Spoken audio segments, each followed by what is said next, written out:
101 SPP2WX 101 SPP2WX 101 SPP2W.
It's Week 15 of the National Football League, and we've got the Condors, leader at quarterback.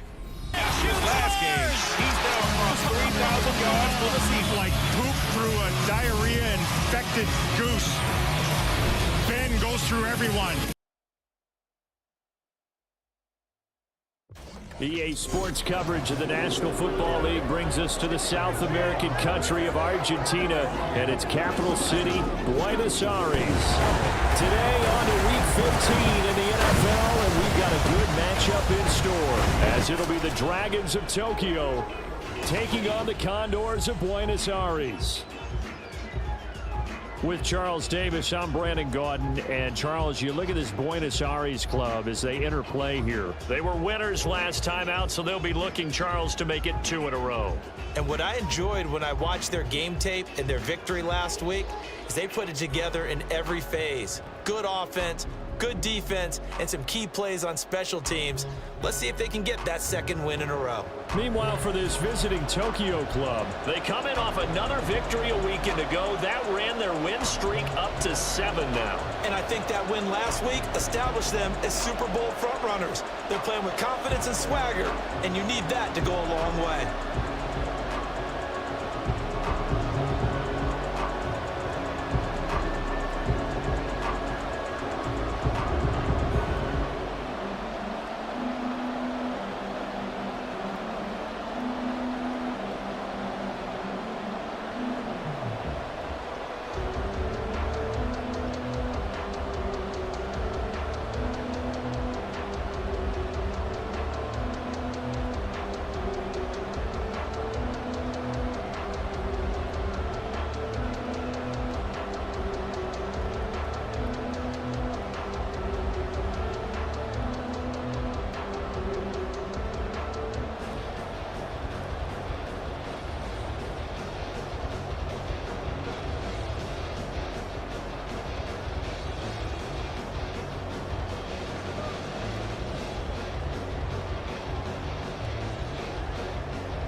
The byes are over. It's now a 4-week sprint to the finish, and we are underway here in Week 15.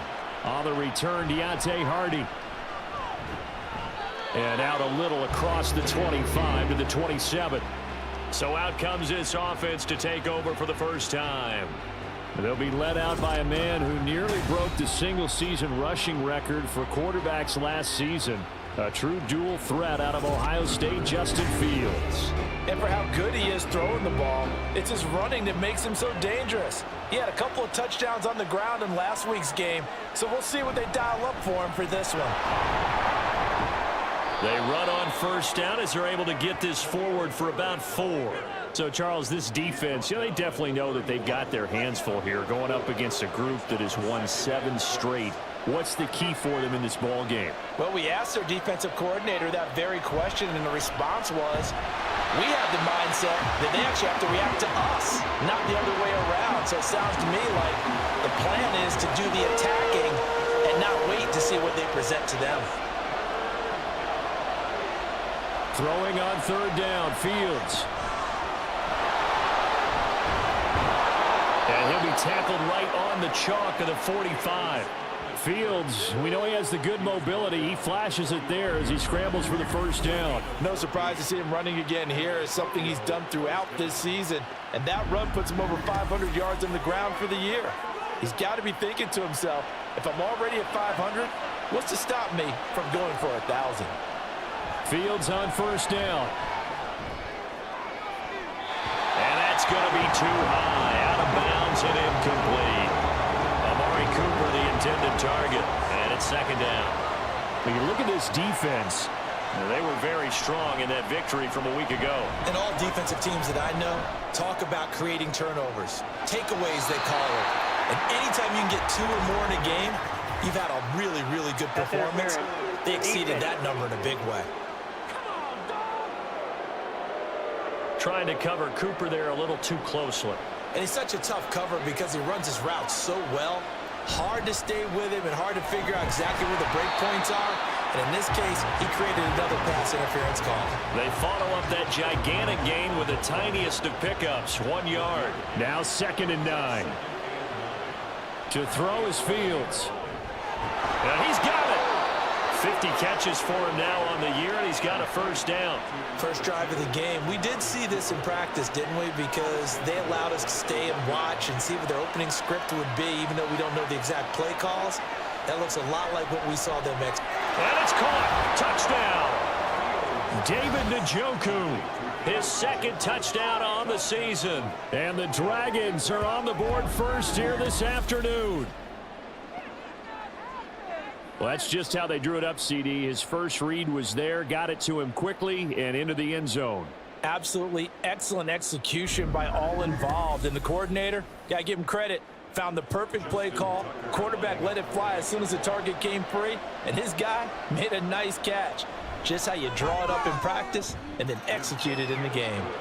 Tucker with the extra point, and it's now a 7-0 game. Tucker now to kick it away following the touchdown. And this will come out to the 25 as Jones elects for the touchback. So out comes this offense to take over for the first time. And they are led out there by their mobile quarterback. You enjoyed watching that game tape, didn't you? Yeah, Last week's game. Good. 4 touchdowns, 1 pick. Now, you were a little upset about the pick. I didn't know if you would play him this week or not if you were the head coach. Hey, they got the win. You got the win, so you're going to give him another chance? I'm going to give him another shot. All right. I think the ratio's pretty good. He'll try and eliminate the interception, but he wants to keep that hot streak going, throwing touchdown passes. And that's just a solid, good physical run there as he motors for 9 yards. The rushing numbers for Stevenson from last week, pretty good as he found himself in the end zone on 2 separate occasions. And those are the most important numbers because no matter what you pile up prior to the goal line, getting in is all that matters. Putting those numbers up on the board, and they love them when they're 6s. Stevenson gets it again on 2nd down. And he'll get it out near the 40 to the 39. A gain of 5, good enough for the first down.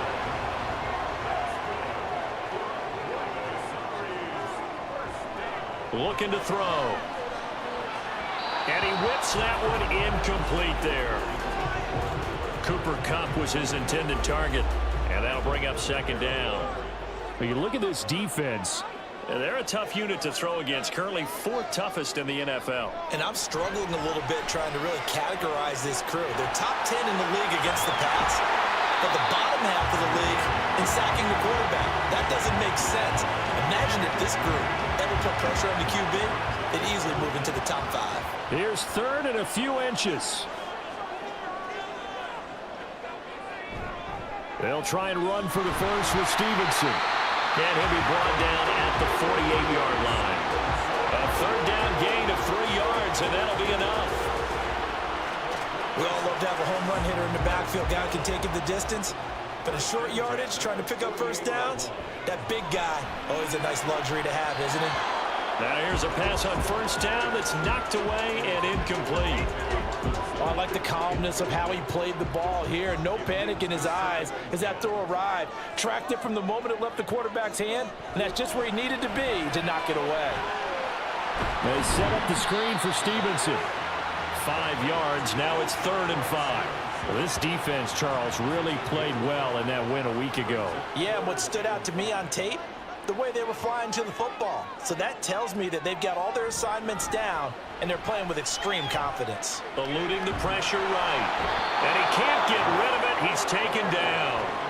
Chris Jones able to record his 5th sack of the season. I thought there at the end he may have had a chance to release that, but that pocket closed a little too quickly, and down he went. Yeah, he was certainly trying to do everything he could to extend the life of the play, probably counting in his head 1, 2, and then he ran out of time. Back onto the field comes this offense, ready for their second drive. They have to be thrilled with that first drive. They got him the touchdown. Now they'll be looking to make it a 2-score advantage here on the road. And you know they spent all week in practice, in meetings, talking about taking an early advantage. Being the road team, going up a score, that takes the crowd out of the game and puts some doubt in the minds of their opponents. And now look at this. Big gain, but a fumble. And the defense will get their hands on it, going the other way.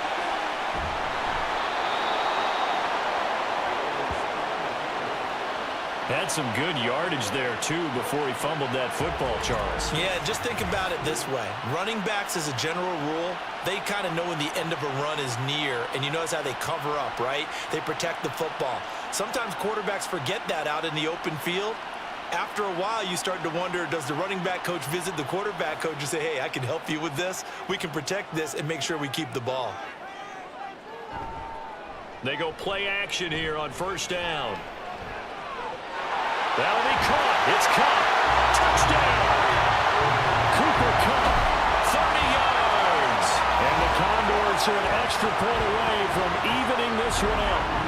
So the quarterback drops to throw, looks over, and boom, a guy that wide open. He has to be thinking, wait a minute, this is some kind of a dream. This is too easy. Yeah, a great dream. One you don't want to wake up from. But for the defense, almost feels like there was a bust in coverage. Chase McLaughlin on for the extra point. It's up and good. So these teams match touchdowns here in the first quarter, and we're tied 7-7. So all even at 7 now as they kick it away. And he'll elect not to return this one, so they'll bring it out to the 25 on the touchback. Tokyo set to go on offense once again. Last time out, they had the fumble. That led to the touchdown. Not a great look on either side of the ball as the defense gave up the points too, Charles. But they've got to take care of the football and do better here on this possession. It's certainly been a tough stretch, partner, for both of those units, and they kind of put their defensive mates in a really tough spot there by dropping the ball on the ground. But an easy way to make it up to them, get out there now and get some points on this drive. Second down, they go back to Herbert. And they'll stop him after a gain of a couple to the 33. Now hang on here, because following that play, it looks like Amari Cooper is in some distress. Well, now they're going to come out and take a look at this injury, and we'll be back in a moment. They'll come to the line, needing only 2 yards to gain the first here. They'll run with Herbert. And he will be very close to a first down, but I see the closed fist of the referee, and that means 4th down. Brandon, one thing about blitzes, they really confuse offensive linemen at times, and what you have to do is lock in on the guy right in front of you. If you don't, you saw the end result. Defensive tackle ended up making the play. Here's Tommy Townsend on to punt. Back deep is Charlie Jones.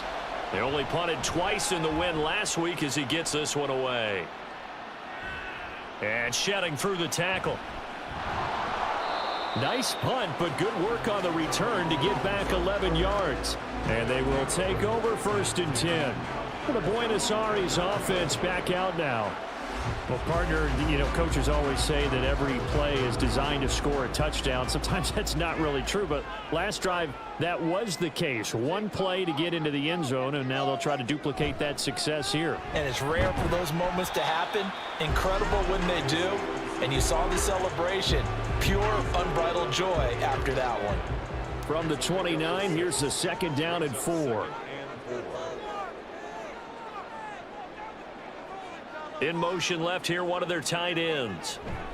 Stevenson gets it again on 2nd down. And he'll be brought down right around the 37. A timeout here for an injured player, and definitely not what this defense wants to see. It's Khalil Mack who's in some discomfort. Hopefully, obviously nothing serious here. Medical staff, though, going to take a peek, and we'll take a break. Now on 1st down, he'll drop to throw it. And this is into the hands of Campbell downfield. And a huge play that time. 45 yards. And the offense is saying to itself right now, only they were all this easy because he was wide open. And once he made the catch, plenty of room to work his way downfield. That was a breakdown on the defensive side of the ball, one that they want to fix immediately. So the big play means just like that, they'll operate from the red zone now on 1st down. Straight ahead, it's Stevenson. And he'll take it from the 18 to the 15, a gain of 3. And hold on here, because on that last run, it looks like we have a player who was shaken up. The medical staff is going to come out here and take a look, and we will take a short break. A 2nd and 7 with our score tied at 7, but they're planning to change that soon. Only question, will they get 3 or 6 out of it? Now here's a look for the end zone, but that one's going to wind up incomplete. Not sure what happened out there, but it looked like the timing was a little off on that throw. Well, you know I'm a defender, so what am I going to say? Great defense. Darn right. They did something to disrupt that timing. Meanwhile, on 3rd down, they take a shot at the end zone, but it's incomplete. Give them credit for excellent coverage, tight coverage. They're doing a lot of things that we talk about in basketball. They're causing disruptions in the passing game. And as long as that continues, it'll be tough for them to gain any momentum throwing the ball downfield. So they're able to end that drive with 3 points in this one-possession ball game. And ideally, you want to end every drive with points. Most quarterbacks would tell you, let's end it with a kick, right? A PAT, that's number 1. Field goal you'll take. Punts, you really don't want to do that. In this case, they'll take the field goal and get prepared for the rest of the game. And he'll get it up past the 20 to about the 22. Tokyo set to go on offense once again. And Charles, a very uninspired effort the last time we saw them out there. It was a quick 3 and out, then they punted the football. Yeah, and you never want to get stopped so soundly during a series, but what would be even worse now is letting it happen again right here. They've got to get going. And they're able to get this one across the 35. That play going for 16 yards to start the drive. 1st down.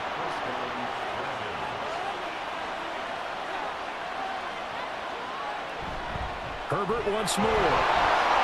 And he's going to be met at the line of scrimmage and taken down. Call it no gain on the play, and it'll be 2nd down.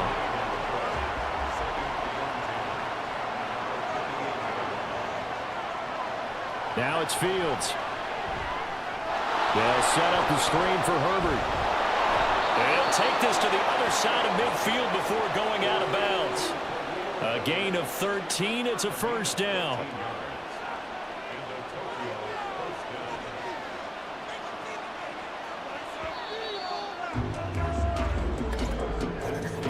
(10-7) our score after 1 right here on EA Sports. Ready for the 2nd quarter, and it's our visitors with the football as they've got it with a 1st and 10.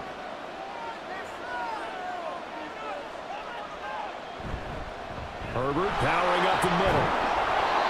It's a 6-yard gain on the ground, and that'll make it 2nd and 4. They've created a nice sustained drive off of plays like that. A nice strong run there that keeps them advancing the ball. Back to throw. Fields. He's got his tight end, Anthony Ferkser. First connection there of the afternoon for those two, and it's good for a 1st down.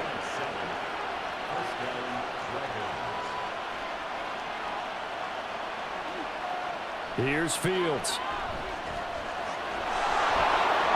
And they're able to get this one past the 30 down to the 25. A nifty bit of scrambling there. 12 yards, first down.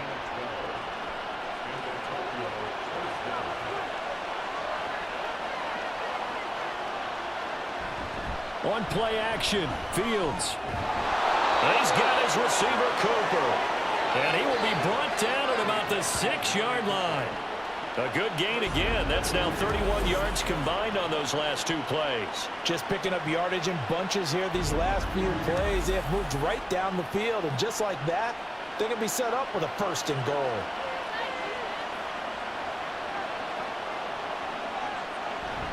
They'll run here with Herbert. And he will take this one in for a touchdown. Khalil Herbert, his 7th rushing touchdown of the year. And the Dragons are once again back in front.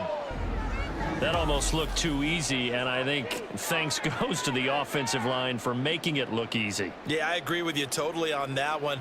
I'm not sure how much everyone understands the preparations that go into a game for an offensive line, because there's a reason that running backs and quarterbacks give them big gifts at the end of the season after a big year. The consistency and the continuity it takes to know each other and execute their blocks is pretty impressive. No run back here for Jones, a touchback. Offense gets set to go, and there's Ramondre Stevenson. And he's sure looking like a lock for a 1,000-yard season. Don't know if he's going to get it in this game, but he'd probably like to just to get past that point. Yeah, and if he doesn't, as you noted, there's still time, still opportunity. There's still more games to be played. So, yeah, it's not a lock, but barring injury, it certainly looks like he's going to get there. And what an accomplishment that is. Anytime you get over 1,000 yards, you're celebrated in the NFL. It's been quite a season. Still a couple chapters left in that book, though. 2 yards the gain there, and now they're left with a 3rd and about 4 for a first. Now back to throw. Checking this down to Stevenson. That is brought down short. 2 yards there, needed 4. If this were baseball, we'd call this small ball. Instead of pushing it downfield, they throw a short pass trying to pick up the 1st down, but the defense rallies to the football and stops him short, bringing up a 4th down. On is the punter, Hecker, as he gets this one away. And a fair catch signaled for and taken just outside the 20-yard line. A 40-yard punt, no return, and out will come the offense as they take over. We switch the attention now to Khalil Herbert as this offense comes out for their next drive. He's over 40 yards here in the second quarter. Been nice and effective for them, hasn't he? He has definitely been dependable, and really shouldn't underestimate what he's getting done here, because anytime you're on a pace that's going to approach 100 yards, you've really done some damage in an NFL game. And now he's looking just to add to his totals. Hand off right side for Herbert. And he'll take it forward for about 5 up to the 28-yard line. I think we all suspected that they were going back to him after he found the end zone on his last carry, and they kept the positive momentum going there. Another nice run by him. Ball start. Offense. Maybe anticipating a blitz, and they jumped. Yeah, and if we saw it, you know that they saw it. The bad guys might have been coming on that play. Had to pick them up, and they jumped. From the gun on 3rd down, Fields. Work in the middle of the field, and he's got a man complete. Look at the big man rumble. And touchdown! David Njoku. His 2nd touchdown of the game, his 3rd on the year. And they are able to add on to their advantage. Well, only the 2 catches for him thus far, CD, but both of them have resulted in touchdowns. And I think he's on the bench right now, Brandon, smiling at his position coach and telling him, all those times you talked to us about efficiency, I'm living it right now. Tucker now to add the point after. It's good, and it's 21-10. So they only needed 3 plays on that drive. Tucker now to kick it away following the touchdown. And this will come out to the 25 as Jones elects for the touchback. Buenos Aires about set for another try on offense. They'll look to make some inroads here, trailing 21-10 as they come up on a 1st and 10. They'll come out throwing here to start the drive. Throw left side here, complete to Campbell. And he gets this one just shy of the 40, down at the 39. First play of the drive going for 14 and also going for a first down. First and 10 at the 39-yard line. They're going to look to throw. And he can't escape, and down he goes. Dwayne Smoot showing his strength and quickness there, a loss of 4. So after the sack here, 2nd and 14. Back to throw. Open man right side is Cup, complete. And he'll go down, but not before getting this inside the 30. Big yardage after the catch. That one winds up going for 36. When they've needed a play this year, he's certainly been the guy to deliver. And as this season has gone on, he's been awfully consistent and sometimes spectacular.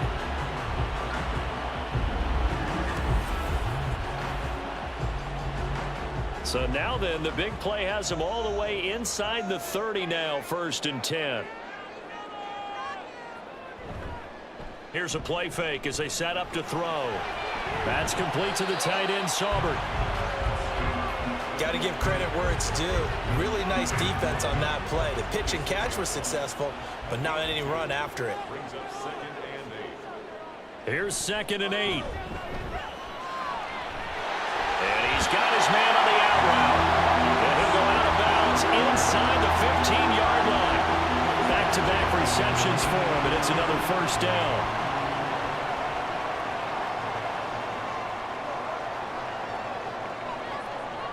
Back to throw again. And he's brought down. Good coverage downfield led to him taking off, picking up the first down on a 13-yard run.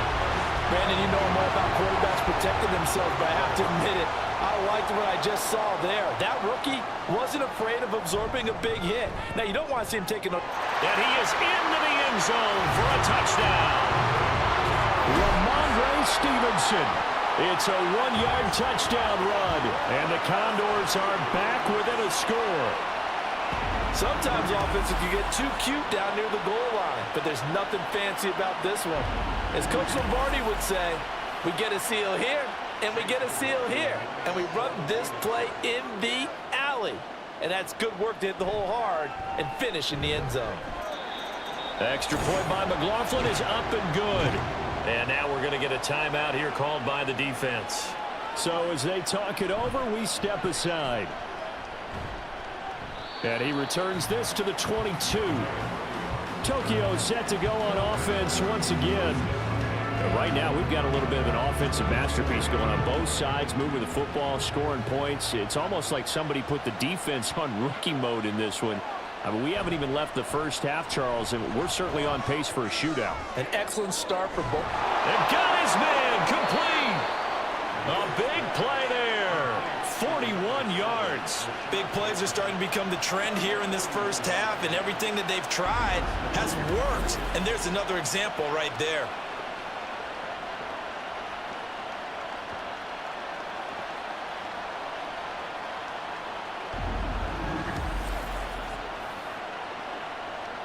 So how about that for a chain mover? They're all the way down inside the 40 now for 1st and 10. A handoff for Herbert.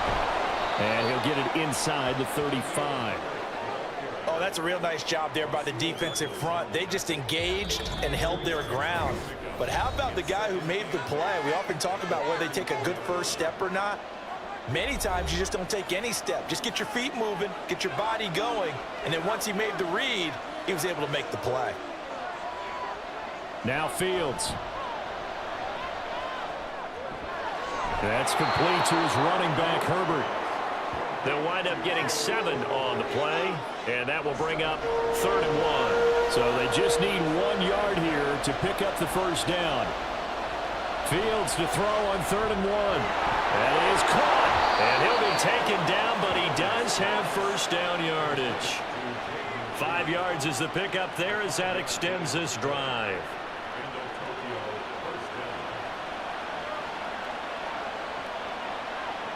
Fields on first down.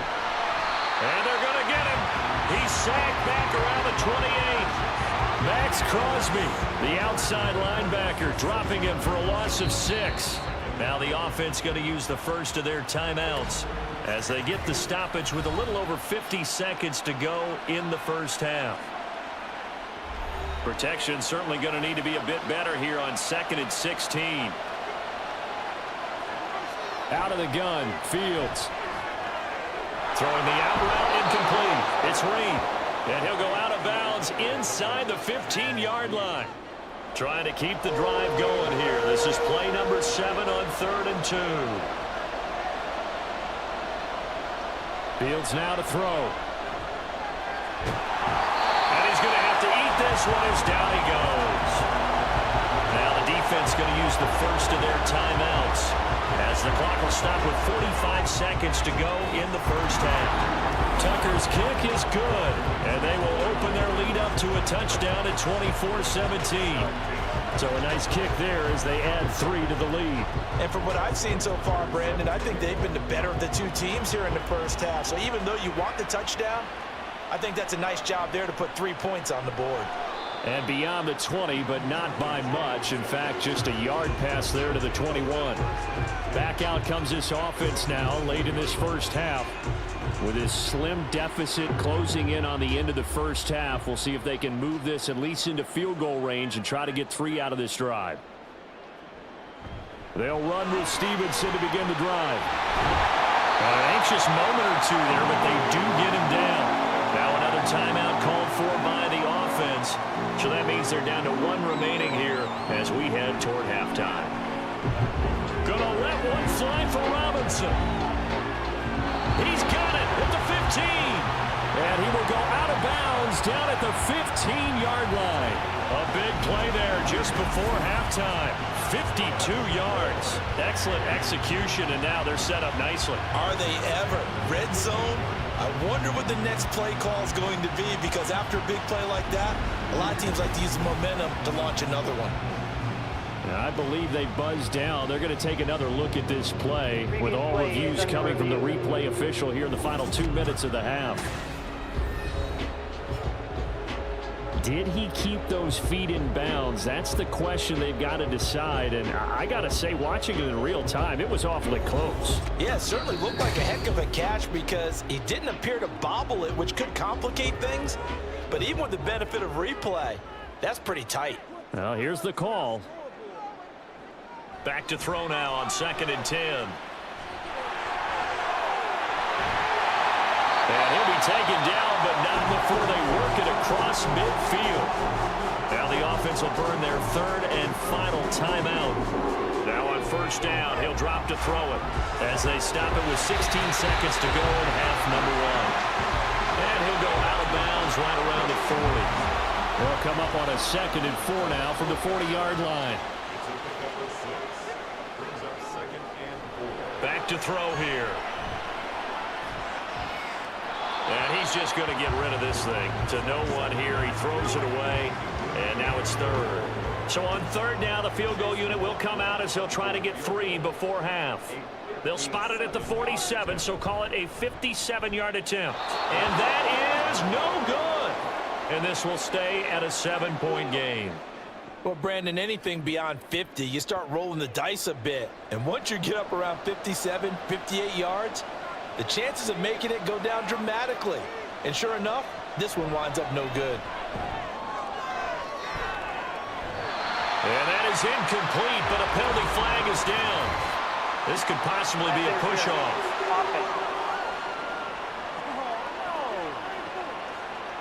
So they say no to the penalty. The incompletion stands. It'll be 2nd and 10. And what they want to do is go ahead and take those downs away from them. You never want to give extra snaps to any offense. That's how you get hurt. That's to the right side and complete to Njoku.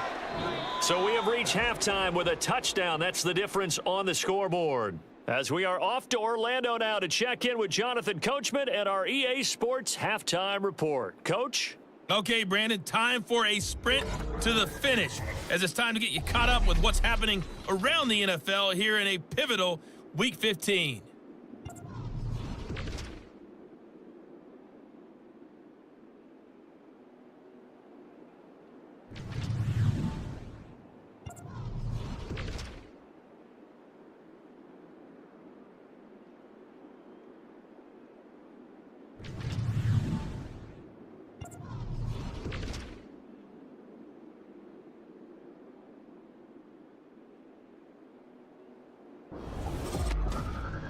It was a solid first half for running back Khalil Herbert. He wound up finding the end zone on a touchdown run to help give his guys the advantage here at the break. We saw a couple of high-octane offenses getting it done in the first half. Both teams had no problems moving the football. And you'd have to think, the team whose defense shows up in the second half is going to be the one who walks out of here with a victory.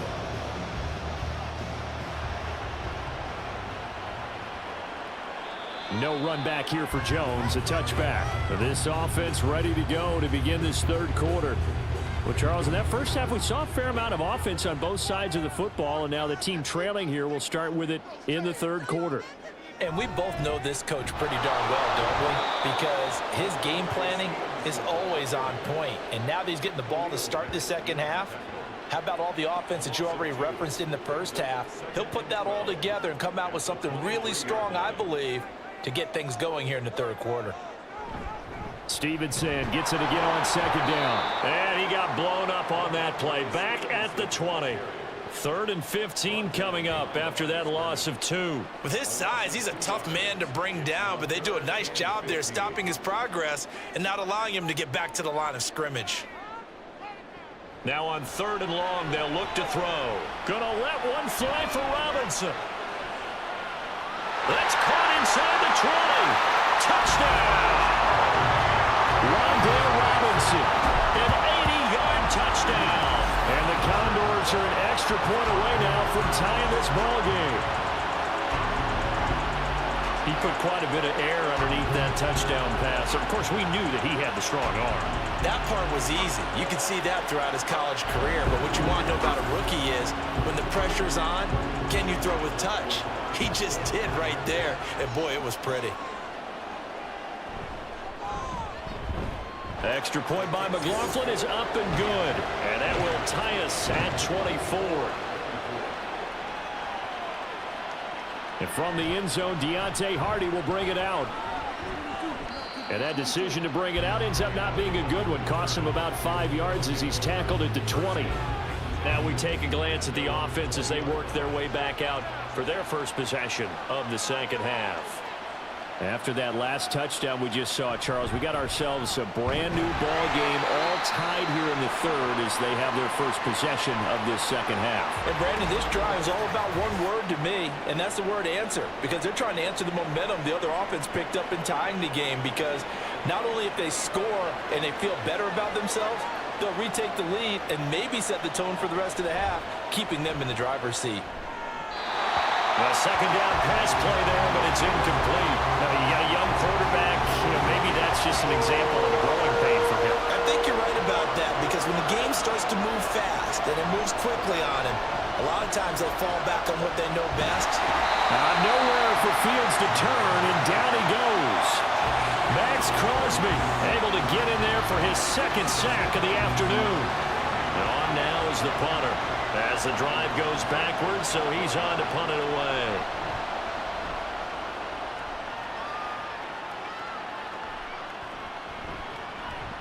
A 46-yard punt, 8 yards on the return. And it will be 1st and 10 as they take over.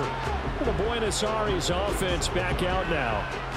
This drive here beginning probably with a pair of motivated groups. Remember, the offense scored a touchdown on their last time out, looking to repeat that in Charles's defense. They were very frustrated after giving up 6 the last time on the field. And frankly, it's just a battle of wills in a lot of ways, because you know they're both motivated, they both game plan for this drive, and they both have specific outcomes in mind. To me, it just comes down to who can execute better and which side can step up and assert its will over the other. There's a ball thrown right side and complete. And he is out of bounds inside the 35. That one a gain of 20 and a first down. I'll tell you what, a lot of those mid-range throws have been available, because sometimes teams get too concerned about the deep ball and they leave too much space in front of them, and these guys have been taking advantage so far.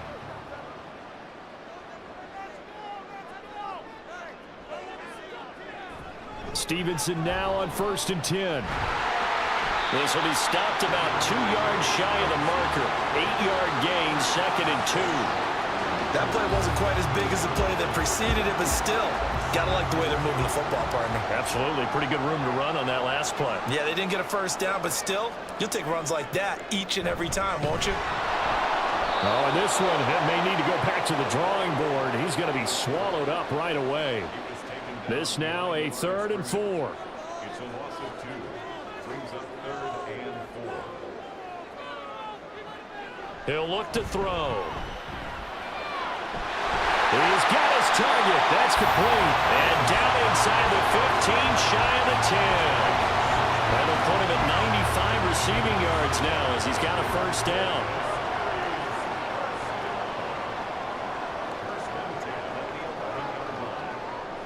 From the gun, it's Stevenson. And here he'll get it down to the 7.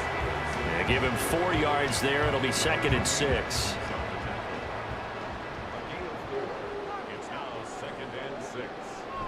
Again, it's Stevenson. And he's able to get it down to the 2-yard line.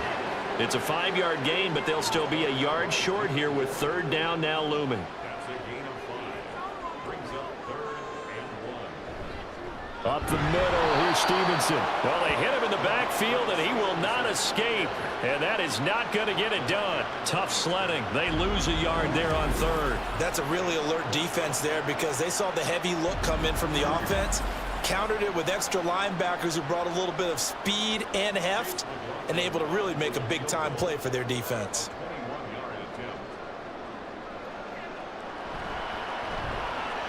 And his kick is right there. It's good, and they have regained the lead. So, CD, maybe put a pin in that one as this game progresses. It's a field goal that gets him the lead here in the 3rd, but boy, you hate settling for 3 when you're that close to the goal line.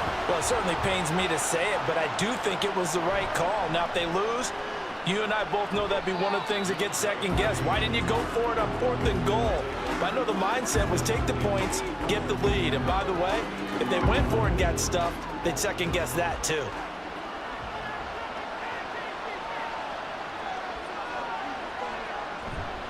Now Herbert to start the drive. And up to the 35 before they're able to knock him down. 58 yards rushing for him now as he's carried it 13 times. Anytime you hear the term an explosive run, most teams I know define that as any run over 10 yards, and they got that and more. How about a lot of credit for the big guys up front? That offensive line firing out, creating plenty of space, and a big run ensued. And some nifty running here as he'll take this across midfield and down to the 47. So not his arm, but hurting him with his legs. A gain of 19 on the keeper and a first down. Here's Fields. Quick throw, and he's got Amari Cooper. And they'll wind up getting this to the 37. Gain of 9. 2nd down and a little more than a yard here. Here's Fields. He's going to be brought down here in the backfield. He couldn't get away. He'll wind up losing a dozen yards. A 12-yard loss, and it brings up 3rd. And this dominant defensive performance continued on that play. This poor quarterback has now received the protection he needs and has had to pick himself up off the turf far too often. 3rd down and 13.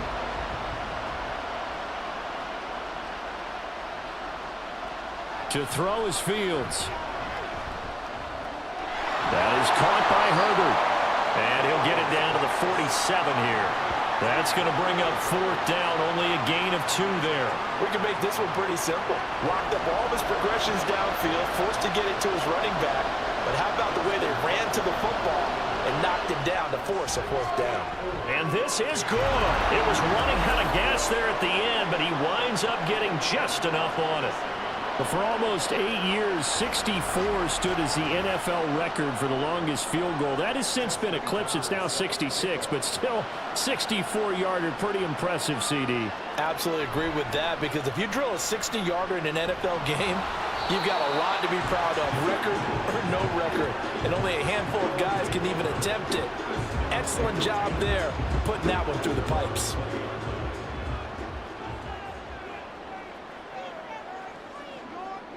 Motion left, Cup. Now they show jet sweep it instead, a run up the middle here. And he's going to take this ahead for right around 3 yards, but no more than that. Second down. Now 2nd and 7 from the 23. They run once more with Stevenson. And shedding the tackle, and now some room. And they get him down, but not before he takes it across the 40-yard line.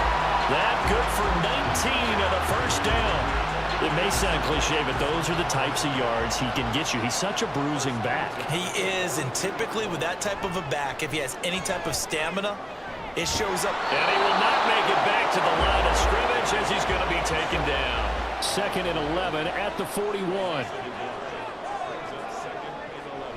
On the draw is Stevenson. 5 yards on the carry there, and it leaves him with 3rd and about 6 yards to go.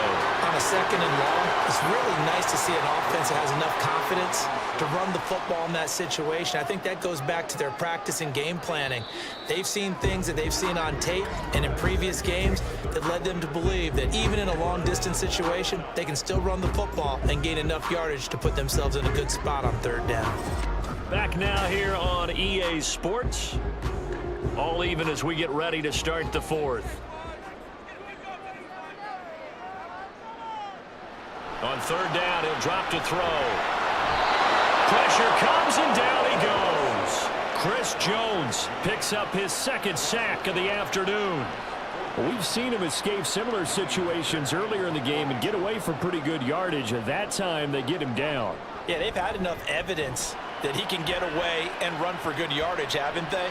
That time it felt like, okay, enough of this. Let's play it the right way and get him on the ground before he does any damage. So a change of possession here on the punt. The offense back out there at the line, ready for their next drive. Excellent job by their defense to force the punt and provide them with this opportunity, all tied in the 4th quarter. Fields on the throw, led him too much that time. It's incomplete. He shook his head right when he released that throw. He knew it was going to be a little off target. Yeah, the excitement got him on that one. Wasn't able to control the fact the receiver was open, and it would have been an easy throw. Fields hit, and the ball is loose. Oh, one of the linemen on the other side has got it. 2nd time in this game, Charles, the ball is squirted out from his hands. Luckily, his teammate was there to pounce on it. You're right. Got the lucky bounce, able to retain possession. You know, we often talk about the combine and why do we measure quarterbacks' hands. Is that really a big deal? It's for situations like this. Do you have the hands big enough and strong enough to hold on to the football while being jostled? 3rd and long. It's Fields. Able to find the open man. That's complete. And he'll take this across the 25 before going out of bounds. 3rd and 19, no problem, as they're able to convert.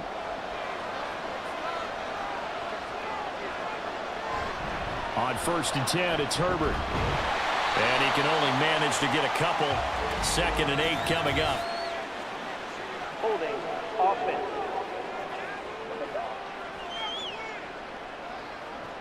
So following the hold, they're in a bit of a hole here with a 1st and 20. Here's a give to Herbert. And he'll get this one across the 20, but only up to about the 21. It's a gain of 3, and it'll be 2nd down.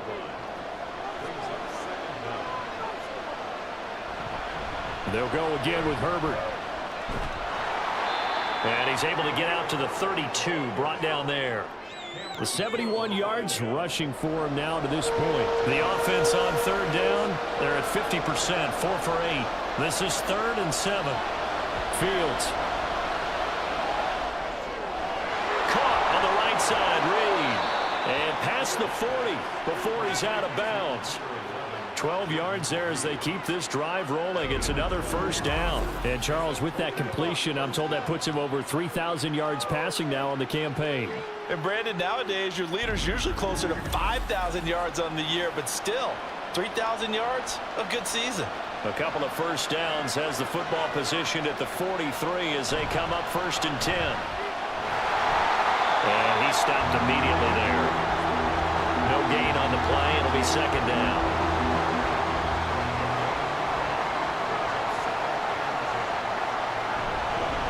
Here's Herbert. And good vision there as he's across midfield and down to the 45-yard line. 12 yards there and a first down. Another carry for their leader and a good one.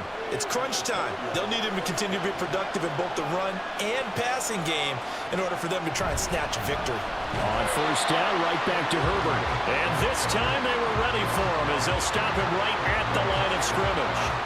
Here's 2nd and 10. Back to throw. Fields. Throwing over the middle, but it's incomplete. What will look like a march to the end zone has hit a momentary roadblock with that incompletion.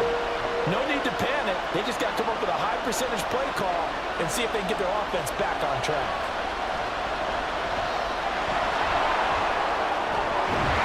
And he's going to get this down near the 30-yard line. And now it looks like we're going to get a timeout here. We've got a man shaken up. So as the medical staff takes a look, we'll step aside. So 1st and 10 now from the 30.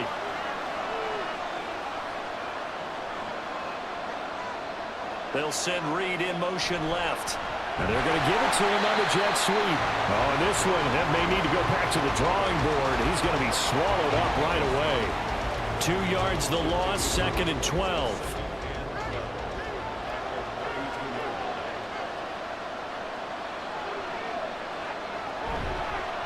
Now Herbert.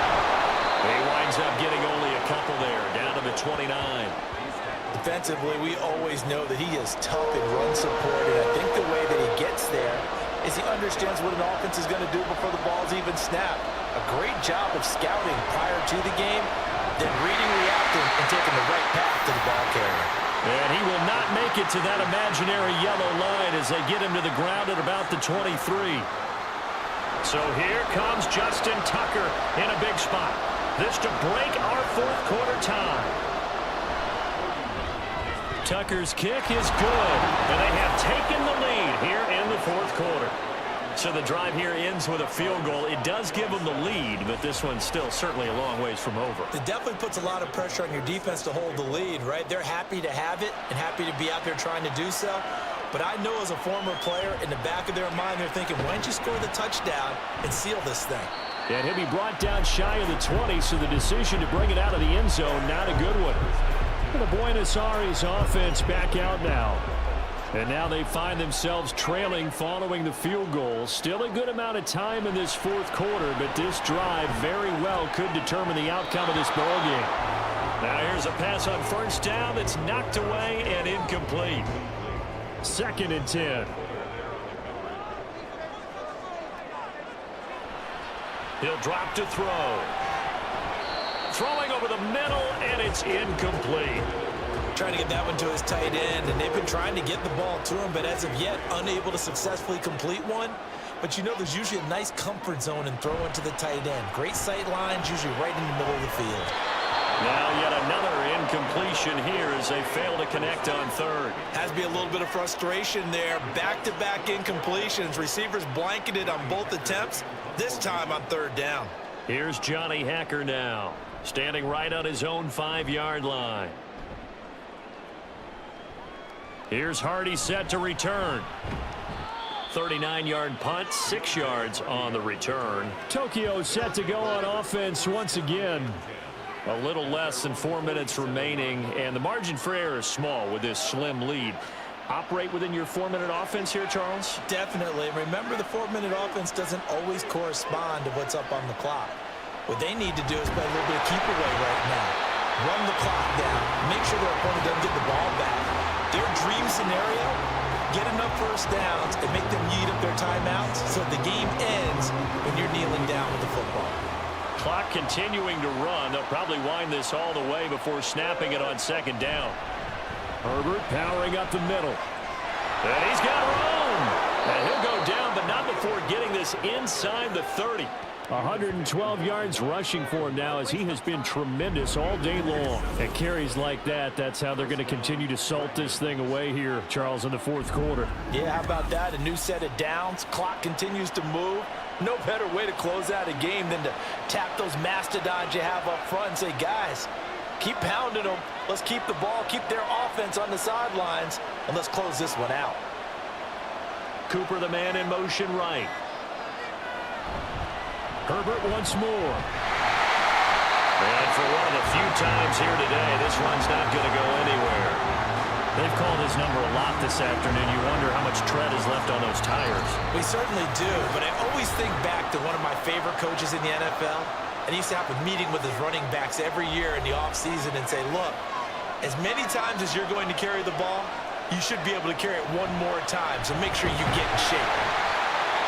Might have gotten this one down to the 28, and that's all. And now we'll see a timeout used on defense as they stop it right out of the break with 1:57 to go in the ballgame. Now a third down throw, but it misses the target, incomplete. So on fourth down, out trots the kicker in a big spot here. This to swell the lead to 6. Tucker's kick is good, and that will add 3 more to their lead. It pushes it up to 6. So they get the 3, but you wonder now, is that going to be enough? Excellent question, because when I look at the smiles on that side of the field, they're a little tight, aren't they? If they had scored a touchdown there, those would be big half-moon grins right now because they feel a whole lot better about their position. And a touchdown in the other direction, all of a sudden they're down. The situation for them offensively as follows. Down by 6, a little under a minute 50 remaining. How will this thing pan out? We'll watch as they come up on first down. Back to throw.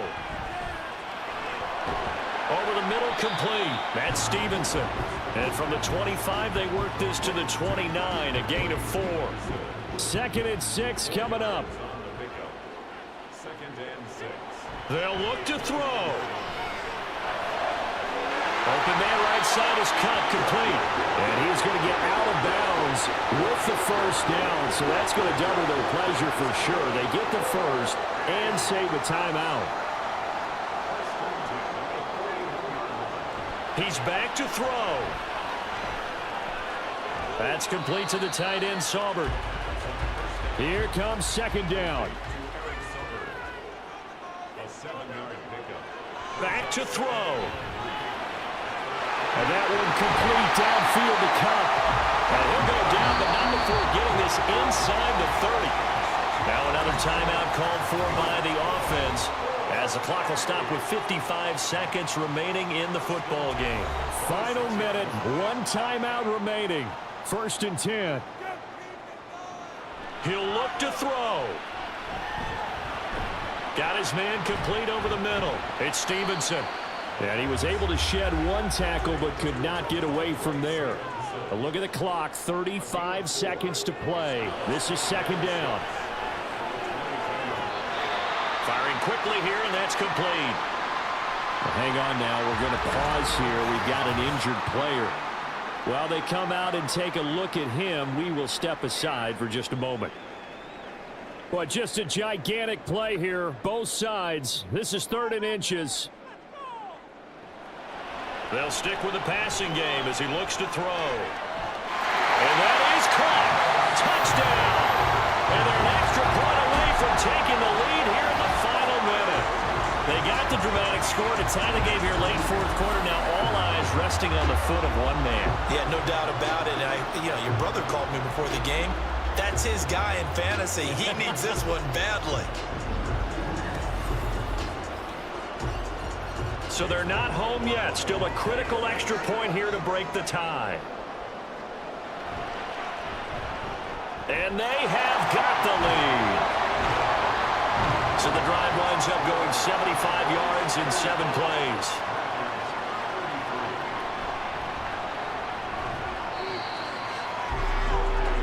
So now the story changes. Trailing by a point. And time, a huge factor. Their long win streak in great peril as they come up 1st and 10.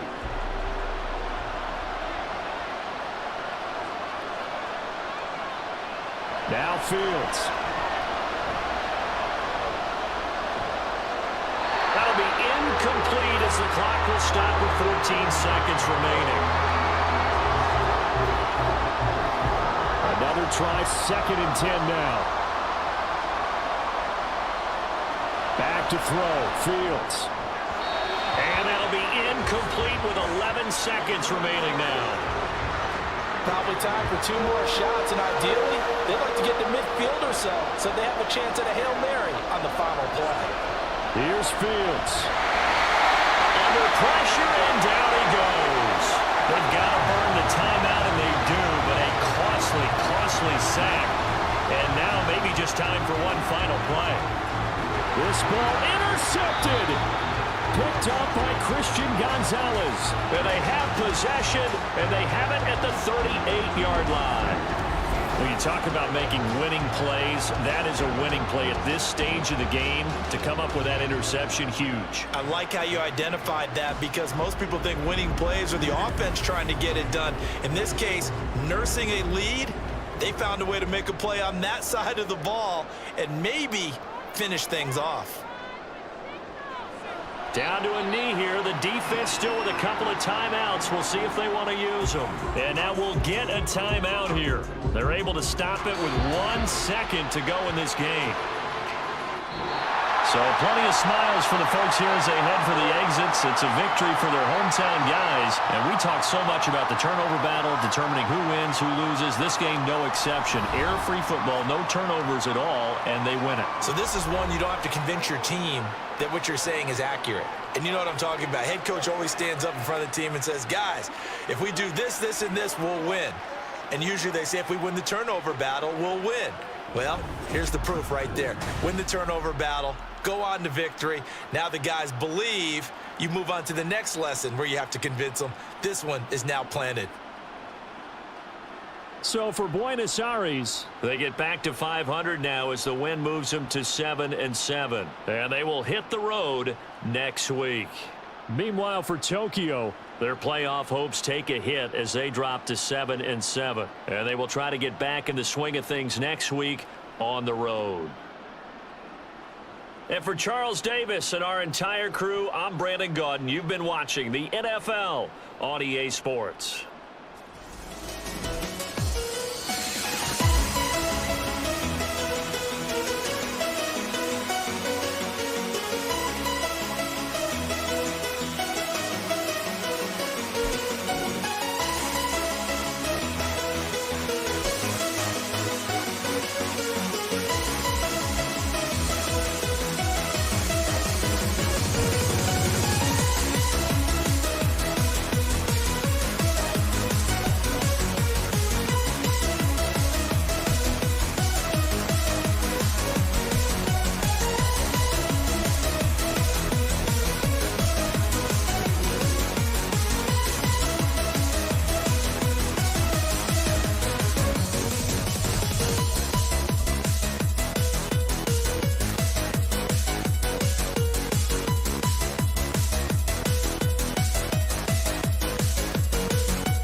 It's Madden NFL 24 on EA Sports. and we'll get to see Tyler Lockett. He's on the doorstep of another milestone in a great season, approaching 1,200 yards. It's the Desperados and the Aviators, and it's coming up next.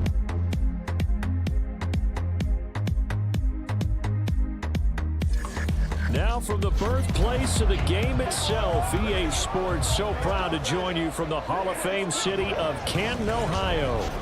Today on to Week 15 in the NFL, and we've got a good matchup in store, as it'll be the Desperados of San Antonio taking on the Aviators of Canton. Along with Charles Davis, Brandon Gaudin here. And Charles, we take a look at this Canton team as they get ready down on the field. Now, losers their last time out, so they'll look to make amends here. And one of the best ways you can do that is to be at home, and they are. They're going to try and ride that home crowd and that wave of emotion to a victory in this one. Meanwhile, for our visiting San Antonio Ball Club, they're in a real groove of late. Winners of 5 of their last 6 games.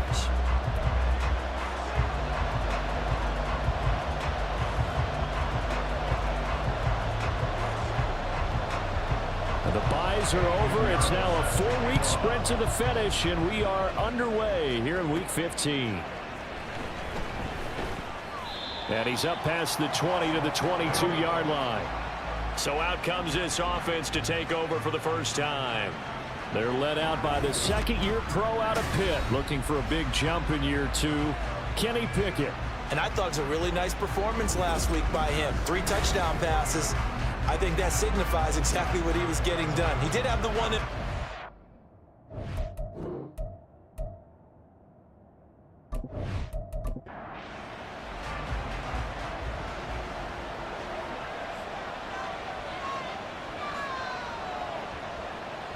Off play action, Pickett. And it's incomplete. Took a shot, couldn't connect. Was trying to find Jahan Dotson. And now it's second down.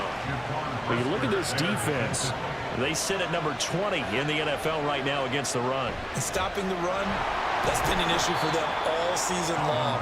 Aren't you glad that you're not coaching the defense right now? I'm very glad. They said that they've seen it in doses, but very, very small doses. Yeah, you've got to be consistent. It's down in and down out, being able to play it, understand what you have to get done, and finally stop some people, put them on the ground. And they get him down, but not before he takes it across the 40-yard line.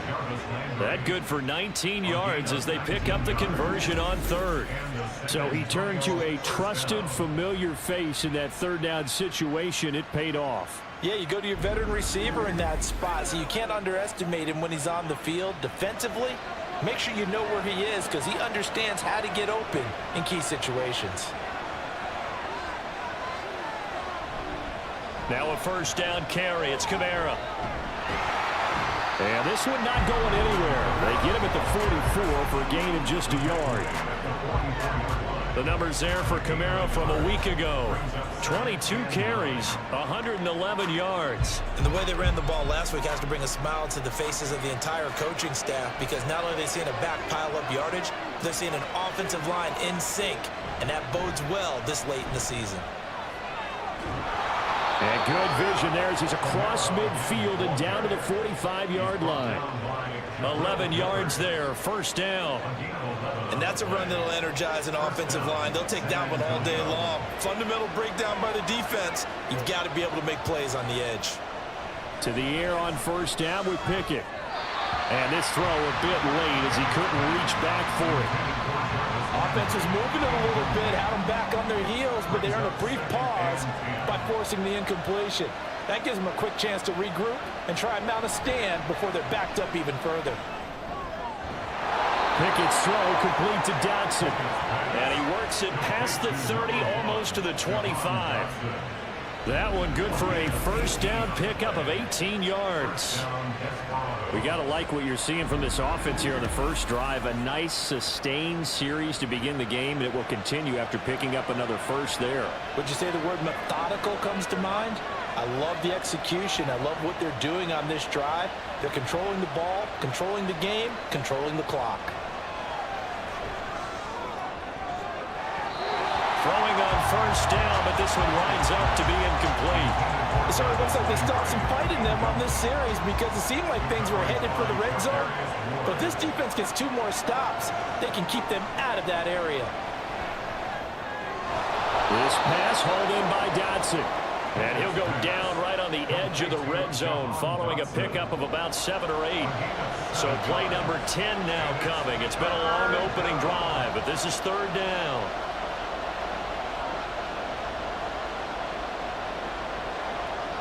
Dialing up another pass here. Pickett working the middle of the field, and he's got a man complete. Back-to-back receptions for him, and it's another 1st down. Well, they kept it simple there, CD, only needing the short gain to move the chain, so they didn't want to go with a deep throw. They just go with that safer, shorter throw and able to convert. Nothing wrong with that at all, partner. Check the box, right? Make sure you pick up the 1st down. Offense is getting established. You're moving the ball. You're not turning it over. Check, check, check. They like what they're doing early in the game. Here's 2nd and 7. Brings up 2nd and 7. Again, it's Kamara. Nifty move. And he'll be brought down this time at the 5-yard line. It's an 8-yard pickup, and it leads to a 1st and goal. The impressive opening drive continues, and just space being created by those guys up front. We're seeing this the same way, aren't we? We are seeing an offensive line, as this game gets started, as it starts to unfold, that they are dominating the line of scrimmage. And now a throw on 1st down there, but it's incomplete. Down near the goal line, things really get physical. You're always anticipating a running play, but when they do throw it, things happen quickly. A little bit of a bang-bang play there that falls incomplete. And he'll get this one back to the 5-yard line, but no further than that. No gain on the play there, and they're going to need to come up with something better here on 3rd and goal.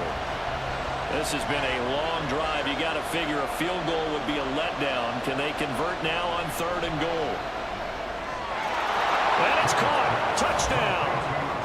Jahan Dotson with an amazing diving catch. And the Desperados will jump on top with the game's 1st score here this afternoon. Well, these guys have won 3 straight ball games, and another good start to this one, out to the 6-0 lead. And I've talked with so many different coaches, as have you, along the way, and they always talk about winning streaks and the mood of a team and how much easier it is to actually prepare during that time. Guys are sharp, guys are focused, everyone's feeling good, and we're seeing it early in this one. Zerline connects on the extra point, and that makes the score 7-0. Taken at the goal line. And they'll get him down right at the 25-yard line, so the same result, and he opted for the touchback. So now we'll get a look at the other offensive unit as they come out for their 1st possession. Bringing them out is the #1 overall pick this year, Heisman Trophy winner at Alabama, Bryce Young. Would you say that last week's performance by him, workmanlike in terms of numbers? 1 touchdown, 1 pick, but obviously a loss. Yeah, and that's the bottom line for him. All he cares about is how do we find a way to win the game. Maybe he leans on a few other parts of the offense, and hopefully springs a receiver or 2 free. Brandon, to me, what's important right here on this drive is for them to get at least 2 1st downs. They've got to give their defense a chance to settle down, catch their breath a little bit after they give up a touchdown on the opening drive. And he'll be brought down right around the 37. And hold on here, because on that last run, it looks like we have a player who was shaken up. The medical staff will attend to him, and we will step aside. Line of scrimmage, the 37 on 1st and 10. Up the middle they run. It's Walker.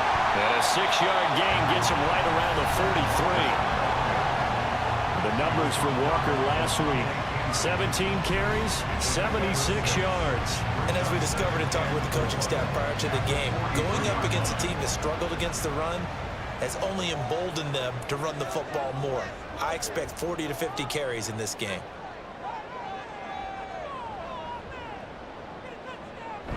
On 2nd down, it's Walker. And he'll be brought down just shy of midfield at the 49-yard line. 6 yards the pickup, and that's a 1st down. Partner, those are back-to-back 6-yard runs, and if they're going to continue to get those types of plays, shoot, you just keep running the same stuff, don't you? Yeah, it was 1st and 10, then 2nd and 4, now 1st and 10 again. Walker now on 1st and 10. And they'll get him down after a pickup of 8, 2nd and 2. Well, this defense very strong in that victory from a week ago. And what keyed their victory? The pass rush. Got to the quarterback 6 times for sacks, and plenty of other turbulence in the pocket for him as well. Hard to throw the ball downfield, but all you're seeing is opposing jerseys come at you. Second catch for him today, and it'll wind up a first down.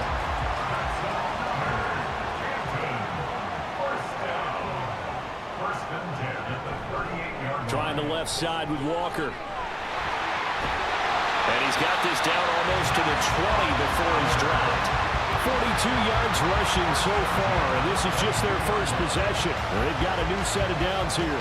You were telling me this yesterday. This is exactly what they want to do on the opening drive, establish the ground game. Yeah, remember our conversation? We were talking about what one of the GMs in the league has told me repeatedly. It's a big man's game. It's not necessarily size. He's talking about playing some big boy football. Line up, get leverage, knock people back, and establish the run order. Well, Brandon, obviously no panic in them. They gave up the touchdown. You know, their defensive side did that. But he's already taken them back downfield. I love this field general that they've got. It's almost like he went to the defensive captain and said, don't worry about it. We've got you. Now they got first and goal. Yeah, we're seeing punch, counter punch, and this could be setting the table for quite the game. I like that. Let's go ahead and put it in the boxing ring, right? You're going to get hit sometimes. Can you respond and hit back? And they're trying to do exactly that. So they get pushed back to the 11, and here's second and goal. Now Young. Got his man, it's Warren. Only able to pick up 2, and that leads us to third and goal. After 1, 7-0 on EA Sports. Second quarter down, it's our home team with possession, as they'll see what they can do on third and goal.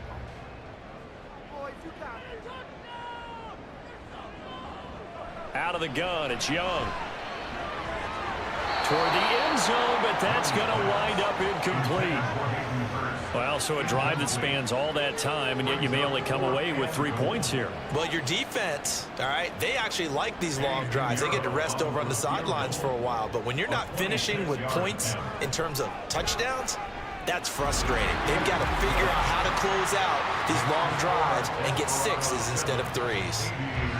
So both teams come away with points on their opening drives. Now they still trail. They answered the touchdown with a field goal, but at least able to break that goose egg here early.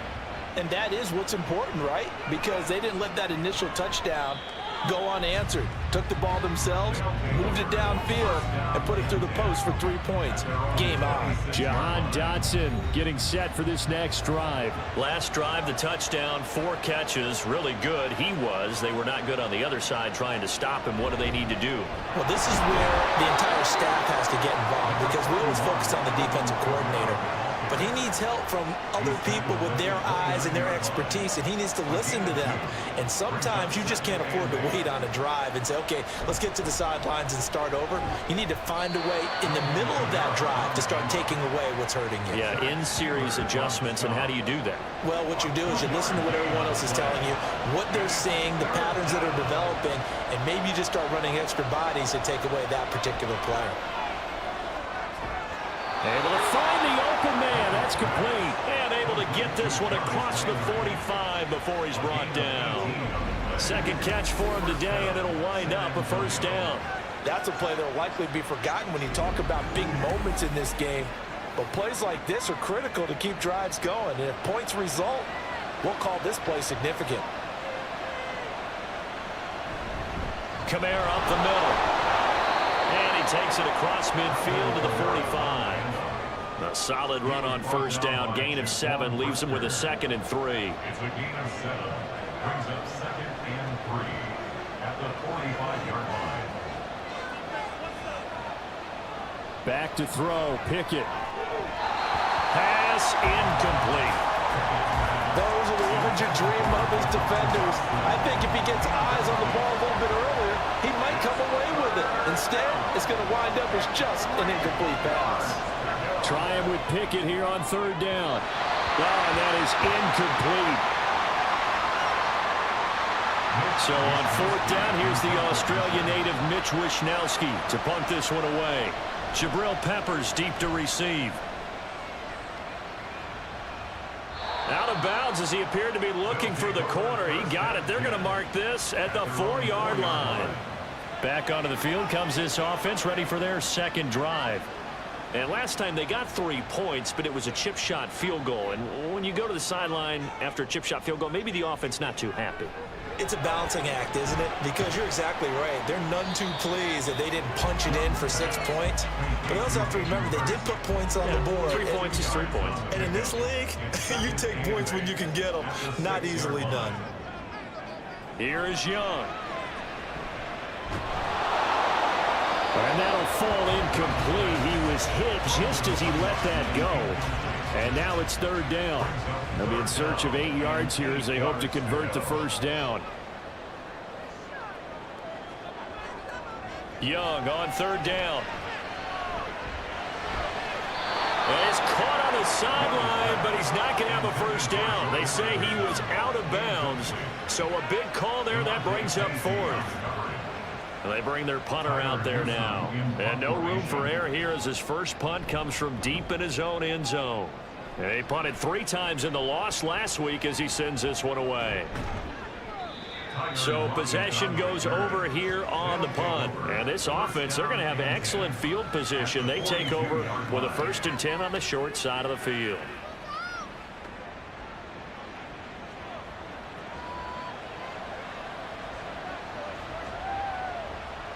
On 1st and 10, it's Pickett.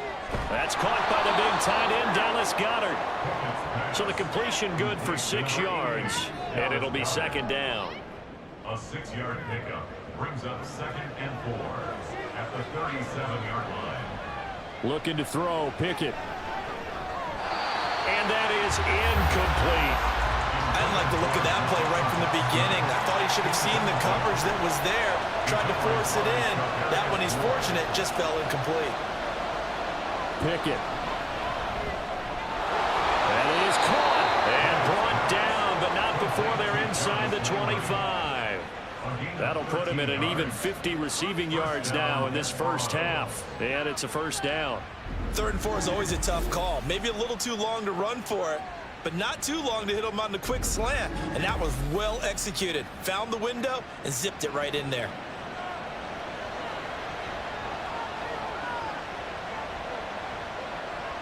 Pickett to throw on 1st down. And that one going to come up short. Low throw. He released that awkwardly. It almost looked like a pitcher who gripped his fastball a little too hard and let it go late, and it bounced in front of the plate. Yeah, one of those fastballs that ends up at 57 feet, not 60 feet, 6 inches. Just a little short with the arm, which is unusual because we saw him in warm-ups. He's got a big, strong arm when he delivers it with confidence. 23 yards, the final tally. I think he has to be saying to himself, how did that not wind up a touchdown? Remember, you just need the tip of the ball to cross the plane. It's not going to get there, but they're going to be set up in great shape with 1st and... And it's caught. Touchdown. Tyler Lockett with touchdown number 7 on the year. And the Desperados are able to widen their advantage. A nice throw there by the 2nd-year quarterback. And I don't believe that was the kind of play he would have made as a rookie, because usually your rookie season is in a continuation of your college days. A lot of one read, and if you don't have it, you just take off and go. Now he's settled in the pocket a little bit more, reading the field and getting to a 2nd and sometimes 3rd progression. That was a nice play. Zerline good with a PAT, and that pushes the lead up to 11.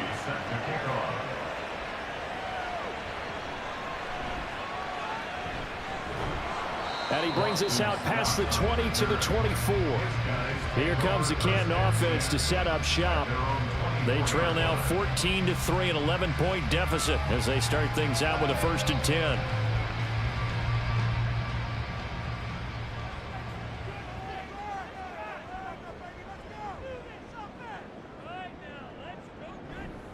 Here's Walker to start the drive. And fights through one man. And he's going to get a solid gain of 9 before being brought down. 2nd and right at a yard. And, oh, boy, nobody wants to see this. That's the running back, Kenneth Walker, who appears to be injured from the 33. Here's 2nd down at a yard.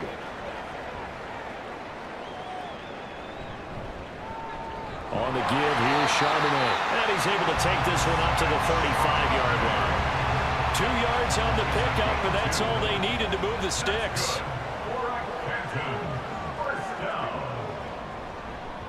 There's Charbonnet once again to about the 40-yard line. Nice job there on the tackle. Keep him to the short game. And, of course, he got some good news this week. He was named AFC Defensive Player of the Week from last week's effort. And part of the reason he got that award, because of plays like that. Not every play is spectacular. Not every play is for a loss. Make the plays that are in front of you, keep it to short gains, and you pile up statistics. That second down play nets a -4. Sometimes you just sit back and marvel at what he can do defensively. Speed, strength, quickness, he's the whole package. And that package just wrapped up the runner for a loss. That throw by Young incomplete. The passing game not in sync here early. And now it's 4th down. It's going to be another frustrating end to a drive here. This offense, they've not been able to get anything going in this first half. And now it's going to be time to gather on the sidelines and try and figure out what's going wrong. Who has an idea? Who has a plan? Time to implement it. Back out comes San Antonio. And they'll just simply be looking to build off the confidence of the last time out where they scored a touchdown. And confidence is powerful, isn't it? When you've scored once, you feel like you can go back out there and get it done again. Doesn't matter what the defense throws at them. They feel like they're in a groove right now, and they want to get out there and show it. Yeah, hoping to stay in that groove here this go-around. And he's taken down, but able to slip across the 35. 50 yards rushing for him so far in this one as he nears 1,400 for the year. So here's a 1st and 10 at the 38. Here's Kamara out of the pistol. And he'll muscle his way up to the 43 for a pickup of right around 5. From the 43, here's 2nd and 5. They'll pound it up the middle with Kamara. And forget about finding a lane. He barely had time to look up before he was planted in the backfield. It'll be a loss of a full 3 yards there, and it also brings up 3rd down.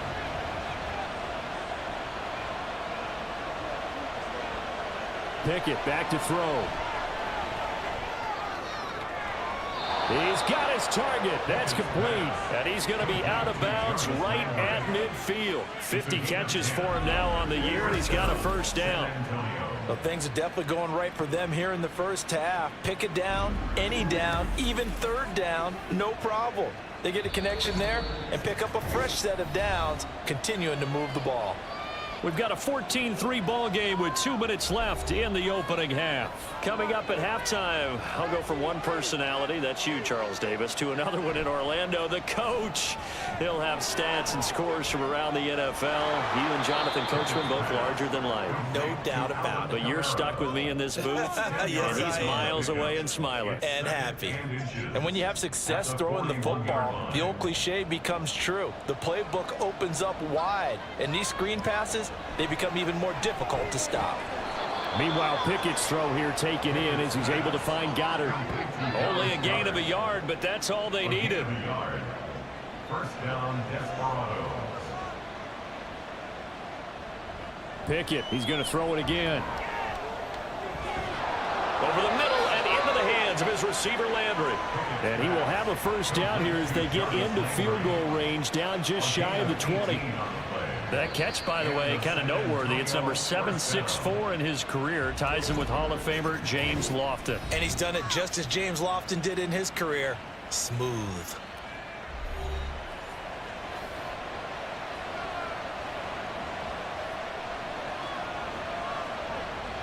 Pickett now on 1st down. And this is incomplete. Yeah, their back's up against the wall a little bit, and they come through by forcing an incompletion. Now they've got to continue to ratchet up the intensity a couple of more times and get off the field before giving up any more yardage. Quick slant. That's caught by the 5'11 Landry. They get 6. That'll leave them with 3rd and 4. Now another timeout called for by the offense as they'll stop it with 40 seconds remaining in this first half. Here is 3rd down and 4.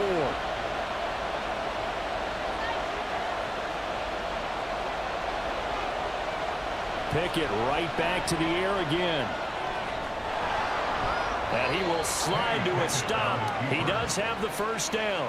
8 yards on the pickup there, and it moves the sticks. Certainly not a positive sign if you're the D coordinator and you see your guys give up that space so early in the game. Third down, that's when the clamps are supposed to come out, but his ability to create things with his legs makes things. And it's caught. Touchdown. Dallas Goedert in the final seconds of the first half. And the Desperados will extend their lead here just before halftime. Well, Charles, he's still a young signal caller in this league, second year in the NFL. And I don't know if last year as a rookie, if he would have worked through his progressions like he did on that touchdown pass. I think you're right about that. We're seeing him grow up right in front of our eyes because when he went to his primary read, he recognized that they were all over that, so he continued to survey the field, picked up another target, delivered a pass exactly where it needed to be. A very mature play for the second-year quarterback.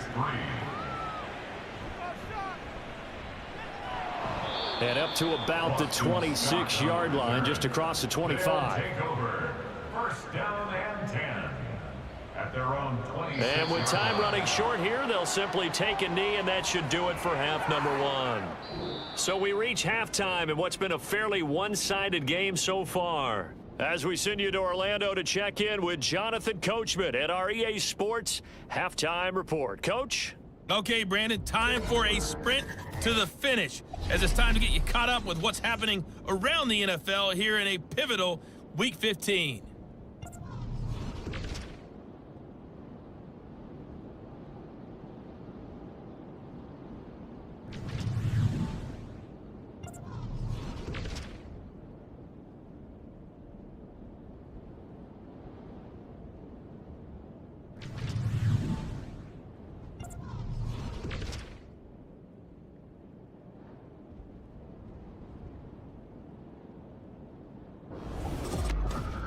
This was an extremely one-sided first half. One team showed up ready to go. The other's been in a daze thus far, but there's still plenty of time left for this one to tighten up significantly. All right, Coach, thank you very much as we welcome you back for quarter number 3. So after a very one-sided first half, what will the second half bring as we are back underway on EA Sports? And able to get this out to the 25. This offense ready to go to begin this third quarter. And you have to think, Charles, down 3 scores already. They need to play an almost perfect second half to have a solid chance. And that absolutely starts with finding some way to put together a touchdown drive here. They need to be smart, fast, efficient, get the ball to the end zone, and do it again multiple times in order to have a chance to win this game. Well, they had the run for no gain. Now they'll try again from the 25 on 2nd and 10. To throw, Young. And that falls to the ground, incomplete. A nice job of bodying him up defensively. And now it brings up third down. Now Young. In trouble, and he's taken down.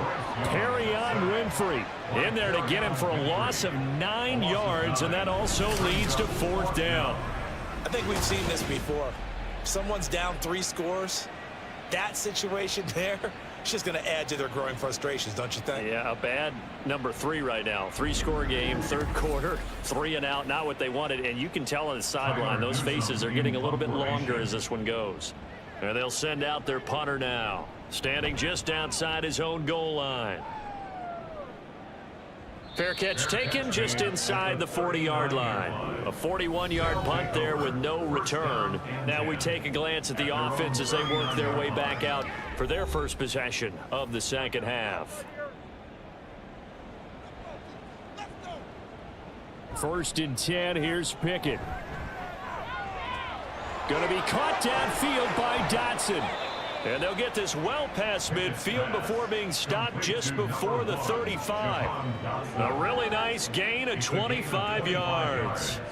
So on the other side of the field now, it's 1st and 10 as they've got things rolling on this drive. Pickett, he'll look to throw it. Left side complete to Lockett. And brought down, but not before they're inside the 25. 13 yards, and it keeps the drive moving. First down, Desperados. Now a handoff. Here's Kamara. And he finds a little bit of room, enough for 4 yards. It'll be second down. On any running play that's called, they're always hoping that it's going to break big and go the distance. But when you get a nice gain like that, you're able to do so many things anyway. You can come back and run essentially the same play again, continue to move the ball on the ground, or you can decide to throw the ball now because usually you have the defense back on its heels. Now, meanwhile, a pass that should have been intercepted, but it winds up falling incomplete. Throwing on third down. Here's Pickett. Work in the middle of the field, and he's got a man complete. And he'll be taken down at the 2-yard line. They're able to convert on third down, and that sets up a 1st and goal. A lot of deflated looks on that defense. It seems like they just cannot find a way to get a key stop on third down. Here's another conversion, and now this offense, they're in a position to go up even further as they've got it 1st and goal.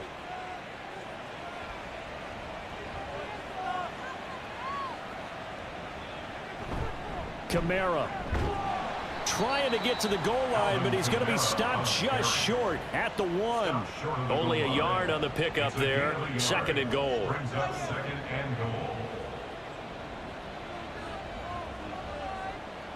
Here's Pickett. This is caught. So they hit pay dirt, but don't count it yet. There's laundry on the field. We'll see what the penalty flag is about. Personal foul, roughing the passer, defense. So obviously they will decline the penalty there, and the result is 6 points.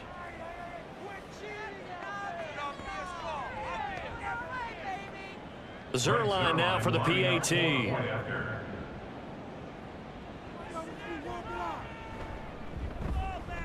And they open the lead up now to 25 points.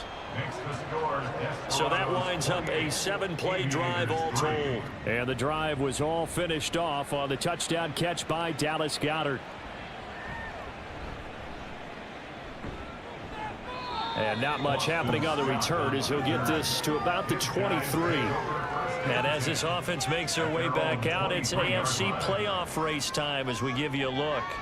Well, we haven't exactly been treated to a nail-biter in this one, CD, and if they cannot score here, this one's pretty much all but over. Are you saying that you feel like people are starting to think about getting out of here, maybe beating the traffic in order to get home or to their final destination? Yeah, I don't think there's a whole lot of reason to hang around, especially if they can't score here. Yeah, you're right about that because it has been pretty clear who the better team has been in this one. And in a league that we talk about every game being a one-score game as we go into it, watching this blowout, let's just say it's been unusual. He's going to loft it deep right sideline. And this one is incomplete. And there's another stop. One of the league's best defenses is certainly bringing it again this week. The 2nd down throw for Young. That's complete to Justin Jefferson. And he'll take this to the other side of midfield before going out of bounds. Still in search of their first touchdown of the game, but they're on the move. 1st and 10. And now a handoff to Charbonnet. Shoves him away. And he's taken down inside the 30. Another big gainer that time. This one goes for 19 yards.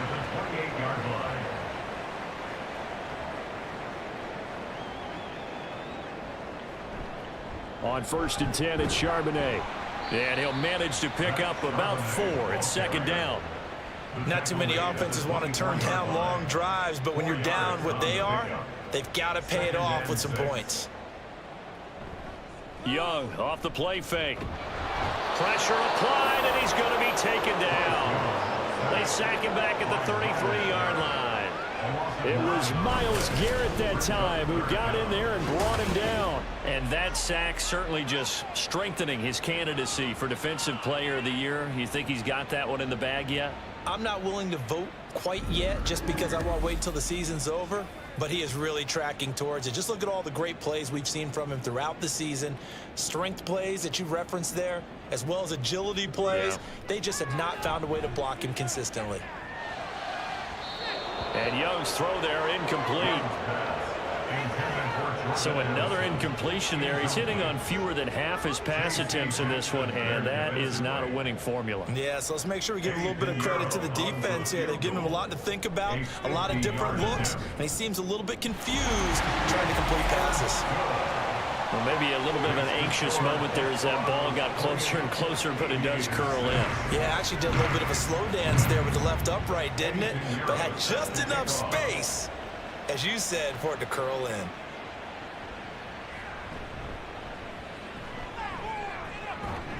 And a nice return sets him up pretty good here right at the 30-yard line. Back out comes San Antonio. Well, this offense, this team, they are rolling right now, Charles. They've scored on 3 straight possessions. You look at the scoreboard, and they pretty much right now got this thing on cruise control. Yeah, and this is that time of game where you and I have to be prepared, right? Isn't this kind of like that empty the bucket time where you have to go into your blowout material and make sure we have some different things? That's what we're staring at right now, the way this one is going. Brings up 2nd and a yard. Kamara gets it again on 2nd down. They'll get 3 as the drive continues. It's a first down. 2nd and 1, and people want to run the football. This is where every back in the league is supposed to do exactly what we just saw there. Pick up the first down. A man who's been busy this afternoon. It's Kamara again to the 43, 2nd down. Well, sometimes as a running back, you've got to be able to improvise when the hole's not where you expect it to be. But in this case, there wasn't any improvisation that he could do that was going to work. Kind of like if you're trying to be a comedian on open mic night at the Improv and you run into a tough crowd. So 5 yards here, 5 on the play. And now it's 3rd and 3. Coming up here looking for 3 yards to pick up the first. Now Pickett. A bullet throw, but incomplete. Coverage was awfully tight there on 3rd down. They actually closed off all the passing lanes, forcing the incompletion and bringing up 4th down. So they bring out their punter as he'll kick it away for the 2nd time. And he'll get off a fairly short kick here as this is toward the sideline. Here comes the Canton offense to set up shop. I kind of feel like they've reached a do-or-die point in this game, Charles. If they're going to try to pull off an impressive comeback, it has to start right here, right now. Yeah, now they've got a final chance to get out of this situation, but they also understand they've got to move the ball and move it fast. In addition, they need to save as much time so they can get 2 more possessions. 7 yards on the pickup there, and it'll leave them with a 2nd and 3. A 7-yard pickup brings up 2nd and 3. Young. 30-yard line. Short throw underneath to Hurst. Calling a gain of 3 on the play. And that's going to make it 3rd down and less than a yard. We're off to the 4th quarter here in Week 15. Happy holidays to all. We'll return with more after this break. You're watching the NFL on EA Sports. Back now in the home of the Pro Football Hall of Fame, Canton, Ohio. A lot of folks starting to make their way to the parking lot. Their guys trail big here to begin quarter number 4. And he'll be taken down, but he does have first down yardage. 9 yards that time. And Brandon, from our time in college football, where receivers weren't running the traditional NFL route tree, one thing they did learn, find open areas, find soft spots, and set up and catch the ball. And I think we just saw that there. Yeah, we saw that indeed, picking up the first. On 1st and 10, Young completes Addison on the out route. And he's able to get this one out closer to midfield across the 45. From the 47, it's 2nd and 5. It's a gain of 5. Young now. Brings up 2nd and 5. He's got his big tight end. That's Hurst. 5th catch of the afternoon, and that gives him a first down. That's good for Canton. First down. 1st and 10 at the 45-yard line. Young working out of the gun.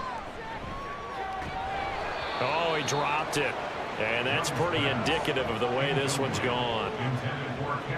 Young's incompletion on first down leads to a 2nd and 10. They'll look to throw again.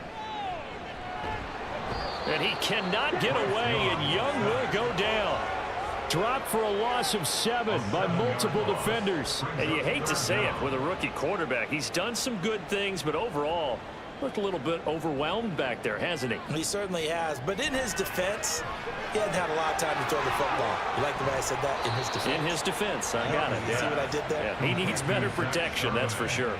A gain of 9, not enough, and it's 4th down. And that's a play that's not uncommon on 3rd and long because the offense is just hoping that somehow they can get a guy in space and follow some blockers downfield.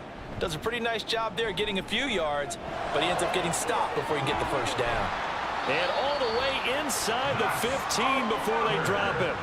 No reason not to try it there, and they do indeed convert on 4th. Well, give them credit. They're going to stay and fight this out to the end. 4th down, you've got to go for it.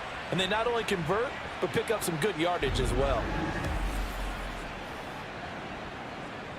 So how about this for field position after the big play? Inside the 15 now as they come up on 1st and 10. Young to throw it. Looking for Addison again, and he's got him again. Yeah, this will leave him a yard short. Nice pickup of 9 yards on 1st down. From the 4, this is 2nd down and 1. At the 4-yard line. And from the gun, here's a handoff to Charbonnet. And he is into the end zone for a touchdown.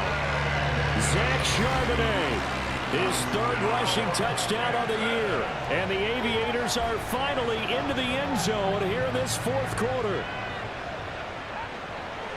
Well, he finishes off the drive with a touchdown run, Charles. Remember, he also had a catch on this drive as well. And that's what running backs want to be in today's NFL, a complete back. 3 downs, stay on the field, run it, and catch it. And he gets it done. The Young's going to throw for this. And he's got it for the 2-point conversion. So they tack on a pair more here to narrow that deficit a bit further. So they go with a pass there on the 2-point try and able to convert it, Charles. And a good job by the offense figuring out their 2-point play and using it well. It's interesting how people are using the strategy nowadays, though, isn't it? It really is, and I don't know how much that particular play factored in, but with the PAT moving back in 15-16, that kind of changed things, didn't it? It's really a part of everyone's strategy now. When I talk with coaches and when we sit with them, they always talk about they actually have 2-point periods in practice now, something they never really did before. And able to get this across the 20, but not much further as he's dropped it to 23-yard line. Now this offense back out and set to go for their next drive. Now there are 2 scores on the plus side. Still time here in this 4th quarter, but maybe you start thinking about playing keep away? Yeah, I think here's the situation. You're not thinking touchdowns anymore. You're just thinking 1st downs. To keep up with your theme there, playing keep away, 1st downs, they can't touch the ball. Now it's 2nd and 10. Option on the left side. Pickett's going to keep it. And a nice run past the 30-yard line there. He'll get 9 yards on the keeper there, but it's still going to leave him with a 3rd and 1. And it's 3rd down.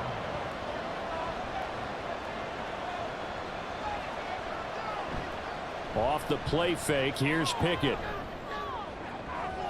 Oh, what a heck of an effort there as he'll make the diving catch. So much for the run on 3rd and 1. Instead, it's a big chunk in the pass game. 1st down. He's been the go-to guy. They needed a big play there on 3rd down. Went his way. It worked out. Doesn't matter whether they've scouted it or that they think he's going to get the ball. He has a knack for finding his way open and completing the connection.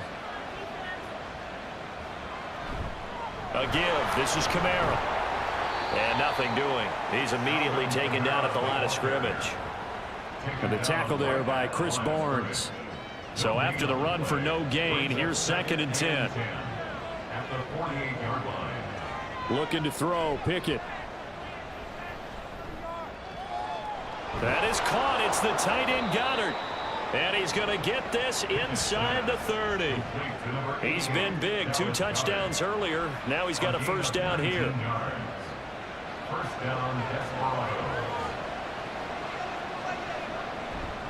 They'll run out of the gun with Kamara. Might have gotten this one down to the 28, and that's all. Deron Harmon makes the tackle. If nothing else, they've already taken a couple minutes off the clock here already as they come up 2nd down. They run it again with Kamara. And he'll fight forward maybe to the line of scrimmage, but that's all. No gain on the play there, so that doesn't help. Now they're looking up at a 3rd and 9 situation. So the offense a little antsy. The flag comes out, and a 5-yard penalty. Oh, jumping early from his tight end spot. Maybe trying to get a jump start on that route. Yeah, I think you're exactly right about that. And oftentimes when you see that, that means the play call was supposed to come in his direction, and he was eager to go catch a pass. Now on 3rd and long, they'll look to throw. Pass taken in by his big tight end. And he doesn't quite make it, taking it within an eyelash. Dropped at the 1. The previous play, they barely got back to the line of scrimmage. Now they pick up over 30 yards. And this is seemingly how it's been all game long. This defense has been just a step too slow. And here they're burned again. Another big play. A good chance now to put this game on ice. This is 1st and goal.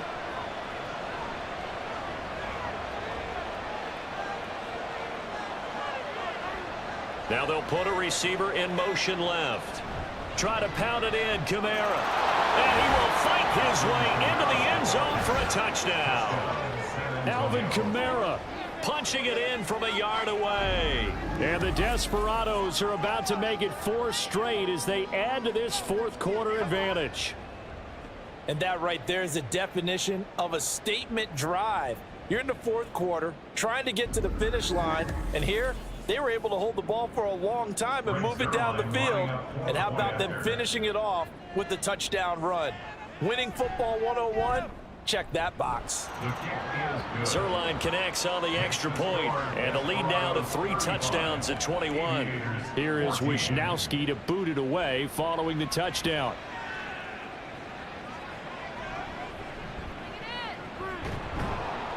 And makes it across the 20 as his guys will set up shop at the 23-yard line. Here comes the Canton offense to set up shop. But we said it at halftime that they would need a nearly perfect second half to erase that deficit that they were facing, CD. But unfortunately, the second half has pretty much been a carbon copy of the first. Yeah, that early lead was almost insurmountable the way their opponent was playing. And, partner, they do have some good news, though. This one is getting close to being over, and they can try and hit the reset button starting tomorrow. A gain of 5 brings up 2nd. To throw on 2nd down is Young. Throw left side, taken in by Jefferson. And they get him down, but not before he takes it across the 40-yard line. A 1st down throw for Young. This one brought in by Jefferson. And he'll be taken down, but not before he gets into enemy territory. Now a 1st down throw for Young. Open man is Kendrick Bourne. And past the 35, he'll be dropped a yard or 2 shy of the 30. They'll throw again. Young. And that one too far in front. He couldn't reel it in. It's incomplete. And not a common sight, at least on this drive. A momentary setback, though, for this passing game that has been moving well this series. Good thing for them, though. Still 2 more downs to connect and try and pick up another 1st down. That throw by Young incomplete. Not only did he have a chance to scan the field there, it felt like he had a chance to scan it twice. The protection was that good. Unfortunately for him, the coverage downfield, equally good. Nowhere to turn here, and he's going to go down.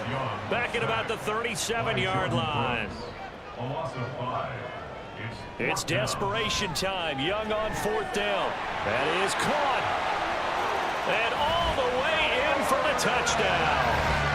Jordan Addison, 37 yards. And the Aviators have got it back to a 2-score game here in the 4th. Well, Charles, kind of the future of this franchise on display right there. You had a rookie throwing it, a rookie catching it, and taking it into the end zone.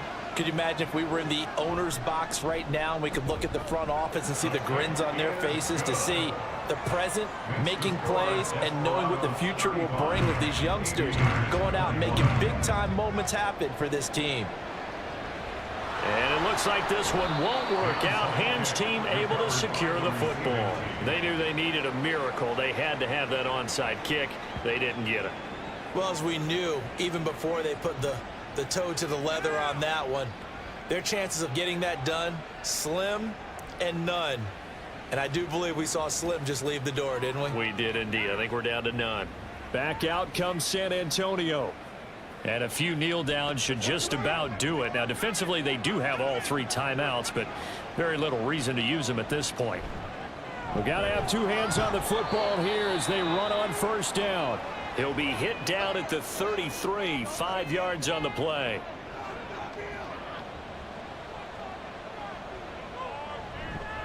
He's going to get it again. Just looking to get forward and protect the ball. Now a second timeout called for by the defense, as he'll get it with just a shade under a minute to go in the game. On third down, here's Kamara.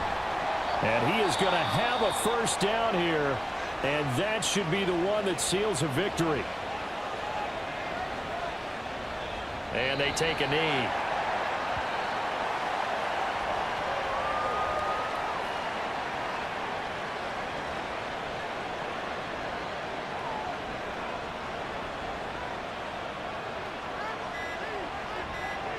Pick it down to a knee, and that is going to do it.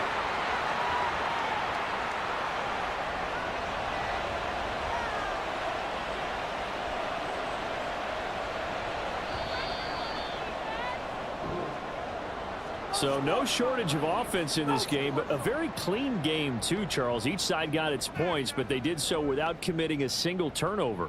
That's so true, and it certainly felt like NFL football at its finest, right? You talk about the highest level from both of these offenses. Neither one of them afraid of taking risks, and both of them aggressively pushing it downfield. I did like, Brandon, how smart they were about going about their business, though. They were high-flying, but they took care of the ball. Yeah, they did, and just keeping it clean in a game like this with all these points, you don't see that very often, even at the highest level. Job well done by both sides. So for San Antonio, they remain in the hunt for a first-round bye as they move to 11-3 on the year. And they will head back home next week. Meanwhile, for Canton, the loss might knock them out of playoff contention as they drop to 6-8. And they'll get a chance to redeem themselves at home next week. And for Charles Davis and our entire crew here at EA Sports, I'm Brandon Gaudin saying so long, everybody.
the NFL on EA Sports. And coming up, we've got Aaron Rodgers. He's gone over 4,000 yards passing now for the year. It's the Orbits and the Redwoods on EA Sports.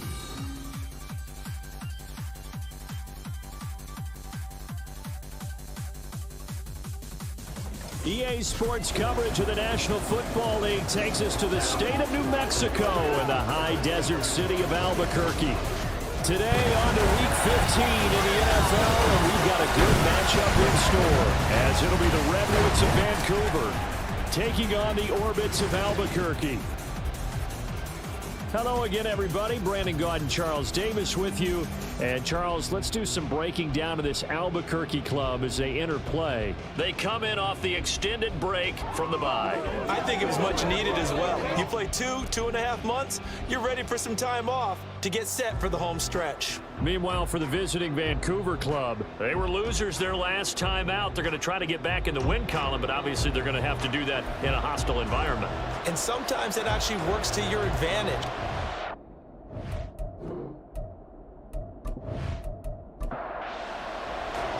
the byes are over. It's now a 4-week sprint to the finish, and we are underway here in Week 15. The returner, DJ Chark. And he'll be brought down right on the chalk of the 20. So out comes this offense to take over for the first time. They'll be led out by the pride of Wyoming in his 6th season with one of the league's strongest arms, Josh Allen. And he's had a great season so far throwing the football. Very likely could go over 4,000 yards with a good performance here. And even in an age of passing first, that is no small accomplishment. A first carry now for Kareem Hunt. Taking it right down Broadway. And they work this well upfield across the 45. A big hitter there. A first down gain of 26 yards. Opening quarter, his opening carry of the game, and I think they'll give it to him a few more times, as they should. You're exactly right about that. With that type of a run, you want to repeat it many times until they show signs of stopping it. I think he did his visualization exercises before this one, and they're paying off. They pick up 11 in addition to moving the chains.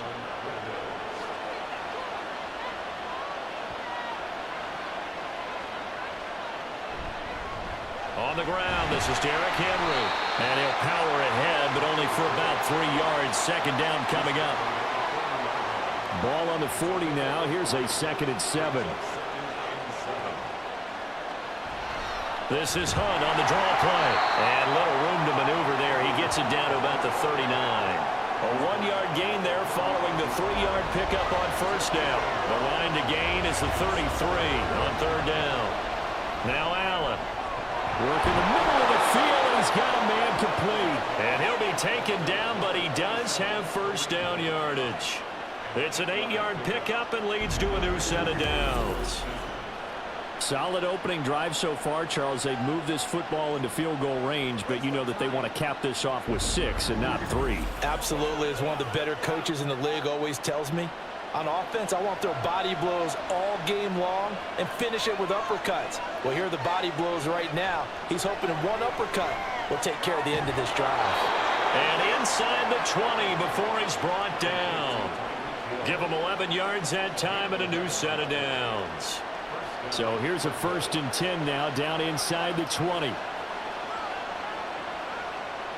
Allen going to throw.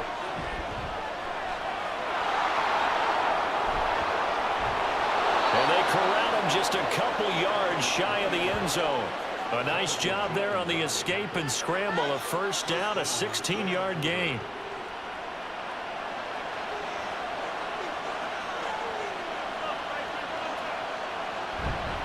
Henry is into the end zone. Touchdown. Just power football there down near the goal line.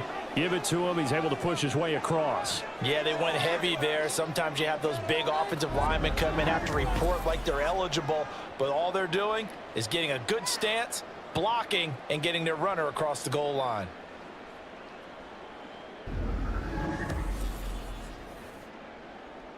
Brett Maher on for the extra point.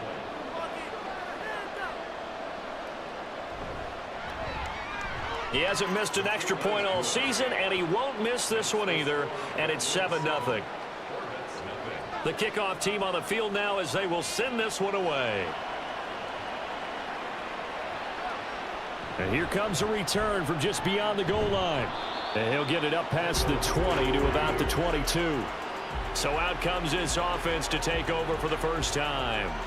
Leading them out, the last active player remaining from the 05 draft, and a name that dominates headlines year-round, Aaron Rodgers. You talk about the pause that refreshes. I think it's come at a perfect time of the year for them, hasn't it? You know, the season is starting to wind down, got a little bit of a break. But how about the guy calling the signals? He's got to be excited about that because now he didn't just get a game plan for 1 week. He was able to work on it for 2 weeks. I can't wait to see if they have anything special in store for him today. Just like that, a pickup of 20 on their first play from scrimmage. One play has them up past the 40 already, and another 1st and 10. No hesitation, goes right back to Likely. It'll be a gain of 5, and it'll be 2nd down.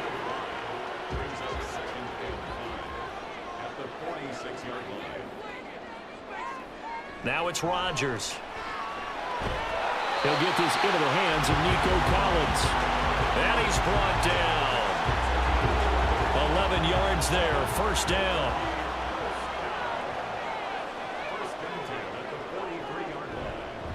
They'll run. This is Gus Edwards. And he'll power ahead, but only for about 3 yards. 2nd down coming up. And they'll come up 2nd and 7.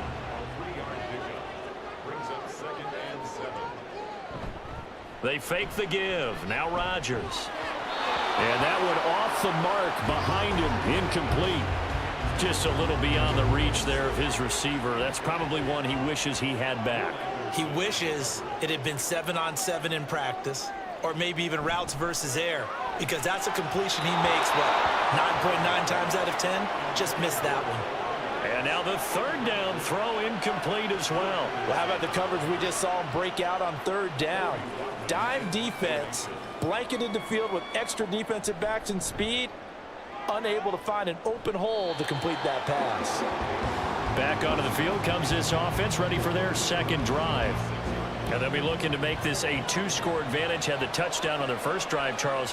Hey, they can get up 2 scores here on the road. That's a heck of a start. And not only have they thought about it, I wonder if they visualized it. I remember playing, and they used to turn the lights out in our meeting room and run through a situation like this and say, just think about what it would be like to be up on the road and take the crowd out of it. Maybe they did some of that.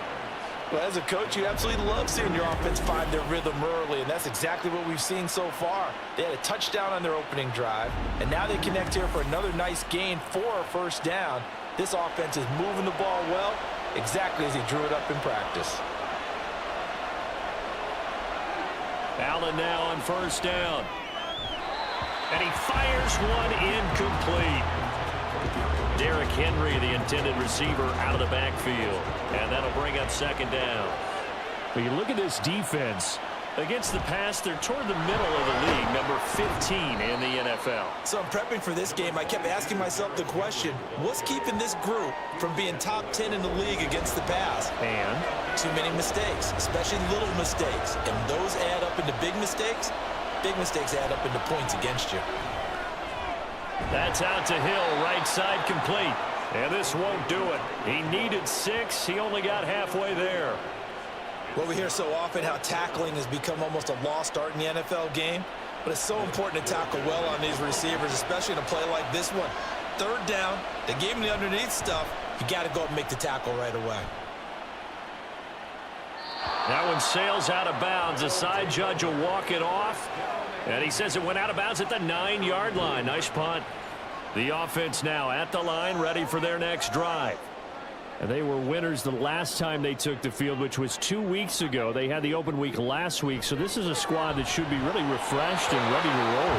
I would agree, because when you get that open week after a victory, it does wonders for everyone. Obviously, your body, get a chance to heal up, but your mind as well. You feel good about winning, so now you can get away from it for a few days, put down the playbook, turn off the film. Just be you. Enjoy that time away, and then you come back ready to go. 3rd and 8. Working from the gun. Rodgers. Pressure gets to him, and down he goes. Back at the 4-yard line. And while all of that was going on with a sack, it appears, unfortunately, we have an injured player. Well, now they're going to come out and take a look at this injury, and we'll be back in a moment.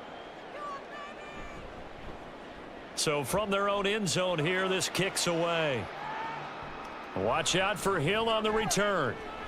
They'll net only 35 here following a 43-yard boot, 8-yard return. And out will come the offense as they take over.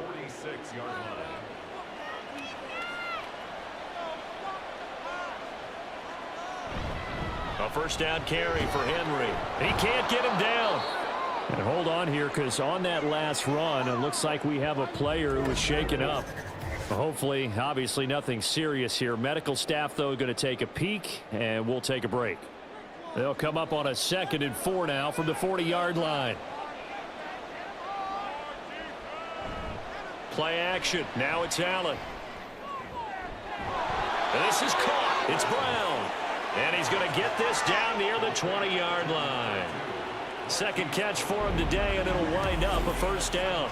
And defensively, they were in zone coverage there. Do you have to be a little careful? You're losing, playing against a good quarterback like he is, to not play too much zone?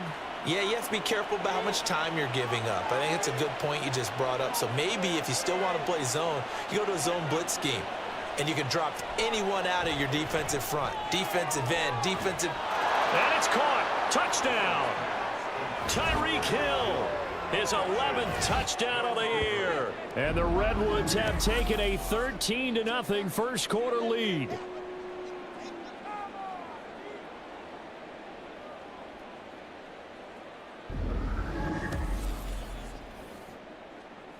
Marr now to add the extra point.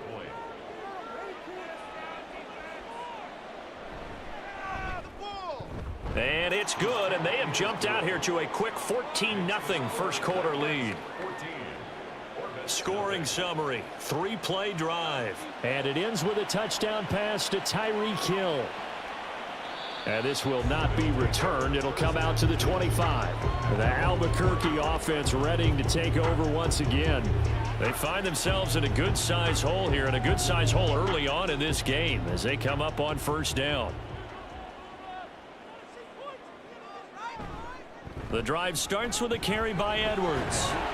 And he'll power ahead, but only for about 3 yards. Second down coming up. But you look at this defense coming into this one ranked number 19 in the NFL against the pass. And I think you're going to see some changes in the offseason, whether it's through the draft, free agency, maybe even both. They definitely need some help in the secondary. And he'll be out of bounds across the 30-yard line.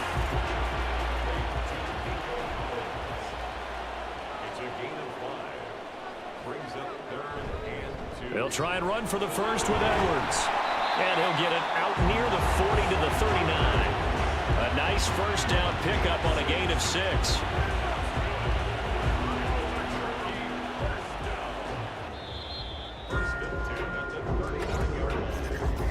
14-0 the score. This is the NFL on EA Sports. Second quarter now, and it's our home team with possession. So from the 39 now, they'll come up on a 1st and 10. As they've got it as we resume action. A run here on first down with Reynolds. It's a 6-yard pickup, and it gets him to 2nd and 4. Well, I think after that run, the defense getting back in the huddle and looking at each other and maybe starting to question their confidence a bit. They gave up a significant run, 6 yards, and now you're saying to yourself, how do we stop them, and do I have enough confidence to make a play? This offense so far on 3rd down, just 1 for 3 thus far. They're up against a 3rd and 1 situation. Able to find the open man. That's complete. And he's got this down to the 35. Defense was thinking run, and they're dealt a pass of just under 20 yards. Yeah, these are the types of plays they're going to need to hit on if they're going to get back into this game. It hasn't been the greatest of first halves, but this is a nice throw here on 3rd down, and they keep the drive going. This offense finding its legs now. Here's another 1st and 10. Give to Reynolds. That's some strong running there as he's down just shy of the 20 on the edge of the red zone. Back-to-back nice gains. That one for 14 yards and another first.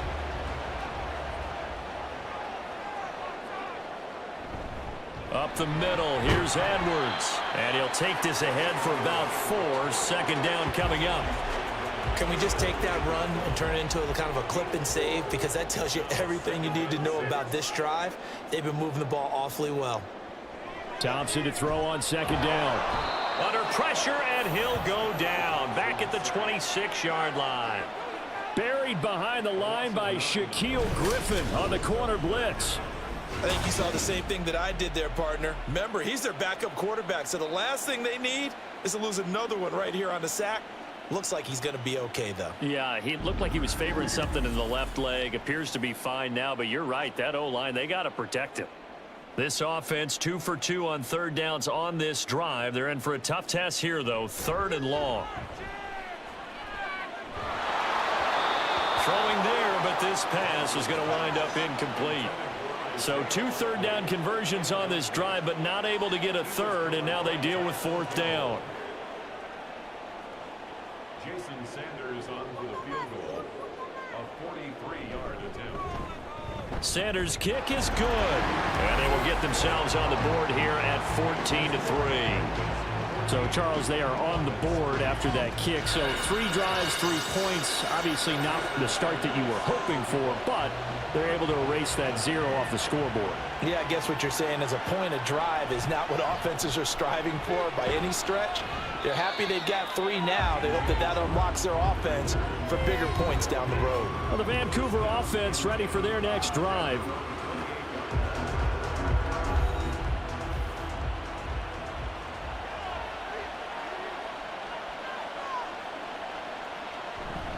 They'll start on the ground. It's Derrick Henry. And he'll get this to the 32. Give credit to the defense for stringing that play out, and they gave up no cutback angle. You know he was trying to dart through. No place for him to go. A nice job there, only giving up a 3-yard gain. And he is met at the line of scrimmage, and he goes down right there.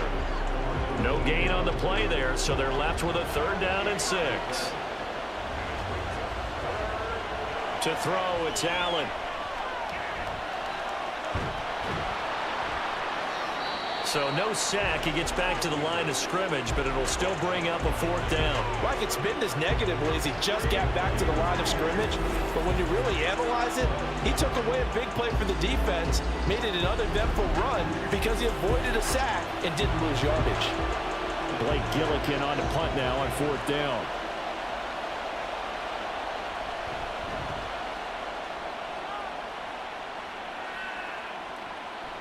This is taken at the 23.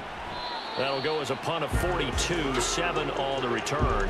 And it will be 1st and 10 as they take over. The Albuquerque offense out to take over now. It's been very much a slow start for them. 3 drives and just the 3 points, CD. Yeah, if you're into the points per drive ratio, that answer is 1. And that's not going to get it done in a ball game. They've got to find a way to finish these drives in end zones, not having balls go through goalposts. Call it a gain of 4 on 1st, and that'll make it 2nd down. Now Thompson. A short one there, caught by Likely. And he'll be out of bounds after getting this one across the 40. 3rd catch of this first half for him, and this one is a 1st down.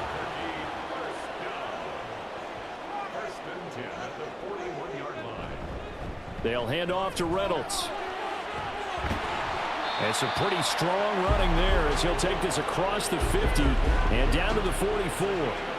41 yards rushing for him now, and he's carried the ball just 5 times. Partner, we always talk about how important 3rd down is, but I think 1st down is equally important because everything comes off of that play.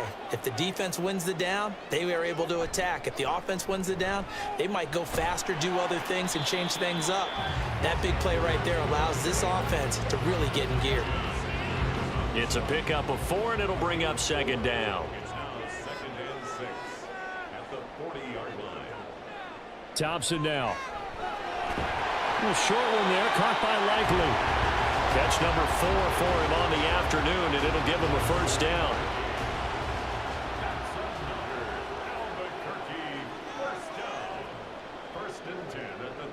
Thompson now from the gun.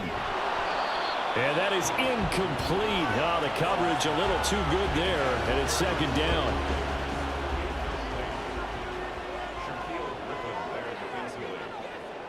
Thompson going to throw it. And he comes back with one complete. And he takes this just a few yards shy of the red zone before going out.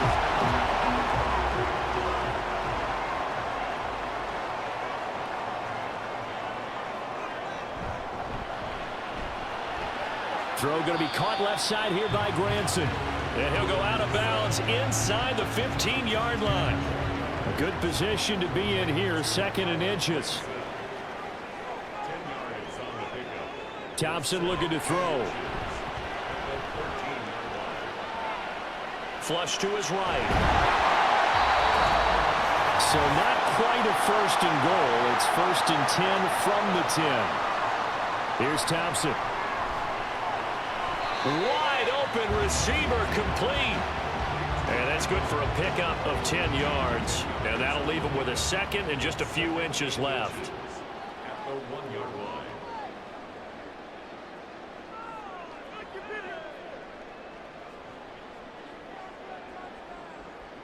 Looking to throw, Thompson. And it's caught. Touchdown. Marvin Jones from a yard out. And the Orbits have got it back to within a score. Well, there you go, Charles. His first touchdown pass of the new season. Well, let's just go back to his rookie year because he's able to get his feet wet, right? Get a little bit of experience. Now I think here in year 2, the game will slow down for him, and we'll see his true talents come out.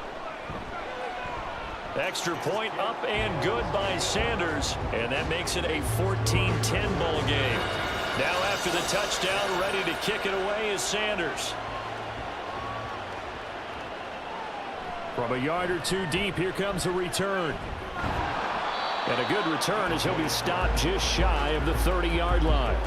The Vancouver offense out and about set for another series. Still more than a minute to go, so there is time if they want to mount something here. Not only time, but they have 3 timeouts at their disposal as well, so that changes everything that you're doing here. Without those timeouts, you can only work the sidelines hoping to get out of bounds. Here, the middle of the field is still available because you can call timeout and regroup. The corner blitz gets there as he goes down for a loss of 7. Don't need it all back at once, but you figure they're going to need something here. 17 yards to go on 2nd down. Inside handoff, Henry. And he'll just keep 2 hands on the football as he'll be taken down after a short pickup. Now the defense going to use the first of their timeouts as the clock will stop with 35 seconds to go in quarter number 2. And he takes us beyond the 35 before going out of bounds. That was a good, strong run there. While one picked up a first down, it was definitely something needed by that offense. A positive run. They got a good push by their guys up front.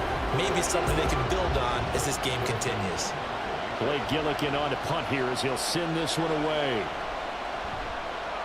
He's been a busy man here in this first half as he gets it away. It'll be a 39-yard punt, no return. And they will take over 1st and 10. One more go for this offense in the first half. And with time quickly fading here in the 2nd quarter, not sure how aggressively, offensively they want to play this. I think we'll find out just how much they trust their guys in this situation if they decide to take a shot. And he'll have this past the 30 prior to going out of bounds. So they'll come up 1st and 10 now from the 33. Now it's Thompson. Throwing left sideline there, but it's incomplete. So after the incompletion on first, now 2nd and 10. Here's Thompson.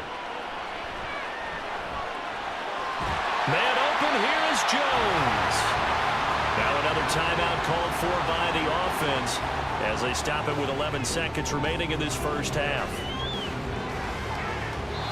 Throwing on on first down, but this one winds up to be incomplete. Nice progress down the field was halted by that incompletion. They could try for some safe yards here to get things moving again, or keep throwing it and pushing it downfield to try and pick up bigger yardage. Another throw on second down, and this one incomplete as well. And unless this is a quick incompletion, this is likely the last play here of this first half. A final shot before break. Thompson. And he floated one out there, incomplete. So we've reached halftime here in a 4-point game. As we send you to our EA studios in Orlando, here's Jonathan Coachman with our EA Sports Halftime Report. Okay, Brandon, time for a sprint to the finish, as it's time to get you caught up with what's happening around the NFL here in a pivotal Week 15.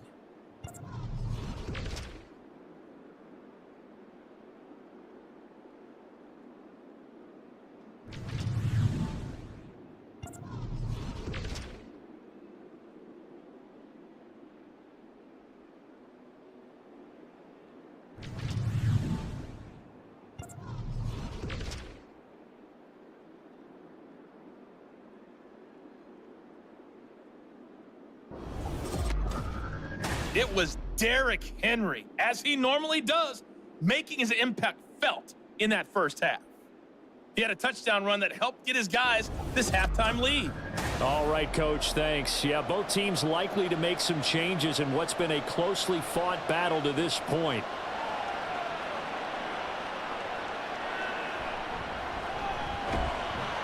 And he will make it to the 20-yard line and no further.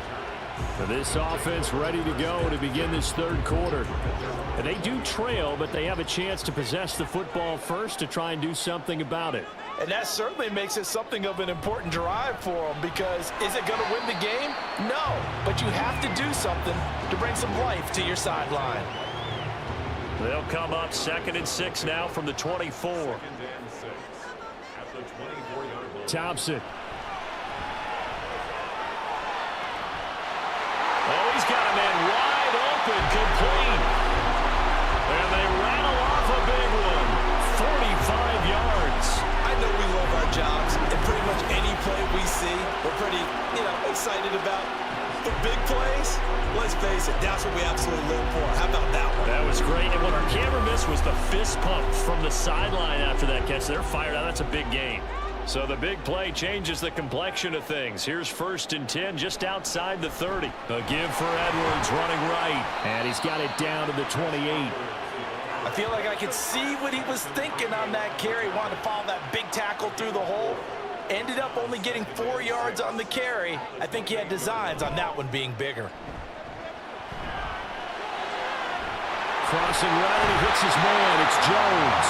And he's down inside the 5 at the 4 before he's out of bounds. 25 yards that time.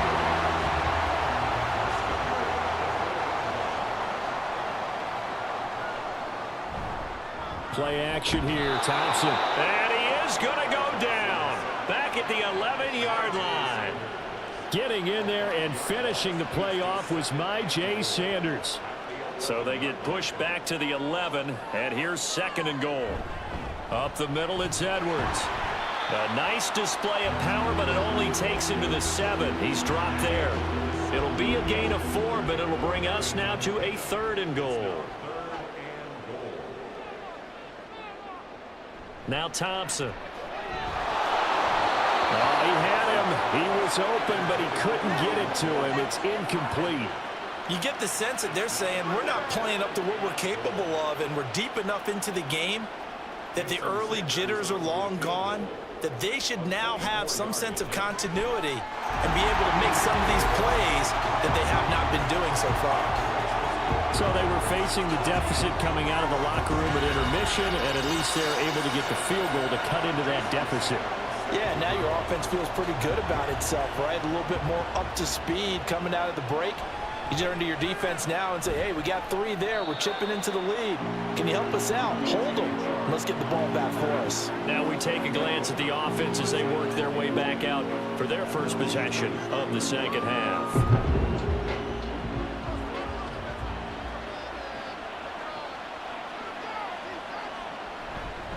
They begin with Henry. They'll be brought down on the 30-yard line after a gain of 6. Now, Brandon, that's the way you want to run the football. There should almost be quote bubbles above the offense right now. Bam, boom, biff. That's how they feel good about moving the football. Here's a pass swung out left to his running back. And they take him down, losing yardage back at the 27. They'll wind up losing 3 here on the play. 3rd and 7 now. So 7 yards from the first down here as they come up to the line of scrimmage. Throwing is Allen on 3rd. And that is incomplete. Oh, he had a defender right there with him to force that to the ground. And 4th down now coming up. And on now is the punter, as he'll punt it away for the 4th time today.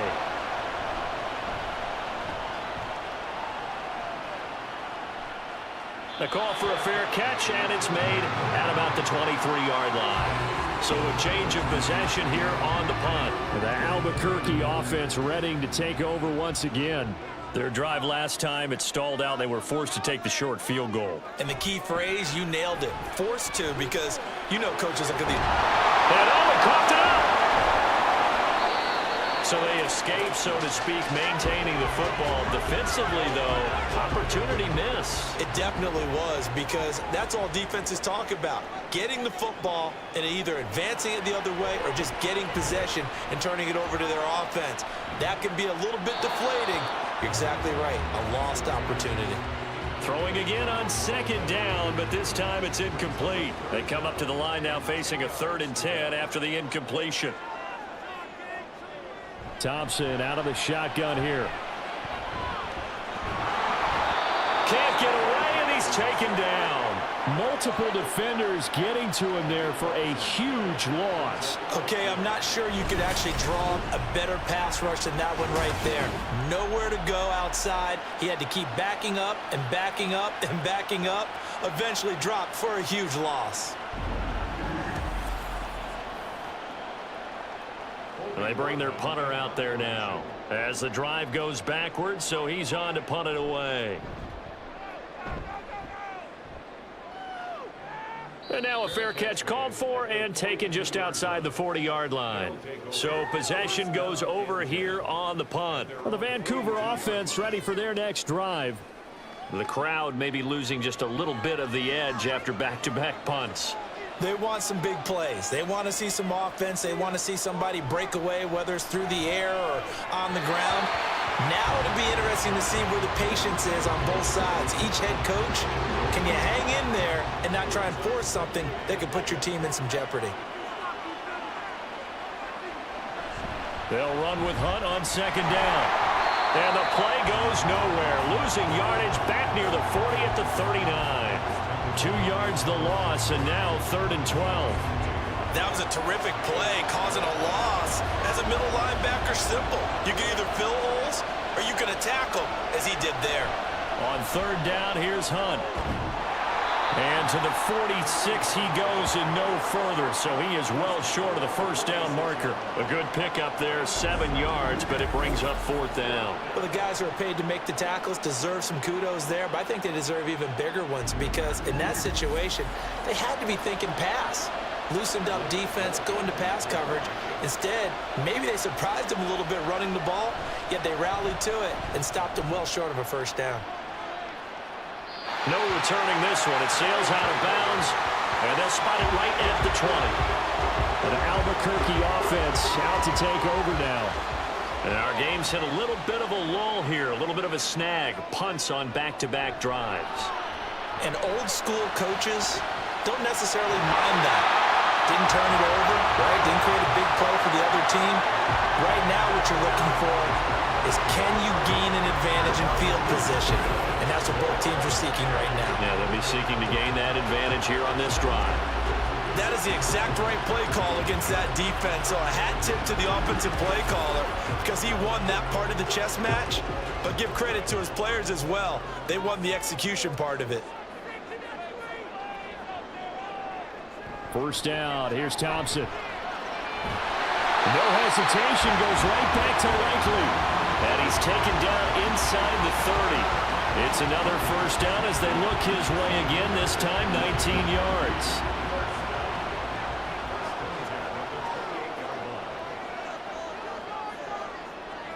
Back to throw. Thompson. And that is incomplete. He couldn't hold on through the contact. Brings up second down.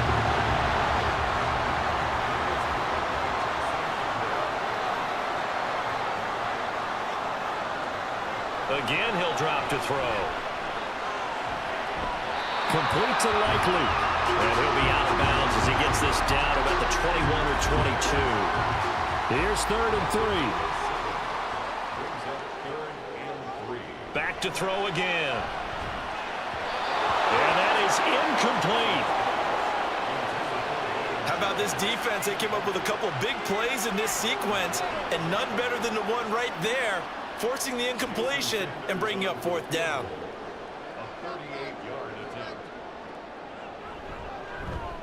The kick by Sanders is good. And with it, they have taken the lead. So that is second drive in to get a field goal now here in the 3rd. Yeah, the first one got them closer, and this one gets them the lead, but I don't think they should fall in love with kicking field goals. They're going to need to put the ball in the end zone if they want to finish off this game with a win. Chark set to return it. And he's up across the 25 and down at the 28. The Vancouver offense out and about set for another series. And really, Charles, not much of a surprise that they're losing. They just haven't been able to get much of anything going in the pass game. And as you well know, in today's NFL, if the passing game isn't working, usually not much else is working either. You're exactly right about that, partner. And I know that right now the easy answer would be, hey, let's run the football. But that might not be everything you need. So despite the fact that they've struggled throwing it, they've got to find some type of a play, multiple plays, that puts the ball in the air and allows for them to have some success. 10th carry now for Derrick Henry. And he's down right around midfield after a gain of 2, maybe 3. But not much on that run, Charles. No, that's exactly the way to execute a run blitz there. They guessed correctly that they would move the ball on the ground, honed in on it, and stopped him. Marked that down for a win in the defense's column. And he's going to be out of bounds, but not before he takes it inside the 40. Line of scrimmage, the 37 on 1st and 10. Throwing now is Allen. And his throw here is going to be incomplete.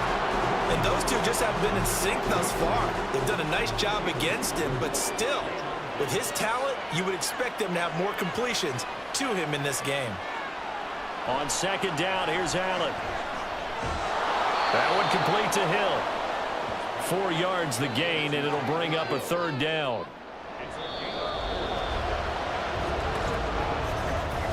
So they'll get a little extra time to come up with his 3rd down play as we've played 3 quarters. This is the National Football League on EA Sports. Back now here on EA Sports. So 3rd down, and a field goal from here would be right about 50 yards as they try to get closer. Again, they'll throw with Allen. And he is caught. And he gets this one inside the 15, just a yard or 2 shy of the 10. Back-to-back receptions for him, and it's another 1st down. And here we are in the 4th quarter, partner, and watch them drive for what would be a go-ahead touchdown. And you and I both know this is where you need a quarterback who can keep his cool back there, not just for himself, but to keep the rest of the team relaxed too. So signs of life in what's been a dormant offense in this 2nd half. Here's 1st and 10. Henry up the middle. And he'll take this one inside the 10 down to the 8. 3 yards on the pickup there, and it'll be 2nd down.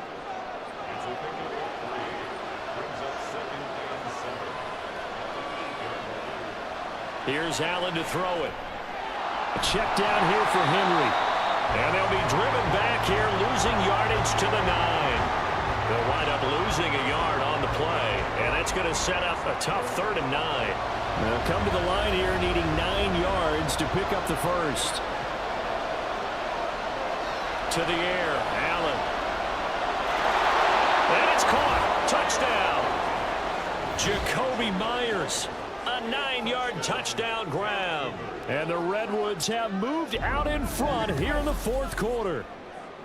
This has definitely been a back-and-forth affair, and now they have the lead here in the fourth quarter. Yeah, and they gave up the field goal on that last drive, as we remember, but it felt like their offense told them, don't worry about it. We've got your backs. We'll come back with a touchdown of our own, and they did. Marr on for the extra point.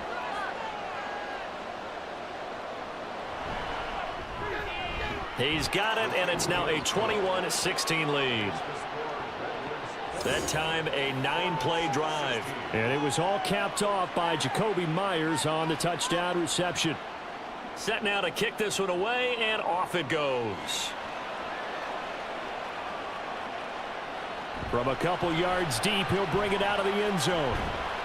And they'll get him down right around the 25, actually the 26 officially, so a net gain of 1 there. And as this offense makes their way back out, NFC playoff race time, we give you a look at what's going on there. And as we take a look at the playoff picture, certainly still a lot of jostling to go in these final few weeks. For the moment, they would be a wild card team, far from locked up, but that's why this is exciting. These last few weeks, a lot to play for. So much to play for, and remember, 7 teams in each conference go to the playoffs instead of 6. And not to mention, remember when the league made that move a few seasons ago to put divisional games at the end of the year? So you get to week 16 and 17, you're playing for playoff spots, and you're playing divisional games. Couldn't be more exciting than that.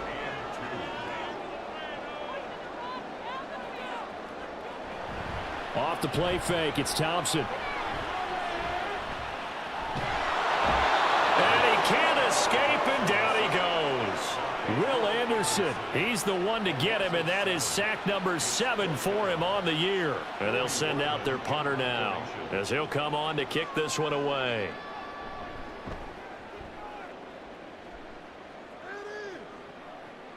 Now Hill to return it. The Vancouver offense ready for their next drive. They have the lead, obviously, late in the game. I guess the good news for them is if for some reason they would make a mistake, a field goal does the opposition no good. Everyone loves to have a little bit of a cushion, and that helps you immeasurably. But the bottom line is, do all the things that you're taught in order to close out the game. Don't even let that become an issue. Yeah, but still a one-possession game. This one not fully over yet. 54 yards rushing for him now in the ball game. An ideal spot here to get a first down and try to run some more clock, and this is second and less than a yard. They'll run it again with Henry. And he'll get it out a couple yards shy of midfield at the 48. 4 yards the pickup, first down. Well, it is our business to analyze what we saw out there, and on that play, I saw a defense staying in base, not taking a chance, not blitzing, in a situation where they absolutely need the football back. That's either a case of overthinking it or not thinking it through. If you do blitz, do you have to be careful about where you're coming from, or are you just coming from all angles? You have to be careful about where you're coming from, obviously, but at this stage, you have to take a few chances as well. On second down, here's Henry. They'll get 3 as the drive continues. It's a first down. And Brandon, you know that expression? He just does what he does. It sounds trite, doesn't it? But in this case, it's perfectly apt. This is one of the better runners in the NFL. And all he does is just find avenues, find ways to pick up key first downs and big runs. And brought down, but not before they're inside the 25. A nice pickup of 17 yards. No doubt those are the types of carries they're looking for here, Charles. The lead in the fourth quarter. This is when coaches that have a reliable running game, they breathe a little easier on the sideline. Yeah, they love the idea that they can take the air out of the football at this point of the game. That means they're really counting on that offensive line, counting on the runners, taking care of the football. Because you're going to tell your quarterback, hey, no time to be a hero. We're not going to throw it here. Just eat up that clock. And if you have the ball, they can't score. From the 17, here's 2nd and 4. So the shotgun snap to Allen. And this one incomplete. Too much contact to hold on to that one, and it's 3rd down. In search of 4 yards here to pick up the first down. Allen from the gun on 3rd down. He had a man open, but he missed him, and it's incomplete. So decision time now, because a field goal keeps it a one-score game. What are you thinking? Well, I'm looking at the down and distance, and that's where the issue comes in. It's not short enough that it's a no-brainer and you go for it. You have to analyze this one. To me, you take the field goal, take the points. I don't think you want to risk coming away with nothing. From a defensive perspective, though, I think maybe they're saying, hey, we did what we needed to do, kept this a one-score game. Yeah, without a doubt, because they were able to bleed some time off the clock, right? Put themselves in a good position, but it's not out of reach yet, okay? Being able to hold them to a field goal means that they do have a chance to come back and win this game. And ultimately, he stopped right where he would have been if he had simply gone down to a knee at the 25. The Albuquerque offense out to take over now.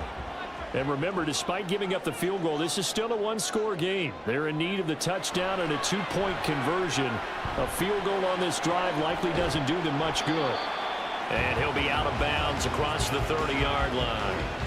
It'll go down as a gain of 6, and it'll be second down. A 6-yard pickup brings up 2nd and 4. To the right side, this is Edwards. 4 yards the pickup, first down.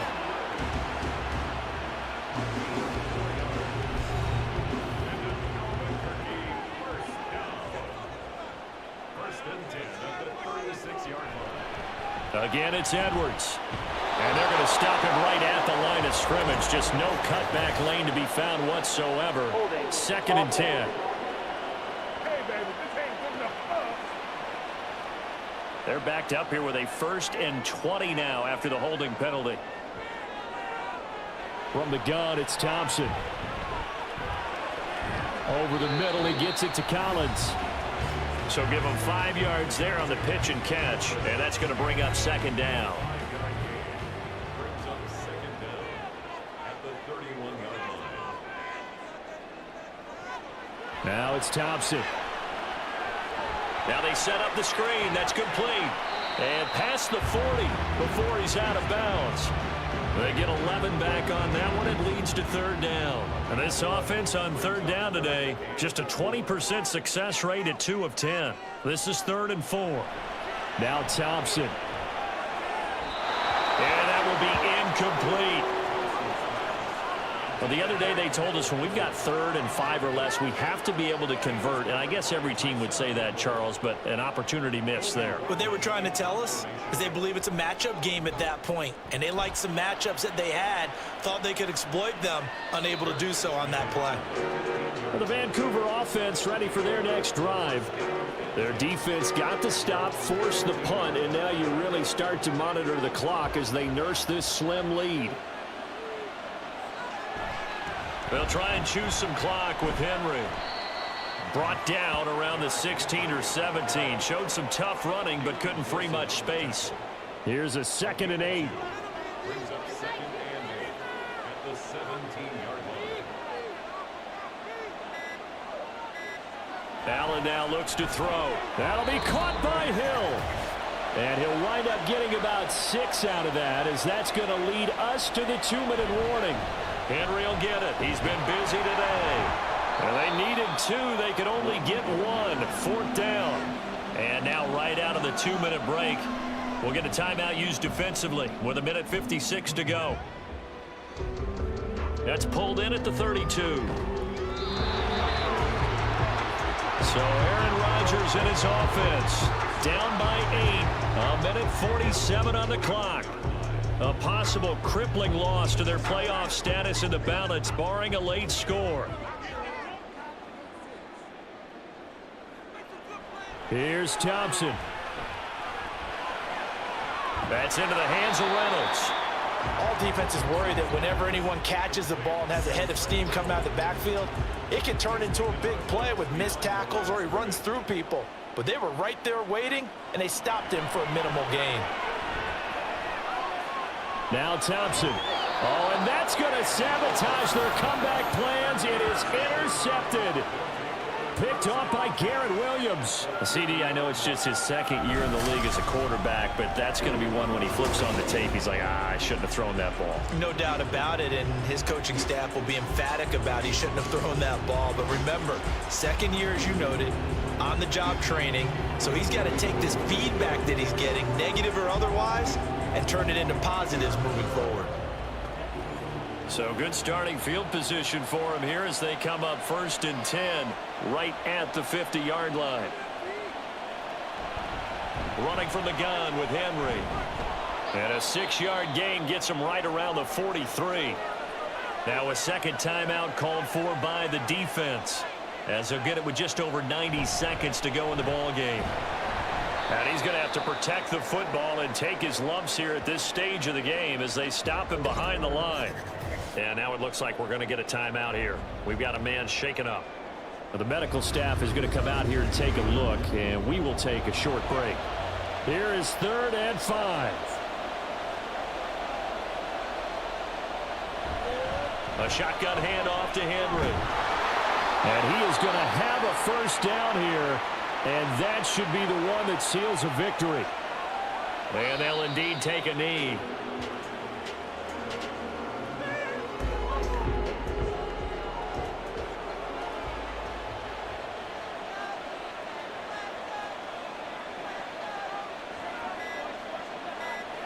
Clock counting down toward 40 seconds as they take the knee.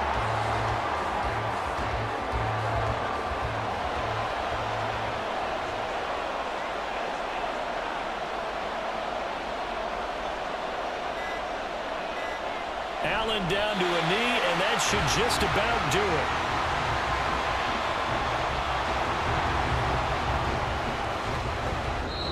So this crowd will not go home happy. It's a victory for our visitors, and they were spurred on by a strong performance in that 4th quarter as they held their opponents off the scoreboard. Everyone wants to pitch a shutout for the entire game, but when you throw one in the 4th quarter, that tells everyone that you're getting stronger and dominance is starting to take over, right? The way that you close, the way that you finish, that gets preached to you from the time you're playing Little League football all the way up through.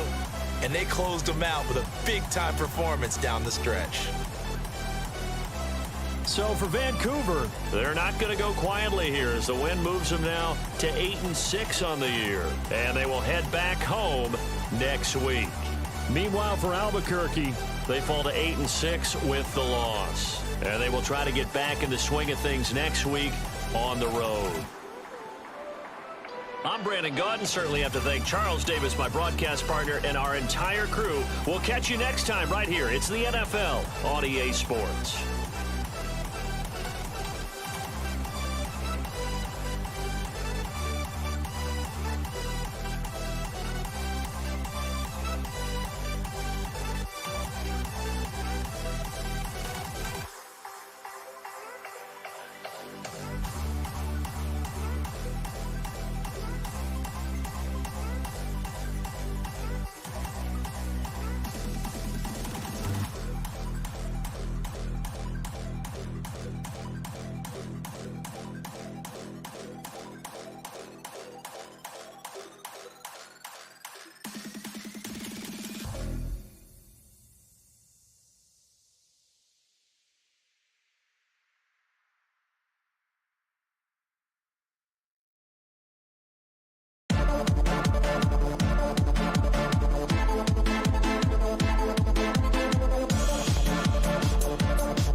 chase. Big plays follow him around. He comes in second in the NFL in receiving yards. It's the Lumberjacks and the Bulls coming up next.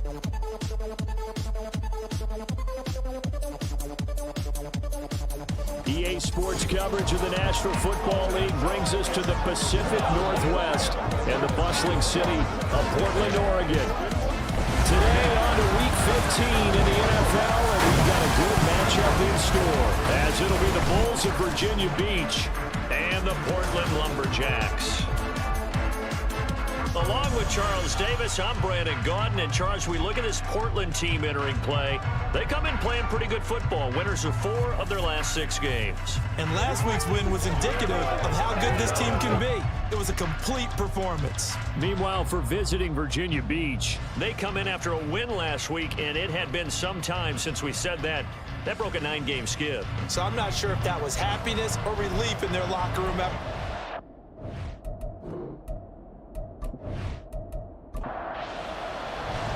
The byes are over. It's now a 4-week sprint to the finish, and we are underway here in Week 15. On the return, Marcus Jones from the end zone. And he's able to get this across the 20, but not by much, as he's marked out officially at the 21. So out comes this offense to take over for the first time. Leading them out, still one of the most recognizable QBs in the game and one of the most fun QBs in his 5th season. It's Gardner Minshew. And how about this young man? Took the NFL world by storm. As a 6th-round rookie, signature mullet, mustache, but 21 touchdowns for the Jacksonville Jaguars. Great personality, and everyone gravitates towards this guy. Teammates love to win with a quarterback who leads them like that, and fans love to root for a guy who seems just like them. So from the 26-yard line, here's a 2nd and 5. Looking to throw it, Minshew. He'll check this one down to Pacheco. And he'll get it up to the 33-yard line. 7 yards there and a first down. A gain of 7. And a Virginia Beach first down. Out of the gun is Minshew. And this one almost intercepted. Not a good throw there. Nearly an opening drive INT. It's now 2nd and 10. They'll go play action here with Minshew. And he'll protect himself at the end here as he winds up getting pretty decent yardage. The plan was clearly to challenge them by sending a blitz on 2nd down, but even the extra guys couldn't catch him in the backfield. He doesn't scramble for a first, but he does get the last. All right, rifles one, and that's going to be intercepted. Picked off by Michael Davis. And they take possession 2 yards away from midfield at the 48-yard line. So far this season, this defense has had their issues against the pass, so that's a great sign for them to get the early pick. Yeah, confidence builder for them and an absolute shock for the quarterback because he went into it. He saw the numbers we saw. He watched them on tape. I think he came into this one thinking this is going to be a big day, and it very well could be. But early in this one, advantage defense.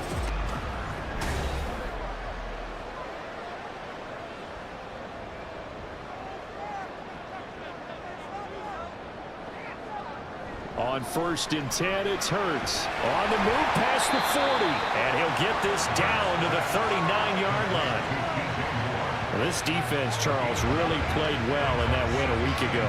It was a little bit enlightening talking with the defense coordinator about their performance last week because the feeling was that it was a good, solid performance. They did what they needed to do to get the job done and get the win, but definitely a few lapses that they're looking to correct. And he'll go down here at the 35-yard line.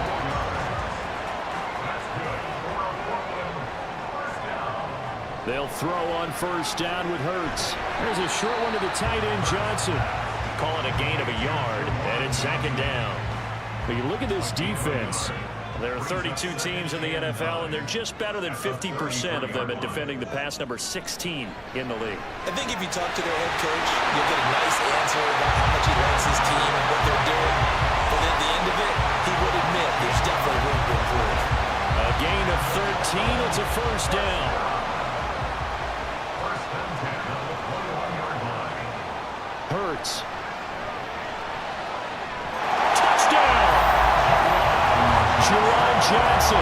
His 9th touchdown of the season. And the Lumberjacks use the early turnover to get on the board first here in this one. As a general rule, quarterbacks don't want to lock in on a receiver before the ball is snapped. But in this case, based on the matchup he thought he was going to get, it was favorable for his tight end. He locked in on him early and found him for a touchdown. Evan McPherson for the extra point.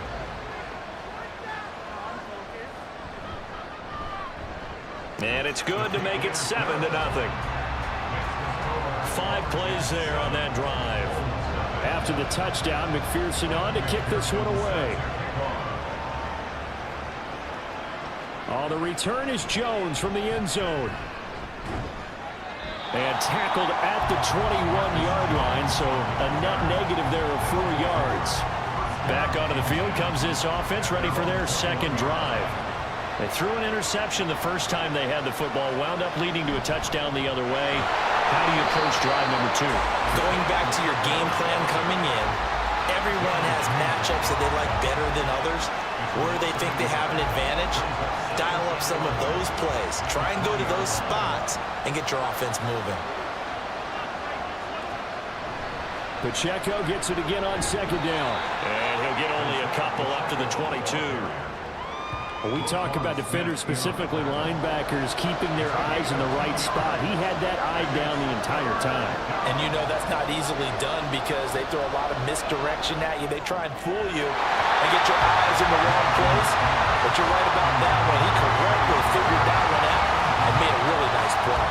Every offense tells you they want to come out and start fast. That's not unusual at all. But this group, they've yet to get much rolling through their first 2 drives. It looks like they're going to have to give up the football again after this one. Here's more on the return. It'll be a 40-yard punt, 8 on the return. Portland's offense now about set to take over.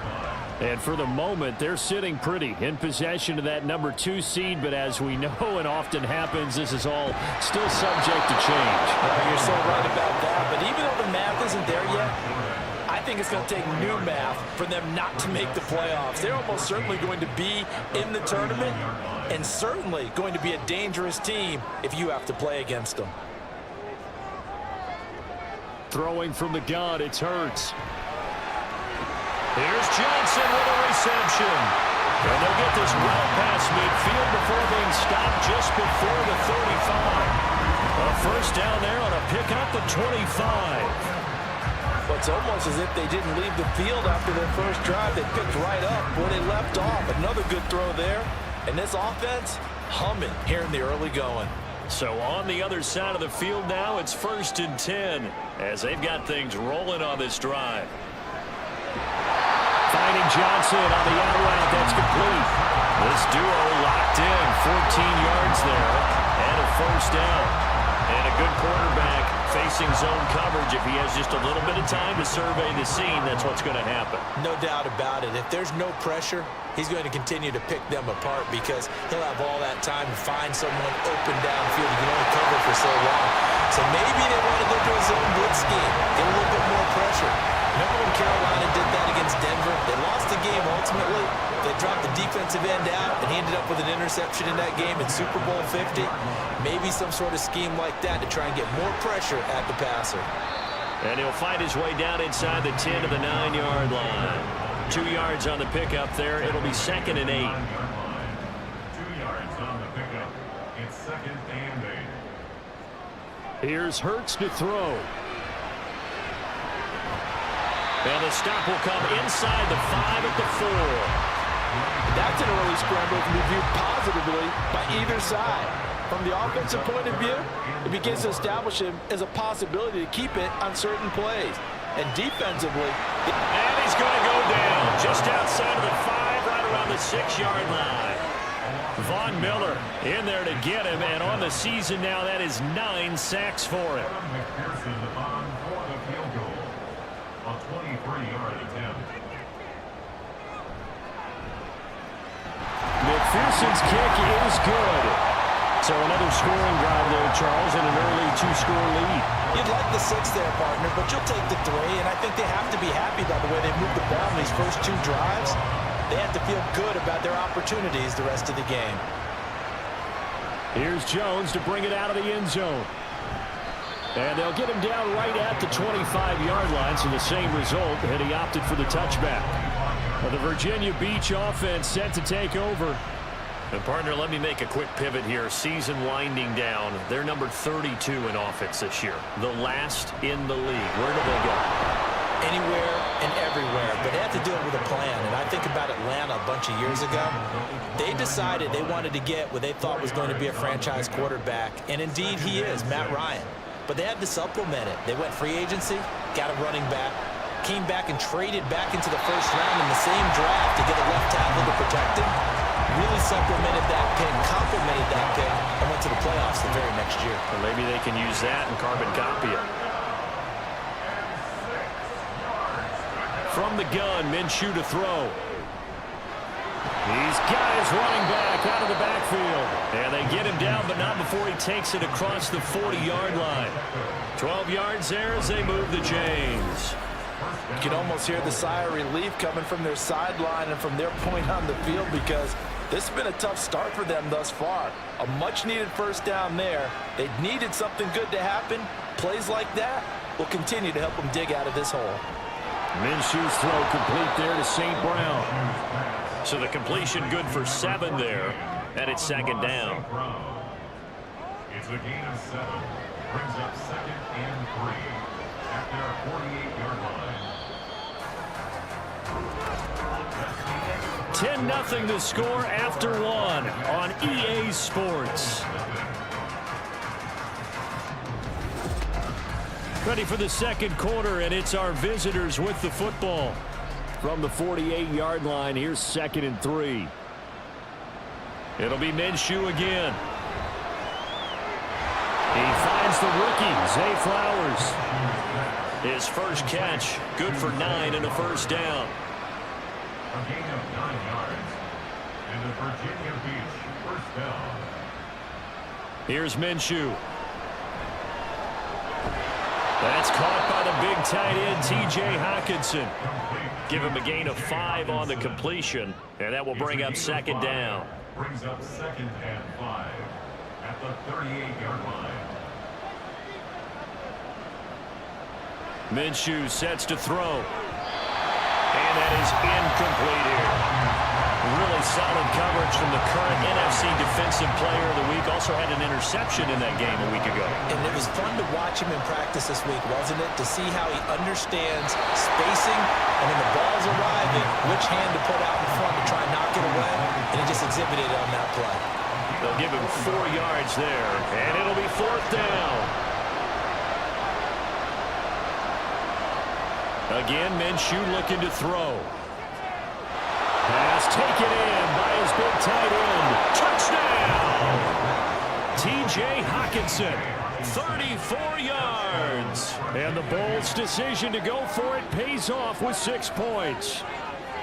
For a big tight end, he can sure move like a slot receiver when he gets a head of steam going. And as a defensive back, you've got a big decision to make when he's moving like that. Cairo Santos on to try the extra point.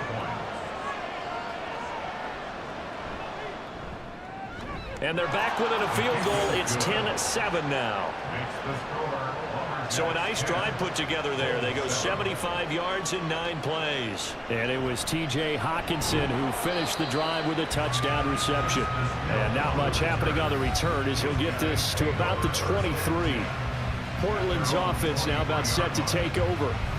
And they, if you just look at this game, Charles, on paper, they've got the edge, no doubt. They're hanging around the top of the NFC. On the other side, you got a squad that's towards the bottom of the NFC. But when we mentioned that to the coaches, they were having no part of it. Yeah, and I like how you said when we mentioned it. In fact, I mentioned it, and I upset them a little bit, didn't I? Because they wanted no part of that one, and I was reminded, like a 5-year-old, this is the NFL. Any given Sunday, anything can happen. They are guarding against the upset.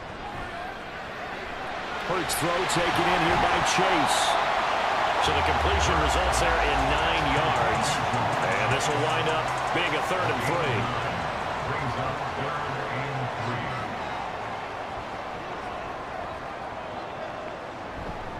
3. They'll run with a former member of the Crimson Tide, Damian Harris. And he's going to have the first down at about the 38. That gain of 9 buys them a new set of downs. That's quite a spot there for his first carry of the game, but obviously they had plenty of faith in him, didn't they? No question about it. And here, why not go with the fresh legs? Able to push forward, pick up that first. On first down, Hurts. And he's got the hook up to Moore. And he'll be taken down, but not before he works it past the 50. All told, they get 13 yards on that play. Throwing is Hurts. There's a short one to the tight end, Johnson. Broke through some contact, but unable to reach the 40. That's good. The completion there for 7 yards, and that'll make it second down. At the 42-yard line. Up the middle, here's Taylor. Able to slither by, and he'll go down here at the 35-yard line. 7 yards there and a first down. We use the word relentless a lot with guys who are aggressive on the field. In this case, it really fits, doesn't it? How about his ability to break tackles and his feet never stop moving? Back to Taylor on first down. 5 yards is the tally on first down. That brings up 2nd and 5. Consecutive positive runs for him on the last 2 snaps. He certainly appears to be trying to put the offense on his back and just move them down the field when his number is called. The way he's running it, I keep going back to him. They try to throw on second down, but this one is incomplete. They'll break the huddle and come up on the 9th play of this drive, needing 5 yards on third down. Hurts sets up to throw it. That is caught. And he'll be out of bounds about a half to a full yard shy of the 5. They're able to convert on third down, and that sets up a first and goal. And this has been a nice answer to the touchdown drive against them a few minutes ago because they've come out and reestablished the tempo. A nice throw there, and they're putting together a very strong drive as a response.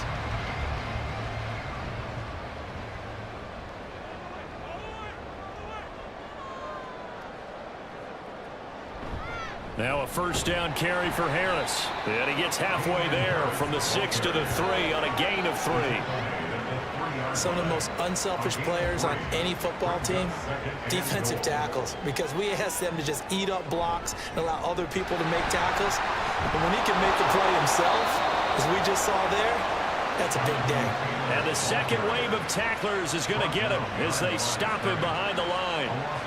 Defensively, I think they can smell a stop. Ball right around the 5 here, brings up third. And I think what they've done is they put doubt in the minds of the offensive guys. What do we do? Because now you don't have a go-to play. Either side they pick, throwing it, running it, it won't be easy. On for the field goal now is Evan McPherson. From the left hash, a chip shot here.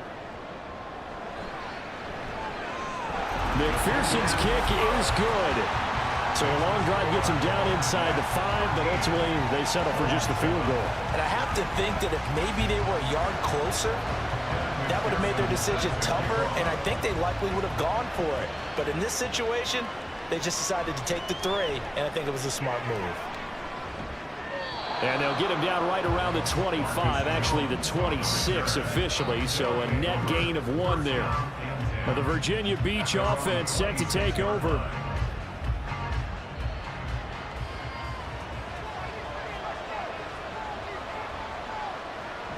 They'll start the drive here with Pacheco. And they get him down, but not before he takes it across the 40-yard line. 15 yards is the pickup there, and the drive starting very nicely. First down.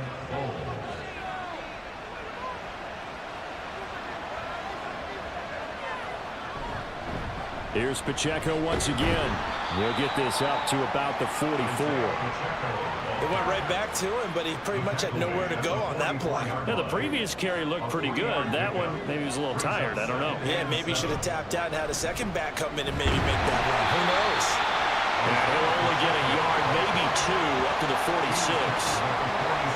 The offense on third down, they've only converted once in 4 tries. This will be 3rd and 5.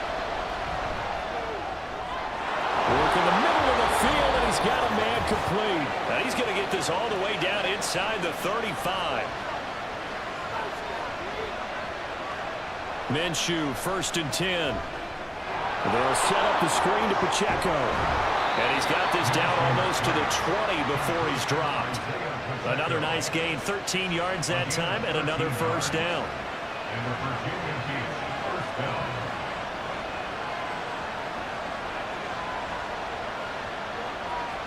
Now Minshew.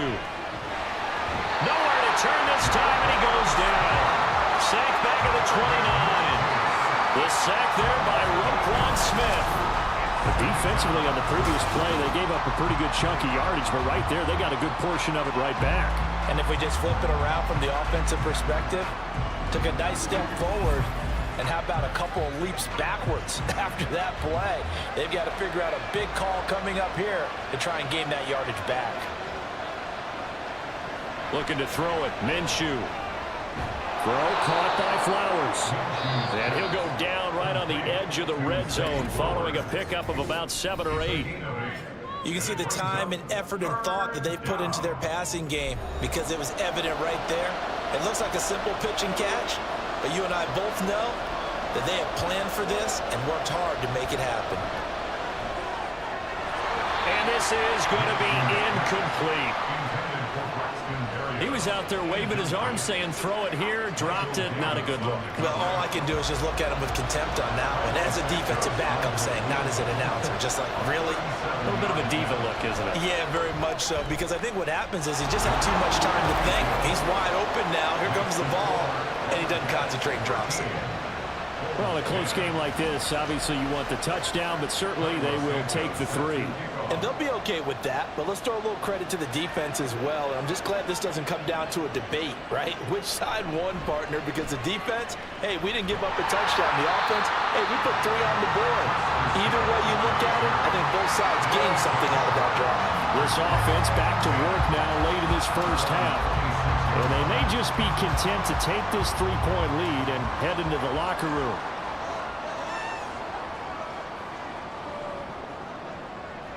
They'll try and start this drive in the air.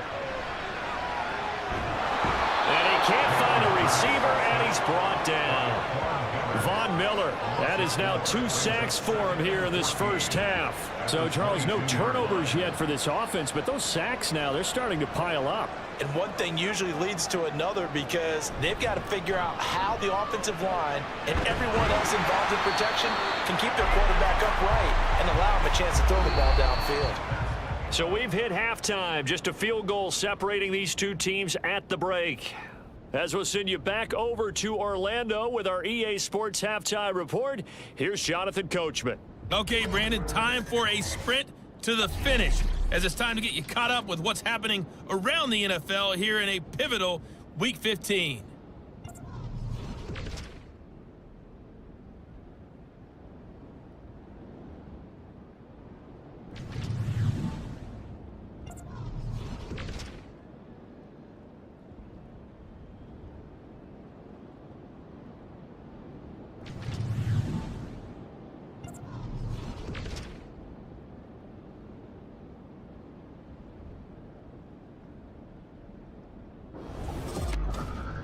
The Eagles got a solid first half from last year's MVP runner-up, Jalen Hurts. He had a touchdown pass in that first half, helping his guys to a halftime advantage. Okay, Coach, thanks as always. This one's still anyone's game as we welcome you back for quarter number 3. Hill is going to take it out of the end zone. And ultimately cannot get this out to the 25-yard line as he's dropped at the 23. And this offense ready to go to begin this third quarter. And, Charles, they've got the lead. Put your coaching hat on here now. What's the game plan for the second half? I think getting the running game going a little bit more because I thought in the first half they didn't get it moving the way that they would like. They had success throwing it. But I think these first couple of drives, they want to get those running backs going and give them more opportunities, and I will guarantee you that those guys were lobbying for them in the locker room at halftime. As they began this drive, I was wondering how they were going to attack since they're playing with the lead. Would they continue to try and push the ball downfield? Well, after one play, it appears that the answer is yes. 1st and 10, Taylor now. And a 5-yard gain gets him to the 42. That's a really good gain right there. They pick up 5 yards halfway to a first down. The only problem now in the huddle, everyone's going to want to touch the football. Be a lot of chattering now because they've seen that they can move the line of scrimmage. Here's a pass swung out left to his running back. They follow up the gain of 5 by only getting 1 there on second down. 3rd and 5. Brings up 3rd and 5. From the gun, it's Hurts. Over the middle and into the hands of his receiver Moore. And he'll be taken down, but he does have first down yardage. Give him the 3rd down conversion, 5 yards on the play. 2 first downs have him up near midfield now on 1st and 10. Hurts. There's a short one to the tight end, Johnson. Oh, and now some space to operate. Still going. And touchdown! Jerron Johnson. His 10th touchdown of the season, 2nd of the game. As his guys are able to extend their lead.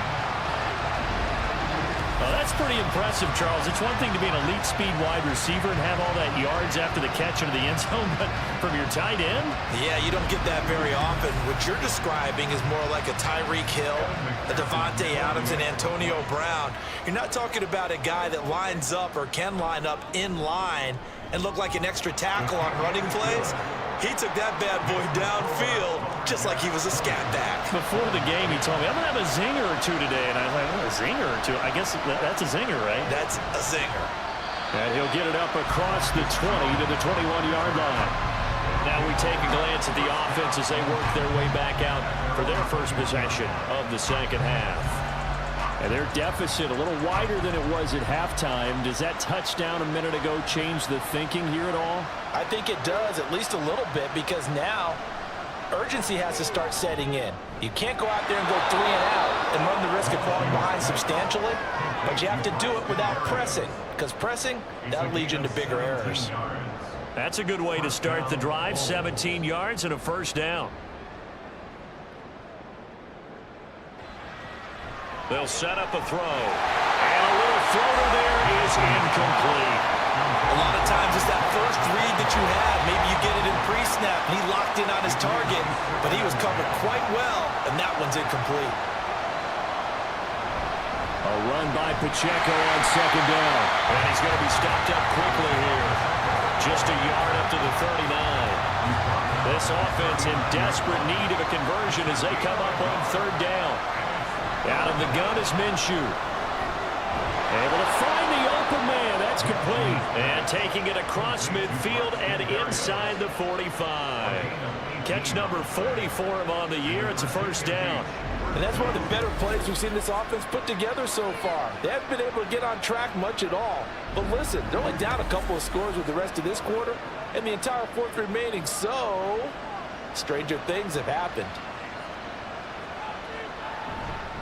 On 1st and 10, here's Pacheco. And he's going to get a solid gain of 9 before being brought down. 2nd and right at a yard. 35-yard line. It's a gain of 9. Brings up 2nd and a yard. Again, it's Pacheco. And he works it to the 30-yard line here, right at the 30. A gain of 5, good enough for the first down. A gain of 5. First down, Headed straight, it's Pacheco. And just no chance of turning the corner. He can only get back to the line of scrimmage. 2nd and 10 coming up.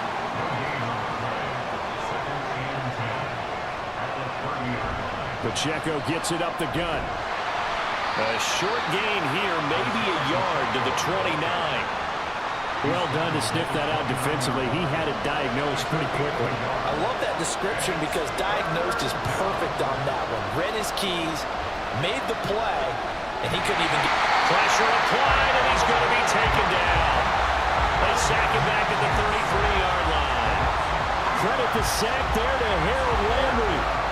So on comes Cairo Santos now for the field goal try. They'll put it down right at the 40, so call this a 50-yard attempt. Santos' kick is up and through, and that will tighten this one up a bit. Now a one-score game at 20-13. So the response to that touchdown on the other side to begin the third quarter. Look, just 3 points, but still a response nonetheless. You're exactly right about that, because I think you needed to answer back with something, even though it's not 6. Just enough to send a message that says, hey, we're not going away. A solid return, pretty good field position. They'll start at the 32. Jalen Hurts in this offense trotting back out. And he had the touchdown on the last drive, also 4 for 4. Very, very effective. What does he need to do to translate that forward into this drive? Not think that what he saw in coverages last time is exactly what he's going to get again. He's got to play ahead and start thinking to himself, okay, we just did that. What are they going to take away now? What do we go to as a counter? And continue to encourage his offensive line to continue to give him time. They were really good on the last drive. Now, meanwhile, a pass that should have been intercepted, but it winds up falling incomplete. So after the second down incompletion, they'll come up now against a 3rd and 6. Here's Hurts to throw. Quick slant caught by Chase. And he'll be taken down, but he does have first down yardage. Give him 6 yards, and they do convert on 3rd.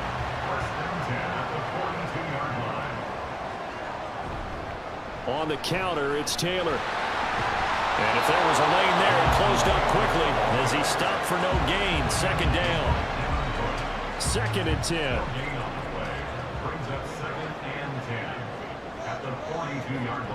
Now a shotgun snap as they'll look to throw. Firing quickly, but it's incomplete. I see the surprise in your face there, partner. That is a rare incompletion from him. He's been on point this entire game. He has percentage completion-wise way up. Not that time. Escaping the pressure right. And he can only manage to get this to the 45-yard line. Well short of the first. The decision to tuck and run gets him 3, but that's not enough. Now it's 4th. Nice call on defense, rolling out the nickel package for that big 3rd down play, and they did an excellent job locking down coverage and forcing him to try and run for it, and he doesn't get there, which brings up a big 4th down call. On is the punter, Johnston, now as he sends this one away. And a little too much mustard on that one. It hits a couple yards into the end zone. A missed opportunity there maybe to pin him back. Well, the Virginia Beach offense set to take over. Last time out, you remember their drive stalled, but thanks to their kicker, booted a long field goal to at least get them 3. Now here they'll try to do better and find the end zone. And in our experience, how much fun is it for coaches to know that they've got a kicker who can nail it from long distance? Now, the hard part is, as an offensive play caller, you don't want that in your head too much where you're relying on it, and he goes out and gets the job done for them. But I'm quite sure he would be content to just kick extra points from here on out. Yeah, absolutely no question. I think his teammates would be okay with him just kicking the extra points as well. He's up to 70 yards receiving now as that last catch gets him a first down.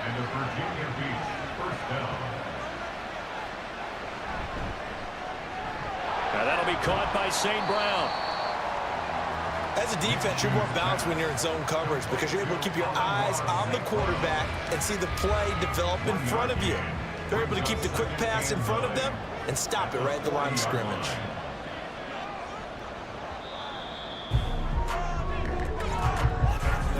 And they're not going to get to the line to run another play. So we will switch ends as the third quarter has come to a close. We'll return with more after this. You're watching the NFL on EA Sports. They work now on 2nd and 9. Back now in the Rose City of Portland, Oregon. As we've got the final quarter upon us, we get ready to start the 4th. And slow going there as he'll only get a yard, maybe, up to the 41.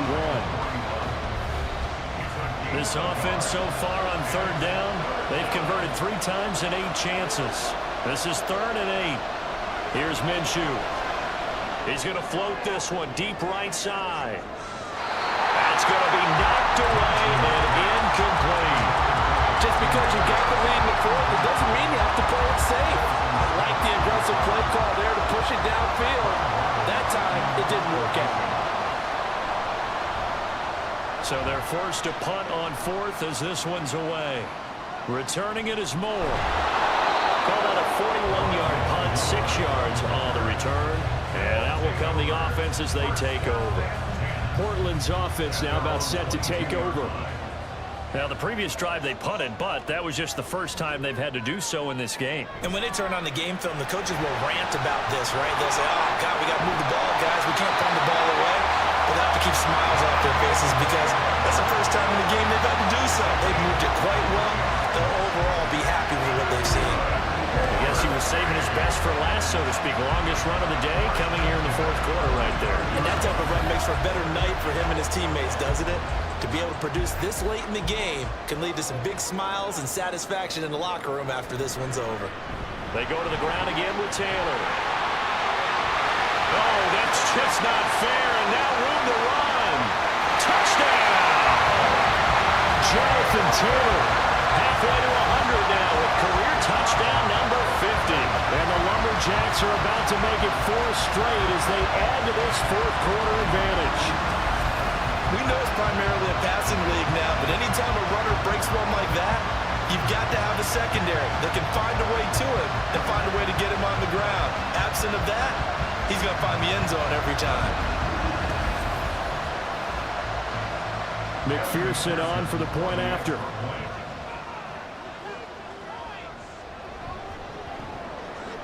And the lead is up to 14. It only took him 2 plays there to find the end zone. The last one, the long run, getting him in for 6 points. Marcus Jones, a return man. And he will be brought down here inside the 20. Good coverage as he's dropped at the 17. And here's the Virginia Beach offense out and ready to go again. Over on the sideline, hoping to hit that reset button between possessions. Last time out, they had to punt it away. This time, hoping to finish this thing off in the end zone. And they'll bring him down at the 27-yard line. 66 yards rushing for him now to this point. In need of only about the length of the football here on second down. They run it with Pacheco from the gun. And they get him down, but not before he takes it across the 40-yard line. 15 yards on the play, first down. Now, yes, a 2-possession game, but a good chunk of time on the clock, so they have the ability still there to run it on second and short, but maybe they need to pick it up a bit. You're right. They did pick up the first down there, but as you mentioned, they have to pick up the pace now because it's a 2-possession game. They've got to get there twice to make sure they have a chance to win. The tackle was by the Boston College product, Harold Landry. From the 46-yard line, a second down and 6. Now they'll switch it up here and look to throw. Amon-Ra St. Brown. And they'll get this to the 30-yard line before crossing over out of bounds. That one covers 24 yards. It's a first down. Good yardage on the completion there. When they look at the scoreboard, they do understand a field goal is not going to do them any good. My guess, they're going to press the ball downfield as far as possible, try and throw it into the end zone and get a score because they know they've got to get that done and get the ball back as quickly as possible. Minshew. And it's caught. Touchdown. Amon-Ra St. Brown. 30 yards. And the Bulls have made it a 1-score game again here in the fourth. So how about that for an answer? They get the touchdown there, and it's back to a 1-score game here in the fourth. And that's what these guys have done all game long because they've scratched and slashed their way to stay in this game. And by now, we should all realize they're not going away. Now the pressure again swings to their defense because they're going to need to find some way to get the ball back. Santos with the extra point. And now things get a bit more interesting here in this fourth quarter. This taken in at the goal line.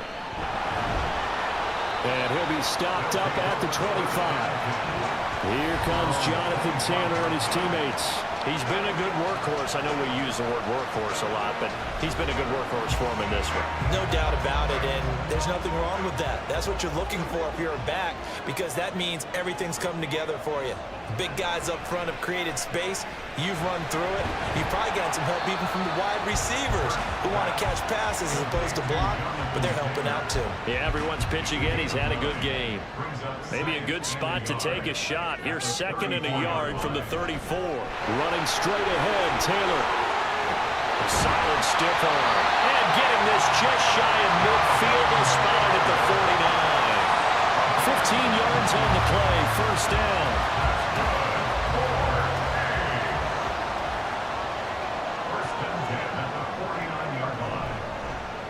Again, it's Taylor. And not a whole lot of room to operate there on the first down run. He gets maybe 3. I like that run right there, partner. Not the flashiest run, not the one that's going to break for big yardage, but he understands the situation, and taking care of the football, paramount, and he got it done. Nursing that slim lead, you're exactly right. Hold on to that ball. And a 6-yard gain gets him right around the 43. Heavy set out there on 3rd and 1. They'll try and run for the first with Taylor. And he'll be brought down, it looks like right at the 40. It's a gain of 3, and it gets him to first. I like a guy who understands the situation. I also like a guy who you look at him and you say, that looks like a guy who knows the coach is going to say, guess what? You drop this one, you'll be carrying around the training facility for an entire week. Maybe flashback to high school or college, carrying it around campus, right? The old gauntlet drill, right? Anyone get the ball out while he's sitting in class and bring it back to the coach? He's in big trouble. They'll work from the 36 on 2nd and 6. They'll look to throw. His throw incomplete.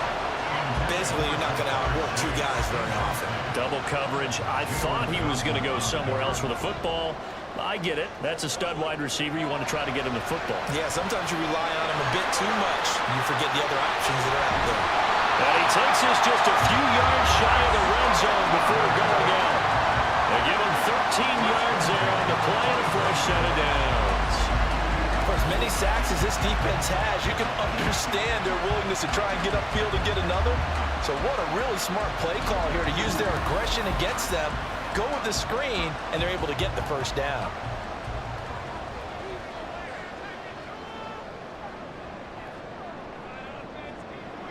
Again, he'll drop to throw. There's a short one to the tight end, Johnson. They'll wind up getting just a yard, and that'll bring up 2nd down.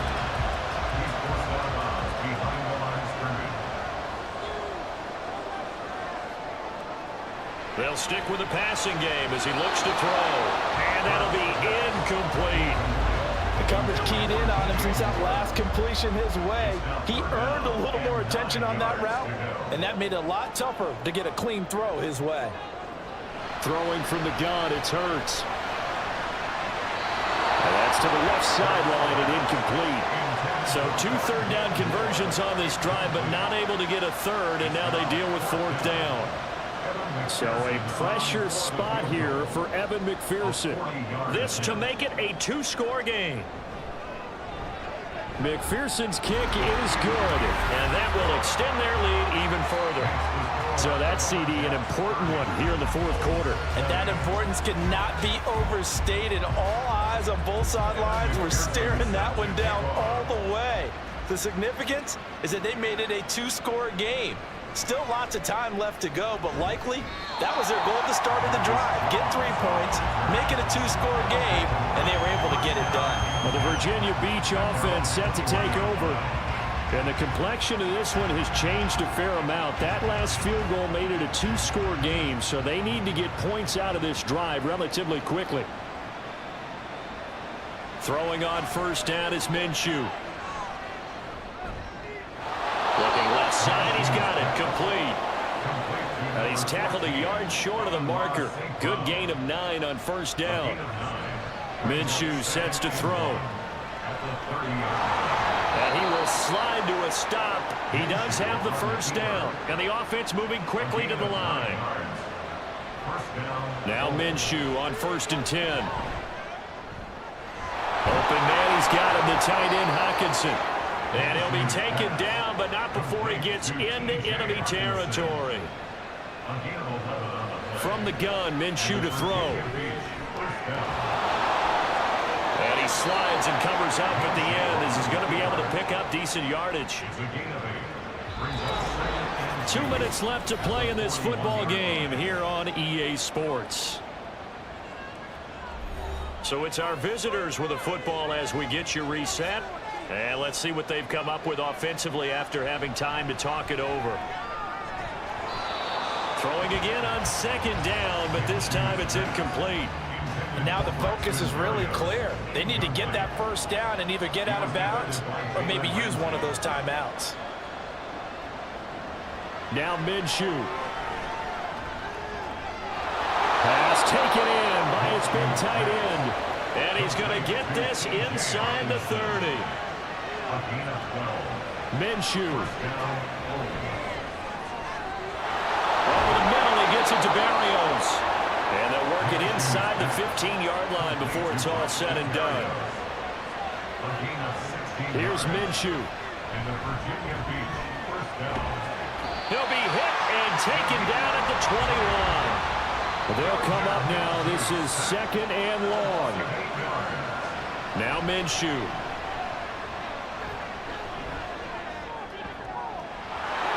And that's a touchdown, but hold on. There is a flag down on the field. We'll have to see what this is about. Illegal touching. Offense. So retract the yardage and retract the touchdown. And retract the chunk play. Big strike there to get the touchdown. Now they've got to take it back and see if they've got another one still in their arsenal. Now on 3rd and long, they'll look to throw.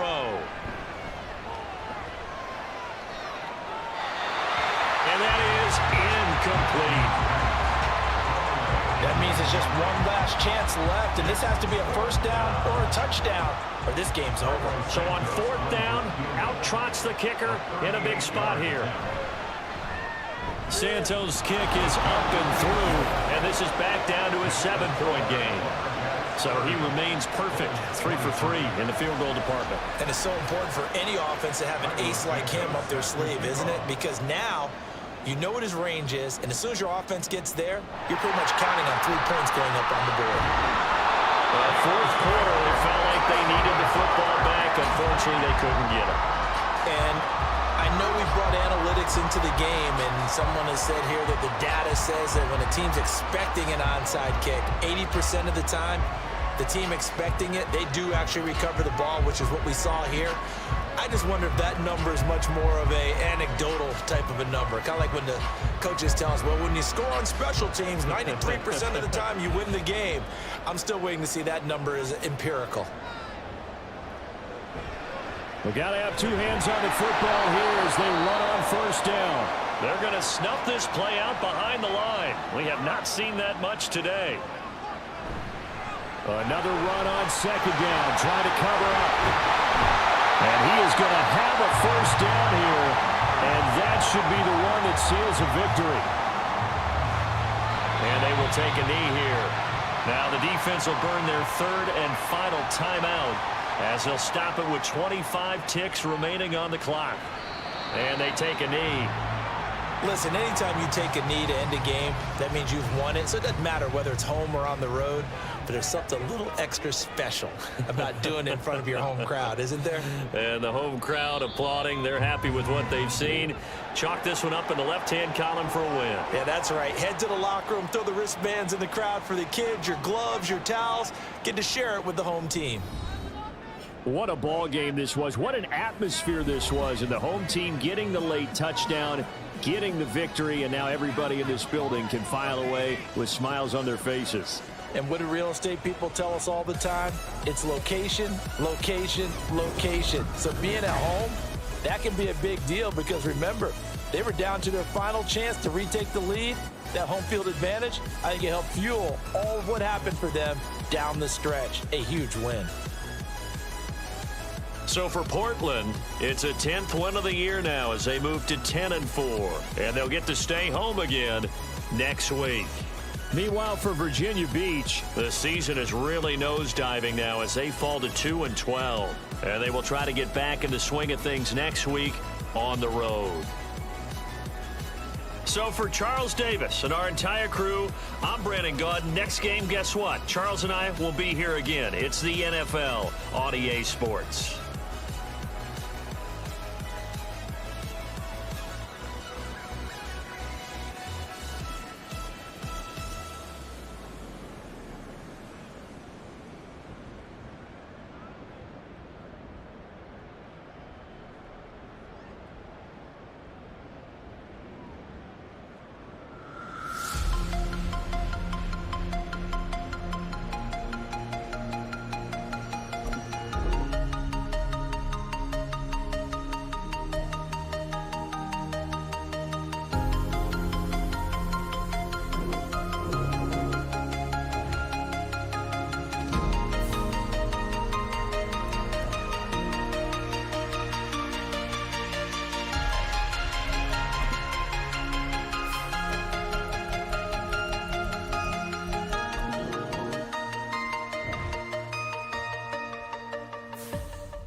the National Football League on EA Sports.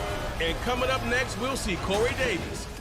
He's on the doorstep of another milestone in a great season, approaching 1,200 yards. It's the Golden Eagles and the Mounties, and it's all up next.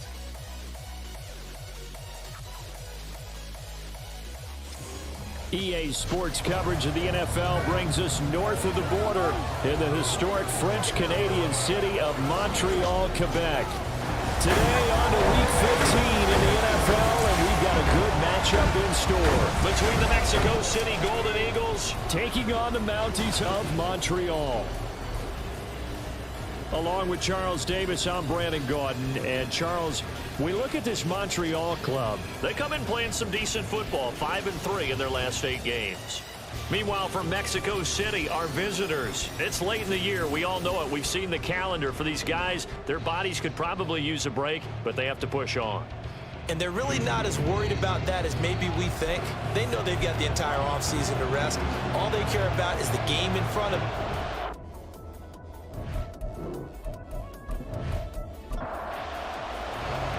The byes are over. It's now a 4-week sprint to the finish, and we are underway here in Week 15. This taken in right around the goal line. And a nice return sets him up pretty good here right at the 30-yard line. So out comes this offense to take over for the first time. And they're led out by their mobile quarterback out of West Virginia. It's Geno Smith. And there was a positive in last week's loss. No interceptions thrown by him. But he only threw 1 touchdown pass, and you know he wants that to improve. He might even consider that as part of the reason that they couldn't take the win last time out. I believe we'll see a more aggressive version of him this week whenever they're nearing the end zone. Well, I'm not quite sure how he got away from that first tackler, but he won't even be able to get it back to the line of scrimmage there as the defense rallies behind him. So the opening play of the drive goes backwards. Now they'll come up on 2nd and 12. Play action. It's Smith. That's caught by his tight end, Uzama. He'll be hit down at the 33, 5 yards on the play. A tough spot here on their opening drive. This is 3rd and 7. Now Smith. Work in the middle of the field, and he's got a man complete. And he'll be taken down, but not before they work it across midfield. Nice 3rd down conversion and even 20 yards. And on this first drive, looks like they want to get that vertical passing game going early. And they did, and what a warning shot they just fired. If you're not going to back up and play coverage deep, we're going to attack you all game long. And once you adjust to that and you start to back off, then that opens things up underneath. A really nice start for them. Great way to get the game going. Officially no gain on the play, and it's 2nd down.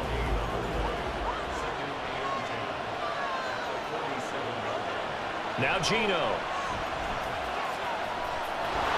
And he'll slide to a halt here. Still a little shy of the first down marker. He'll wind up getting 4 there on his own, but it will leave him now with a 3rd down situation.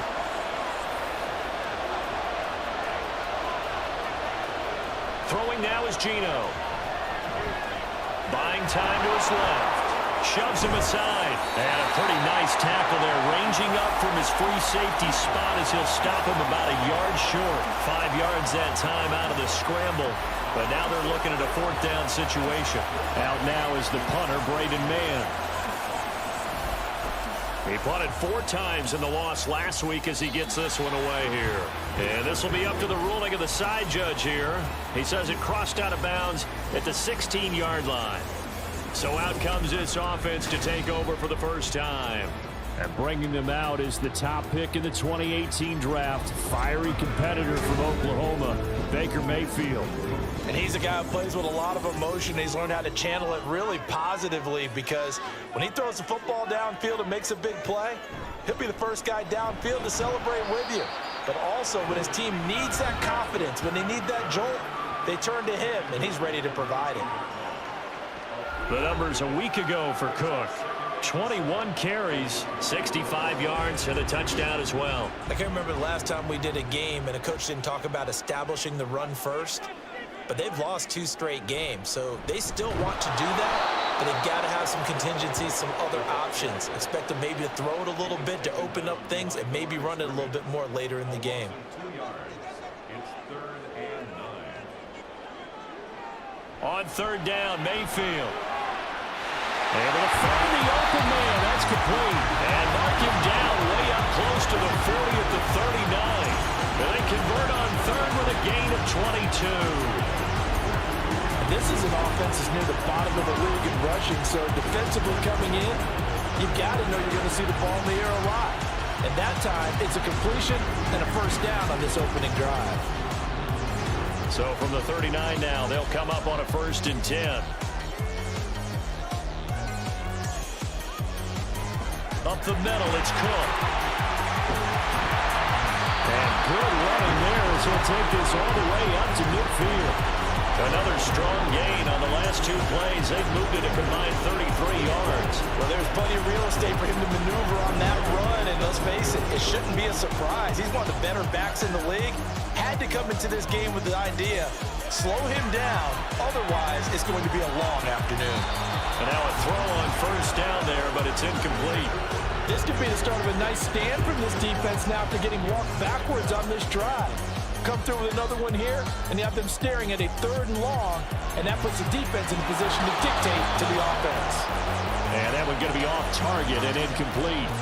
Now play number 7 of the drive as they're looking at a 3rd and 10. They go play action. Mayfield. That is caught. And they'll wind up getting this one all the way down inside the 20. Well, that's how you convert on 3rd down with an explosive gain of 34.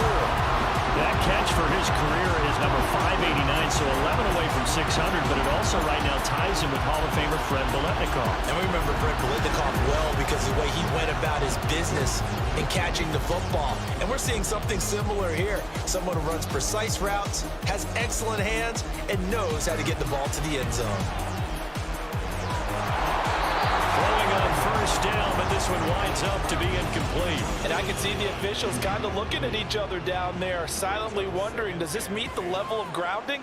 Fortunately, he did have a receiver in the area, but I have seen less obvious throwaways called as penalties. And he's brought down just outside of the 10 at the 11. 5 yards, now it's 3rd and 5. They'll need 5 on this play to move the sticks. Now Mayfield. To the goal line, but it's incomplete. So 2 3rd down conversions on this drive, but not able to get a 3rd, and now they deal with 4th down. Now Aldrick Rosas for the field goal attempt. From the right hash, and this one just a chippy. Rosas' kick is good, and that'll make it 3-0 here in the 1st. So a pretty good opening drive. That'll make the home fans somewhat happy. They wanted 6, but they got 3 in the early lead. And they should be happy. The guys look good getting down the field, and that's got to give them a little bit of hope that good things are in store here today for them. This fielded right at the goal line. And the decision to come out of the end zone is going to cost him 5 yards as he's taken down right at the 20. Back onto the field comes this offense, ready for their 2nd drive. You know, in our research packet this week, prepping for the game, so many articles from the local beat writer about the offensive struggles of this team and what will they do this offseason. What do you think they'll do? Well, number 1, they'll turn to their self-scouting report. And every team that's any good does this. They have outside groups. Check out their team, scout them, and tell you who can play, who can't play, and reasons why. Some of it may just be health. They have to get some guys healthy and back out on the field. But overall, evaluate this squad and make the changes that you need to. On 2nd down, they'll run with White. And not much to speak of. Call it a 1-yard gain up to the 26. But you look at this defense. They enter this one number 13, Charles, in the NFL in stopping the run. They're not an elite unit. They're not, as what you'd say, the top part of the league against the run. They're a solid group, though. They do a good job. What they're looking for in this one, though, is an elite performance. And now it looks like we're going to get a timeout here. We've got a man shaken up. So as the medical staff takes a look, we'll step aside.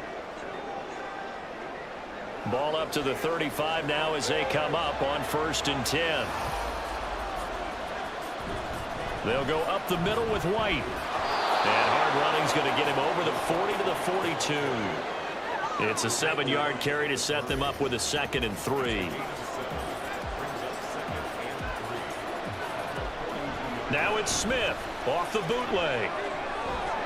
There's a short one caught by Uzama. Second catch for him today, and it'll wind up a 1st down. So the completion there, Charles, looking at this defense, certainly in for a tough task here this afternoon. What are some of the keys for them if they want to come out on top? Well, the first thing, partner, is they just allowed a completion there. They don't want to get a string of those going. Let him get his confidence. Let him get into the rhythm of the game, the flow of the game, and all of a sudden, he's feeling like he can do no wrong. You want to really get after his timing a little bit, knock a few balls away, and make things uncomfortable for him. Because if he feels relaxed, you are in for a tough afternoon. Yeah, that's good for a gain of 6. And that'll bring up what looks to be a 3rd and inches. Can't be more than a half a foot.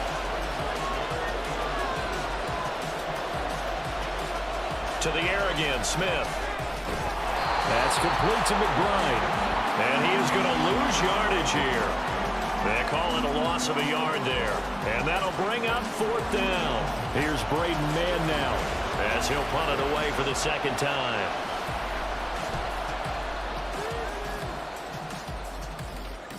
And this will be out of bounds at the what here? The 12-yard line. Well, on that punt, we've got a man shaken up. While they come out and take a look at him, we will step aside for just a moment. 3-0 after 1 on EA Sports. Second quarter now, and it's our home team with possession as they get set to start their drive with a 1st and 10. The offense back out there at the line, ready for their next drive. They currently sit 1 game over 500 thanks to their victory a week ago. But Charles, they've been really an up-and-down team all year. Do you think that they have enough to get into the playoffs? Well, you did mention they've been up and down all year, so to me, it depends on what week you catch them. When they're at their best, I think they're definitely playoff worthy. But to me, they haven't been able to bring the intensity week in and week out, and that could be their Achilles heel. 5 yards, now it's 3rd and 5. It's a game of matchups, and that's why you take your receivers and move them around a bunch, especially your best guys. And when they work out of the slot, you often hear the coaches talk about how great it is because it gives you a two-way go. You can break out or you can break in. Well, he tries to force it in, and it's intercepted. William Jackson with a pick. And the return comes to a halt right at the 44-yard line. Partner, I think this will want to ride very simply because he overestimated his arm strength and his ability to fit it anywhere he wants to. A lot of quarterbacks do that and often pay the price. And now this offense comes back out onto the field. They've had it twice. They've punted twice. Not the start they were hoping for. Not at all, and let's face it, every facility we visit, everyone talks about converting on 3rd down, how big that is. In this situation, they've had to punt it away twice, so they're furiously going over things on the sidelines. What do we need to do to pick up a 1st down and change our momentum? From the 35, here's 2nd down and 1. Now it's Smith. He'll get that out to the flat to White. And brought down, but not before they're inside the 25. Back-to-back good plays have them on the move on 1st down. Now Smith. And that is incomplete. That was well played, but that was also an example of a corner who understands his coverage, realized he had support behind him, and could be a little more aggressive in the shorter zone, and did exactly that, knocking that pass away. Now a 2nd down throw for the end zone, but it's incomplete. Quarterbacking 101. Never force the ball into double coverage, especially not this close to the goal line. The windows are so tight, you just don't want to force it in there because it could be tipped up and picked off. Smith. That's caught right side by Palmer. And he'll go out of bounds in the red zone just inside the 20. So 5 yards here, 5 on the play. And that's going to make it 4th down.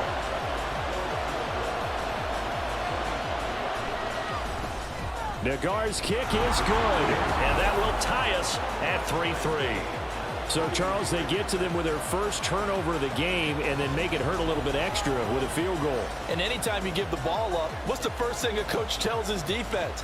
Don't let them score off of this. You've got to put out the fire. In fact, in 2021, that's what one NFL coach termed his defense. The firemen. Go out there, guys, and don't let them put some points on the board. Adam Thielen, he gets set to go again with the rest of this offense. Well, he's within shouting distance of a 1,000-yard season. Going to need a pretty good finish, though, if he wants to reach that mark. Well, I like how you phrased it, partner. He is within shouting distance. If he stays on this pace, he's got a shot at it. But he needs a big game in there, right, to make sure that he gets it. So you know that during the week, in practice, and look, he asks for the ball all the time anyway. He's really going to ask for the ball and let his quarterback know he's open. A big hitter to start the drive has him up near midfield here for 1st and 10. Here's Mayfield. Short throw, it's Higbee. That'll go for a gain of 7, and it'll be 2nd down. Nice rhythm throw there on 1st down. He located his tight end, made a nice easy pitch and catch. Hoping he can break a tackle or two. Wasn't able to do that there, but still good yardage. On 2nd down, Cook. And he's going to get this one down near the 45-yard line. Sometimes you're aligned perfectly and the play comes to you, and sometimes you got to cover some ground to go make the play, as we just saw there. We saw a great example of perseverance right there on that play. Got to be careful. They might want to throw right over his head as this game progresses. And he's able to get the first before he's taken down at the 36. Offense.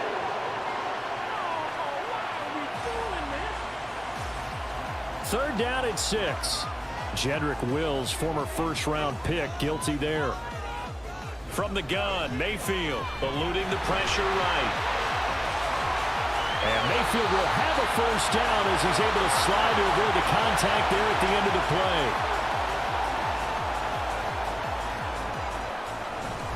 They'll try the middle with Cook. Down at the 25. When you find that kind of yardage, you couldn't be more confident as a ball carrier. And guess what? You're going to go back and tell your offensive coordinator, I'd like to keep carrying it, thank you. Now a 2nd down throw for Mayfield. Oh, he dropped it. They were looking for him in the middle 3rd. He couldn't catch it. Now 3rd down. They are in need of 6 yards here if they hope to move the chains. Mayfield. He's got his target. That's complete. And they work this near the 5. He'll be stopped at the 6. They're able to convert on 3rd down, and that sets up a 1st and goal. And that could be one of those turning point plays in a ball game. A field goal gets you the lead here, but they want to make a statement and get 6 points. And they're certainly going to get that opportunity as they get the conversion and set up 1st and goal. The kicker fest so far, all points via field goals. They're hoping to change that right here. Here's Mayfield running the option right. And he is going to lose yardage here. And now it looks like we're going to get a timeout here. We've got a man shaken up. The medical staff will attend to him, and we will step aside. It's 2nd and goal, back to the 8-yard line now. Mayfield looks to throw. And it's caught. Touchdown. Adam Thielen with touchdown number 7 on the year. And his guys have taken the lead. They went 5 wide in that offensive set. Embracing going 3 wide's a big deal. To go 5, how about the way that they finish things off? Did you just fit a race car reference into the game? Zoom, zoom. How about the way that you play? When you go 5 wide, that means you're going fast now. Zoom, zoom indeed.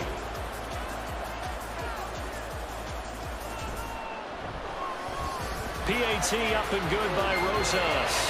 And the lead is now 10-3. Now after the touchdown, here's Rosas on to kick it away.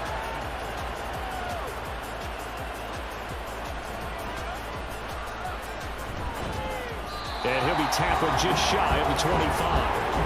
Out is Mexico City now to go on offense. Just a lone field goal for them so far, trailing 10-3 as they come up 1st and 10.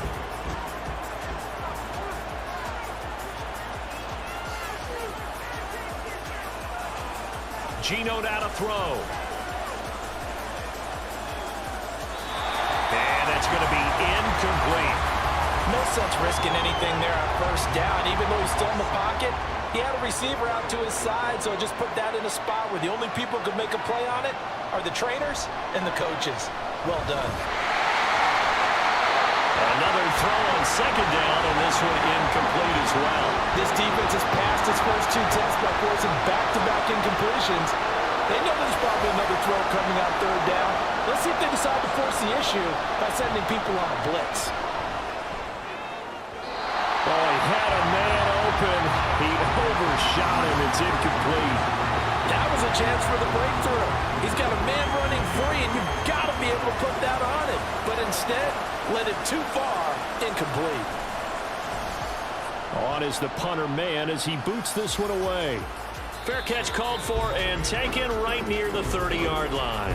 A 41-yard punt there with no return. And they will take over 1st and 10.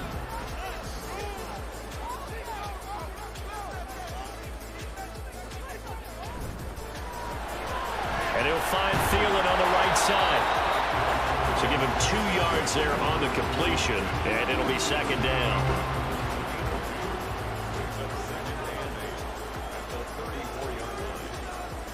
Working out of the gun, Mayfield. That's to Dalvin Cook, his running back. And he slips up past the 45 before being tackled.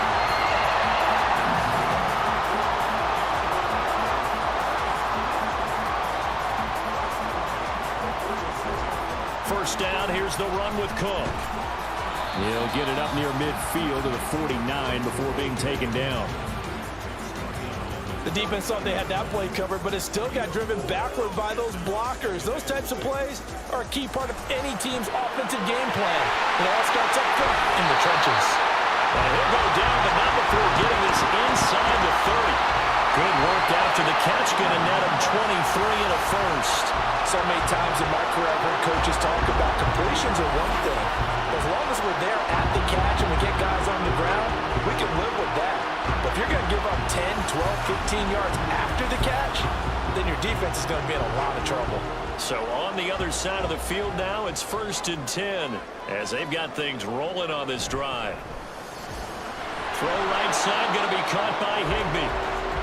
They'll wind up getting just a yard out of it, and it'll be second down. Our score 10-3 with 2 minutes remaining in quarter number 2. It's vitally important to wrap him up immediately because if you let that big guy get ahead of steam up, boy, then you got real trouble trying to get him down. But they're able to hold him to a short gain on first down. A second down pass play there, but it's incomplete. Had the right idea there, trying to throw it to the sideline, but he let him just a little bit too much, trying to get it out to his receiver. Ends up falling to the ground, incomplete. Throwing, Mayfield. And this is going to be incomplete. That is certainly one way to frustrate a quarterback. Run those extra defenders on the field. Dime package, lots of speed, no space to fit into football. Rosa's kick is good, and they will stretch their lead to 10 now at 13-3. So that one on target, and it adds to this first half lead. And maybe we're too early to worry too much about 1-score lead, 2-score lead, etc. But this is where you kind of start banking those points that come in helpful later on. And he won't return this one. He'll go down to a knee, and they'll start at the 25. Now this offense back out and set to go for their next drive. They trail by 10, 13-3 as they come up on a 1st and 10. Now Geno. A short one here caught by McBride. They'll be dropped after a gain of about 6 across the 30 to the 31. To throw on second down is Smith. To the sideline, and wow, what a catch there. He doesn't get a lot, but he was able to get the feet down complete.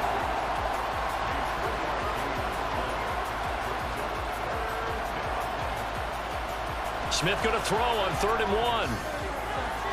Able to find the open man. That's complete. And he goes out of bounds just shy of the 45. They only needed 1 yard on 3rd down. They get 10 instead by going to the air. A little football 101 there. You just see the receiver try to run down the defender, meaning he goes right at him and really trying to move him a little bit towards the center of the field so he can put his foot in the ground and break to the out, to the sideline, and make a catch. Again, Smith. It's complete. He dials up Davis once more. Smith trying to get him to the line quickly with the clock rolling. Throwing now is Geno. There's a short one caught by Uzama. Catch number 40 for him on the year. It's a first down. Now a timeout called for by the offense as they'll stop it with a tick under a minute to go before half. A 1st and 10 here, and you know, if they could just get 3 out of this, something about whittling it to a 1-score game at half that might provide a psychological boost. Throwing there, but this pass is going to wind up incomplete. It certainly looked like someone was very confident in his ability to fit that one in. I would say he was overconfident because there wasn't a whole lot of separation there. Had that one covered pretty well downfield and knocked it away. Now Smith. And he couldn't square up to throw there, and it falls incomplete. They're putting together a drive here in the final minutes of the half, but the coverage has been tight all game long, and they certainly want to keep them off the scoreboard here. Throwing again is Smith. He had him. He was open, but he couldn't get it to him. It's incomplete. So a couple of first downs on this drive, but it's looking like another empty possession. And those empty possessions are certainly starting to pile up. So the adjustments that teams talk about all the time have to be taking place. They've got to analyze what's breaking down and figure a way to fix it. And you see Dalvin Cook in the offense heading back out. He's over 40 yards here in the second quarter. Been nice and effective for them, hasn't he? He has definitely been dependable and really shouldn't underestimate what he's getting done here, because anytime you're on a pace that's going to approach 100 yards, you've really done some damage in an NFL game. And now he's looking just to add to his totals. Touchdown! Adam Thielen with a second touchdown here in this first half. And the Mounties will extend their lead in the final minute of the half. They have really had their way so far in the first half, but they wanted to continue to build on their lead. They know that no lead is safe in this league, so they decided to try their best to get one more as they headed into the half, and they got it done. Rosas good with the extra point, and that'll make this a 3-score game now. The lead moves to 17. Now after the touchdown, here's Rosas on to kick it away. And no effort to bring this one out. It's a touchback. Back out comes this offense now late in this first half. And with a 3-score deficit staring them in the face, they might have to press the issue here and try to get points out of this drive. Just over 30 seconds to go in the half. They've got it 1st and 10. Here's Smith. Able to get this one to McBride. Now another timeout called for by the offense, as they'll stop the clock with 26 seconds to go until halftime. Now here's a pass on first down that's knocked away and incomplete. Let's face it, if you want to get back into the game, these are the kind of throws you got to hit. He's wide open right there. Got to be able to get it to him, don't you think? And those are the throws that haven't been available to them every time he's dropped a pass. Yeah, that's a big miss. Now, meanwhile, here's a second down throw that's knocked away and incomplete. These guys have punted 4 times already, and they're staring at a 5th, barring a conversion here on 3rd down. That is caught, and they bring him to the ground just shy of midfield. Now the offense will burn their 3rd and final timeout. And with halftime on the horizon, they'll be out of timeouts from here forward. And that is incomplete. 7 seconds remaining. Well, they've been back on their heels a little bit here in this drive, but a chance to exhale just a little bit there with incompletion on first down. Now they have to gear up, try and get 2 more stops, and escape this drive. They try to throw on second down, but this one is incomplete. And that's the knowledge you gain from being in this league for a long time. He's learned the hard way when to give up and fight another down. And that's a smart move to throw it away. The final shot here before break. Smith. He's going to throw one up for the end zone. And incomplete on the deep ball. So we reach reach halftime in what's been a fairly one-sided game so far. As we are off to Orlando now to check in with Jonathan Coachman at our EA Sports Halftime Report. Coach? Okay, Brandon, time for a sprint to the finish, as it's time to get you caught up with what's happening around the NFL here in a pivotal Week 15.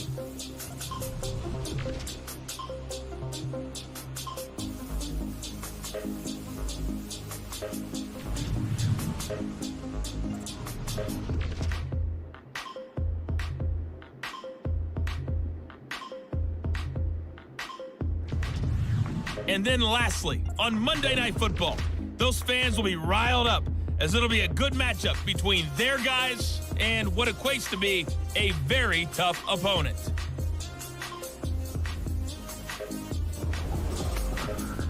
We saw a strong first half out of the former Heisman Trophy winner, Baker Mayfield. He came on after a slow start to fire 2 second-quarter touchdown passes and give his guys the lead at the intermission. Okay, Coach, thanks as always to you and the gang in Orlando as we welcome everyone back in for quarter number 3. The question to be asked, where does this game go from here as we are back at it now on EA Sports? And they will wrangle it down a couple yards shy of the 30.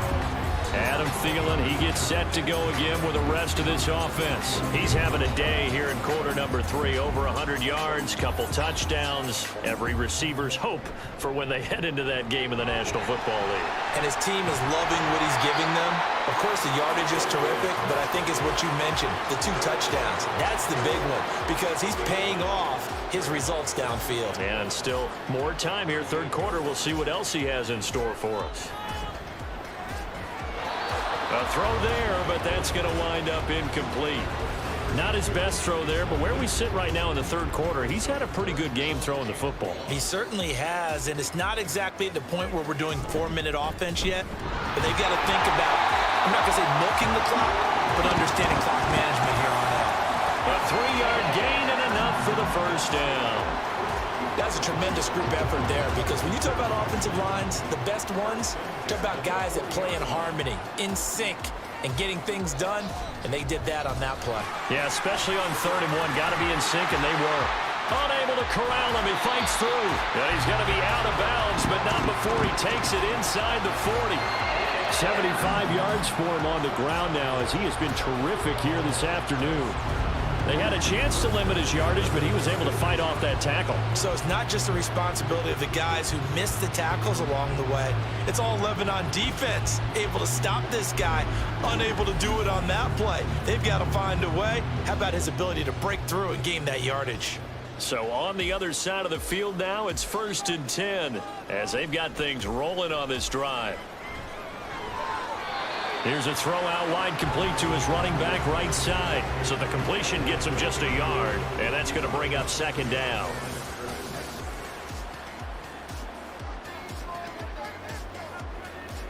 Mayfield now.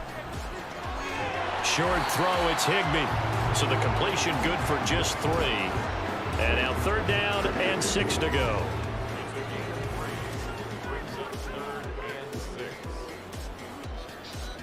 From the gun, Mayfield. The throw here right sideline falls incomplete. Well, the incompletion, but now we also have an injured player. Well, now they're going to come out and take a look at this injury, and we'll be back in a moment.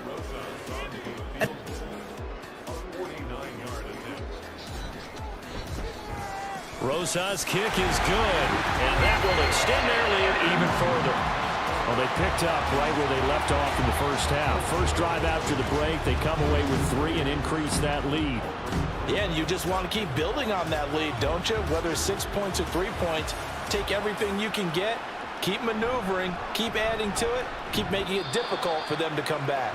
And his guys will get the football right at the 20-yard line. Now we take a glance at the offense as they work their way back out for their first possession of the second half.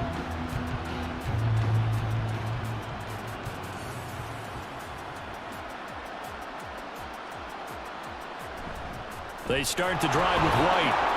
Fights forward for only about a yard up to the 21. Well, another modest gain there on that one, and I think, Charles, you can probably pin part of the deficit on a failure on their part to really get this ground game established. Yeah, and they've really struggled to be multidimensional in this one, haven't they, partner, because they have to be extremely one-dimensional now if they hope to get back into this game. They'll have to do it by throwing the football and hope to have success through the air. And they'll try and run the option to pick it up. Well, he's not going to get there. That won't even be close. It was blown up in the backfield. That'll back him up 2 yards and also bring up 4th. I see a shake of the head as he gets up, and you've got to imagine he's thinking, guys, you got to help me out. He's hoping his team can read his thoughts because he definitely needs some assistance. So they bring out their punter as he's on for the 5th time here today.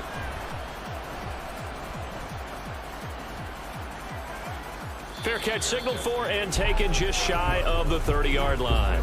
So a change of possession here on the punt. And it will be 1st and 10 as they take over. So 1st and 10 now from the 30.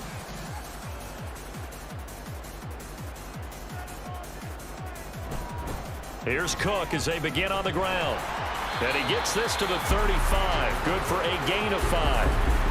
Not a huge play, but I think they're more than happy with how it turned out. Don't be surprised to see them revisit that call because there was a lane there for more than just 5 yards. Put it in your back pocket and break it out when you need it later. Mayfield's throw taken in by Adams.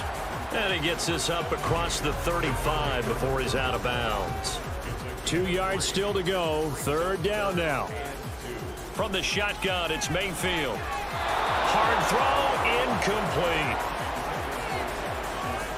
Had an open man that time, but ended up putting a little too much heat on it, don't you think, partner? Absolutely. Just needed a touch more air under it. Instead, he fired an absolute bullet. Pilardi now on to punt as he sends this one away.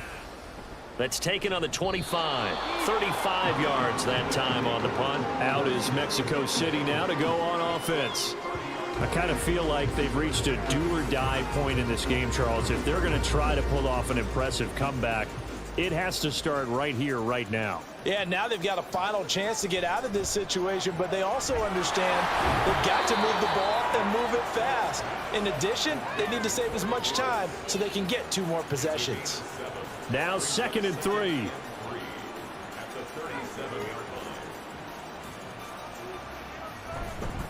Now a give up the middle. This is Wright. And good running there as he'll take this all the way up to midfield. And hold on here because on that last run, it looks like we have a player who was shaken up. Hopefully, obviously nothing serious here. Medical staff, though, going to take a peek, and we'll take a break.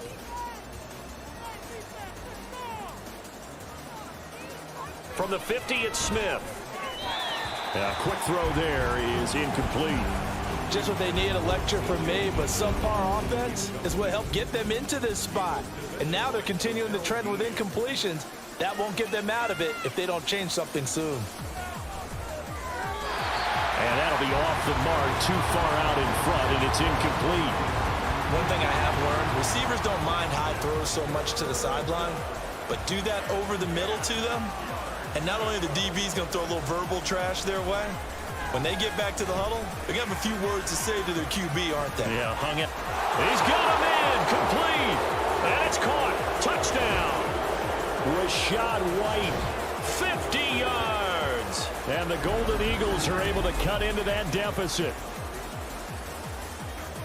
Well, if they're going to make a game of this in the second half, they need a few big plays to go their way. That's one. And the way to get it done is to also conserve time. So to your point, that big play right there, now you're not moving the ball downfield, taking time off the clock. You're leaving yourself a better avenue to continue to try and make a comeback.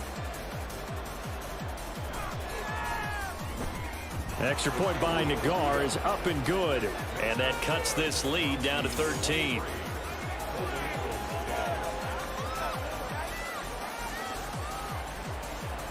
The kickoff unit is out on the field, and they will send this one away. Taking it about the 1. And he takes this near the 25. Just a little pass there. Call it the 26. Now the Montreal offense ready to take over now. Their lead down to 2 scores after the touchdown a moment ago as they start with a 1st and 10. They start the drive with Cook. And he takes us up to the 40-yard line before being corralled. 94 yards rushing now for Cook, and this is a 1st down. He continues to be effective running the football, a big reason that they have the lead. And I love one of the quotes that I read about him where he said of himself, "I love it when a team just hops on my back and I just carry them along." A good run there by Cook on 1st down, powering his way forward, a gain of 6. Yeah, another good run there. He's been such a big part of their success here this afternoon. And that last carry, it puts him over 100 yards now for the day. Now Mayfield. Over the middle and complete to the tight end, Higbee. Many different ways to create space, but on that play, he did it with that big, wide body of his. Didn't get a whole lot of yardage on the play, but it did what it was supposed to. Pick up a 1st down. On 1st and 10, Mayfield. Gets this into the hands of the tight end, Higbee. And he'll be taken down here just shy of the 30. This duo locked in, 14 yards there, and a 1st down. And Charles, of interest here, that last throw is going to put him over 20,000 yards passing for his career, and that's not a bad number. You're exactly right about that, and even though it's nowhere near the top of the leaderboard, because when you think about it, Brady and Breeze, they've done that 4 times over. But when you hit 20,000, let's face it, only a little over 100 guys have ever done that in the NFL. It's worthy of some applause. So here's a 1st and 10 now, down inside the 20. Mayfield on play action. Now a quick throw there, but it's going to be incomplete. He was looking for Adam Thielen there. That'll bring up 2nd down.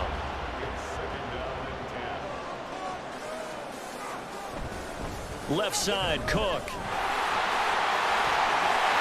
And he will take this one in for a touchdown. Dalvin Cook with career touchdown number 70, as his guys have opened up a very comfortable lead. You get in a 2nd and long situation down here in the red zone, I'd say most defensive coaches would think pass, let's bring some pressure. So this is kind of a tendency breaker here to hit him with something on the ground, and he'll take it all the way into the end zone. Cook, they'll try and run it. And he is into the end zone again as he scores both the touchdown and the 2-point conversion to extend this lead.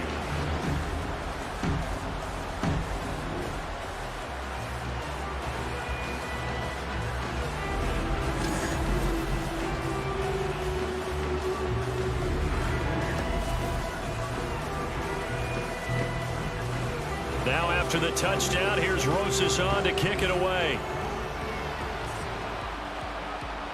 And here comes a return from just beyond the goal line.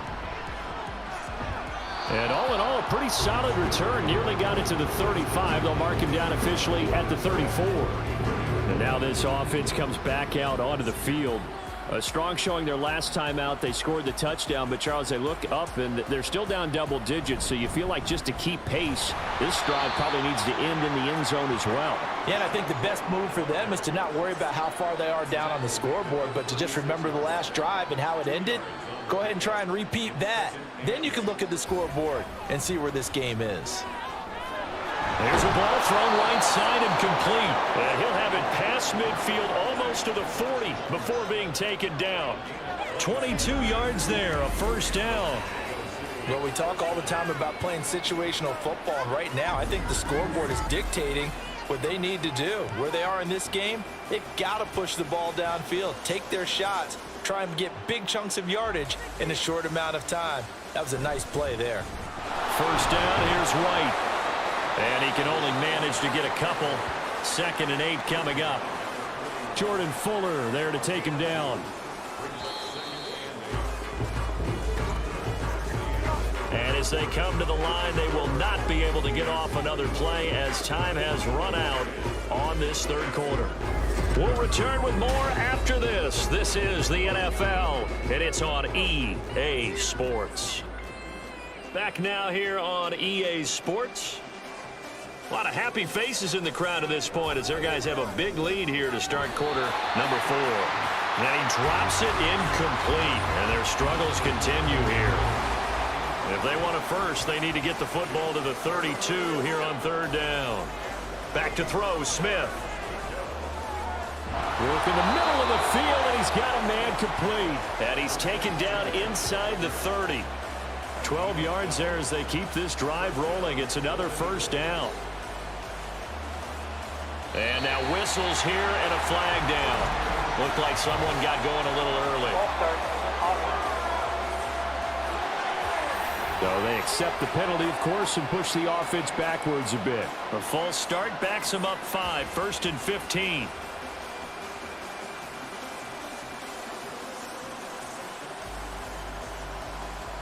Geno now to throw. And that is caught. It's Davis. And he gets this one inside the 15, just a yard or 2 shy of the 10. A 3-score game here late. You can probably rule out the comeback, but certainly some kind of a moral victory to be had if they can get a few more points to close things out. And to that end, a nice pass play there to push things downfield. Yeah, and we know in this league, a loss is a loss, and no one wants anything to count as a moral victory or, boy, something that feels a little bit cheap. If they trim that lead down to just 2 scores, that's still a benefit to this squad. And that's good for a pickup of 10 yards. And they'll be left with a 2nd and about a foot. They run straight ahead here with White. And he is into the end zone for a touchdown. Zamir White, his 5th rushing touchdown now on the year. And the Golden Eagles have got it back to a 2-score game here in the 4th. So a little bit of a letdown there defensively. I mean, look, you're still 2 scores to the good, CD, but things may be a little more uncomfortable than they had hoped. Yeah, if you'd kept them out of the end zone there, this game's over. You've locked the door on them. Instead, it's still open a little bit, and they've got a puncher's chance. The thing that they'll be looking at is a spot of the football, and this is always such a tough one for officials to get exactly right. Not just because of how fast the game's going, but just trying to get the right sight line to the football. That's not always easy. We'll see what they decide here.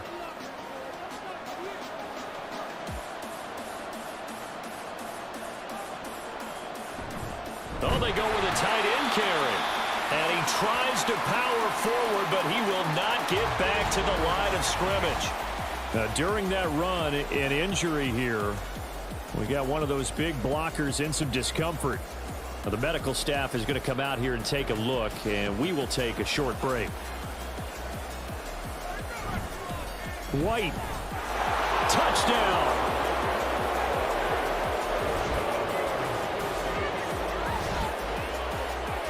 And they would not be denied on the ground, powering it in just one play after they got stopped short.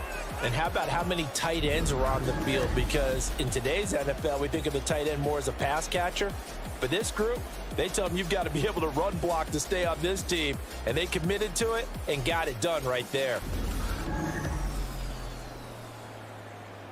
Nagar now for the extra point.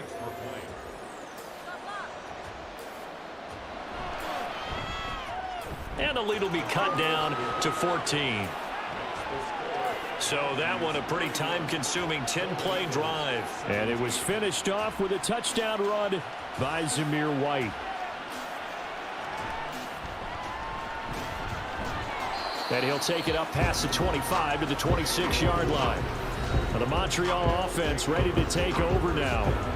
Well, there are 2 scores on the plus side. Still time here in this 4th quarter, but maybe you start thinking about playing keep away? Yeah, I think here's the situation. You're not thinking touchdowns anymore. You're just thinking 1st downs. To keep up with your theme there, playing keep away, 1st downs, they can't touch the ball. And now a throw on 1st down there, but it's incomplete. Well, they'll certainly be on the tablets going over that one for sure. Clearly, they were expecting something else out of the defense and couldn't adjust to make that completion happen. Meanwhile, Mayfield's throw, it's complete into the hands of Higbee. And he'll be taken down, but not before they work it across midfield. That one good for 26 and a 1st down. Partner, I like that they're staying aggressive on offense because to me, this drive is what is known as a put-away drive. You score here, that might put this one to bed. I like the fact that they're playing with confidence and not playing with fear. In motion left, that's Thielen. Cook up the gut. And the reinforcements come in as they're going to stop him behind the line. He'll lose a yard there, and it's 2nd and 11. Well, that was one of the few times they've been able to contain him thus far. He's over 100 yards for the game, but he lost a bit off his total on that carry.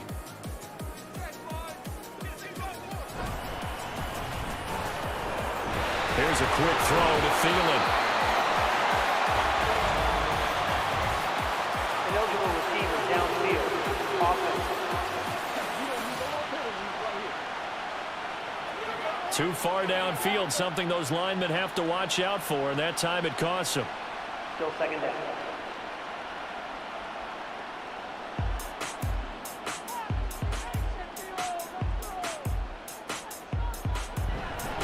Second down, they go right back to Cook. And down he goes at the 49, a 3-yard pickup. The recipe's pretty simple, I think, right? You just give your superstar the ball, continue to feed him. Yeah, don't overthink this one, right? Make sure he's touching the football, but you're also counting on his intelligence in playing the game as well. If it's not there, don't force the run. Just make sure you hang on to the football and keep the clock ticking. A big play there as they get the conversion on 3rd and 13. Even with the big lead here in the 4th, it still bombs away, and frankly, it's working. Why should they stop? Go ahead and keep firing away and gaining those yards.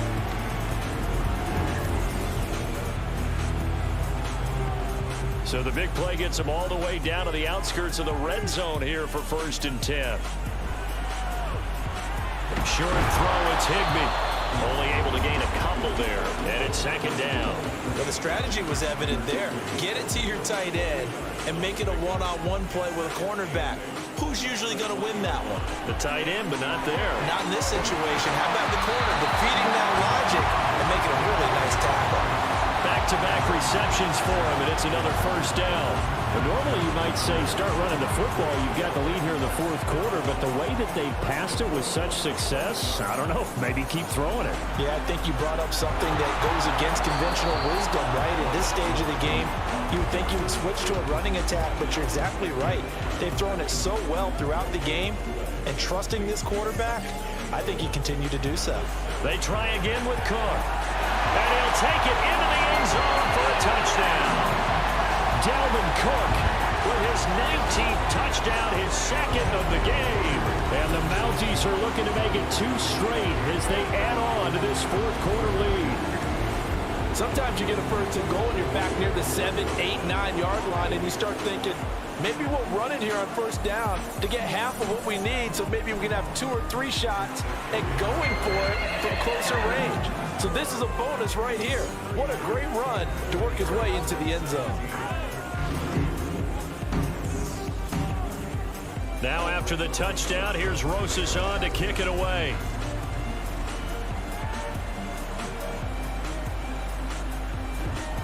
And good coverage there on special teams as they'll get him down shy of the 20. And now it looks like he's in some discomfort after being tackled at the end of that return.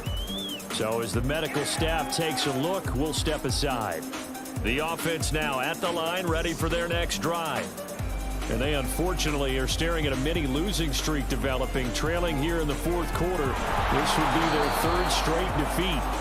Stopped at the 24-yard line after a gain of 5. From the 24 now, here's 2nd down and 5. From the gun, here's Smith. A throw left sideline falls incomplete. At this point, down big, you'd have to imagine this defense, they're just going to sit back, blanket the field as best they can. Yeah, this is actually the easy part of the game for them because, just as you noted, they can sit back, keep everything in front of them.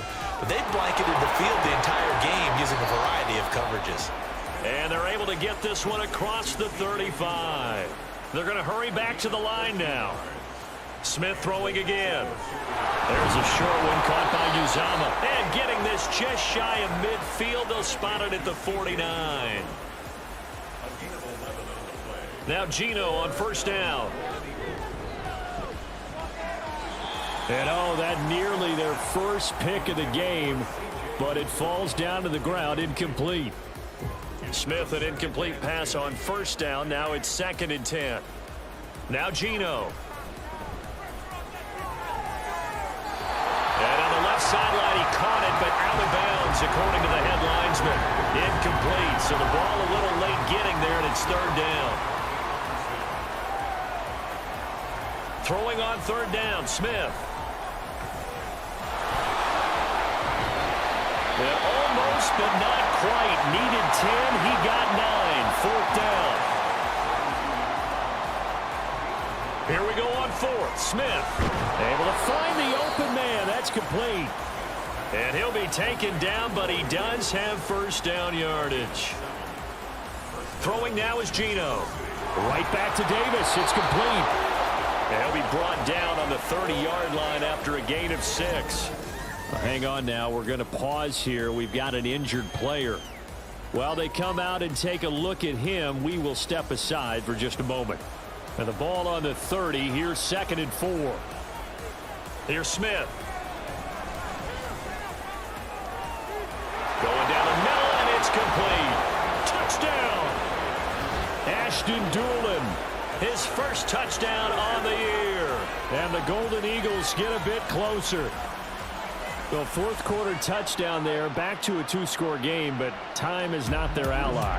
No, it's not, partner. They still have a pulse, but it's probably a little weak right now. A lot of things have to go right in these final 2 minutes plus for them. I think they have to be thinking onside kick here, and we know how difficult those are to recover. An extra point by Nagar is up and good, and the lead will be cut down to 14. The risk-reward of the onside kick, when you don't get it, the risk comes out to play, and here they gave up great field position. And that's the key to everything, because you're trying your best to press advantages when you have them, and field position leads you to that type of play calling, and whether you want to blitz or whether you want to throw the ball deep, those types of things. Now that they've given up that type of field position, the advantage is switched to their opponent. They've got good starting field position as they come up here 1st and 10, just shy of midfield at the 49. They'll try and wind down some clock with Cook. And nothing much materializing there on the first down run. He'll get a couple, and that's it. 2 minutes left to play in this football game here on EA Sports. So it's our home team here in possession of the football as we come back. And no doubt what they're looking to do is just salt away the final couple of minutes and escape with a win. He's going to get it again. Just looking to get forward and protect the ball. So fresh out of the 2-minute warning, and here's another timeout taken with 1:55 remaining. 5 points of contact necessary at this stage as they'll run on first down. Now a second timeout called for by the defense. That'll leave them with just 1 remaining in this fourth quarter of play. Now the defense will burn their 3rd and final timeout as they'll head to the sideline and talk over what to do next. 3rd down, Dalvin Cook, and he'll lose yardage. Brought down at the 32.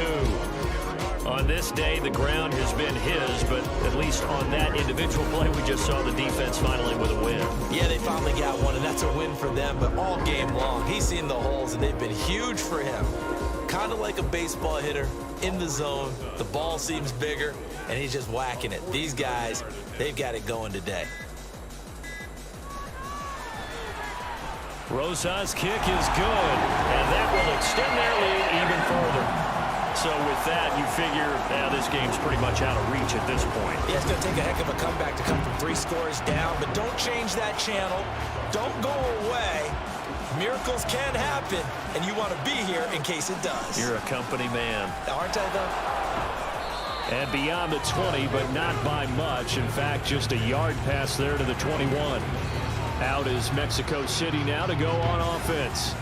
Well, we said it at halftime that they would need a nearly perfect second half to erase that deficit that they were facing, CD. But unfortunately, the second half has pretty much been a carbon copy of the first. Yeah, that early lead was almost insurmountable the way their opponent was playing. And, partner, they do have some good news, though. This one is getting close to being over, and they can try and hit the reset button starting tomorrow.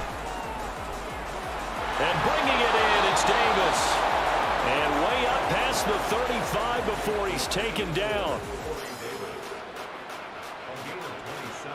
On first down, it's Smith. Now throw on the run, but that's going to be incomplete.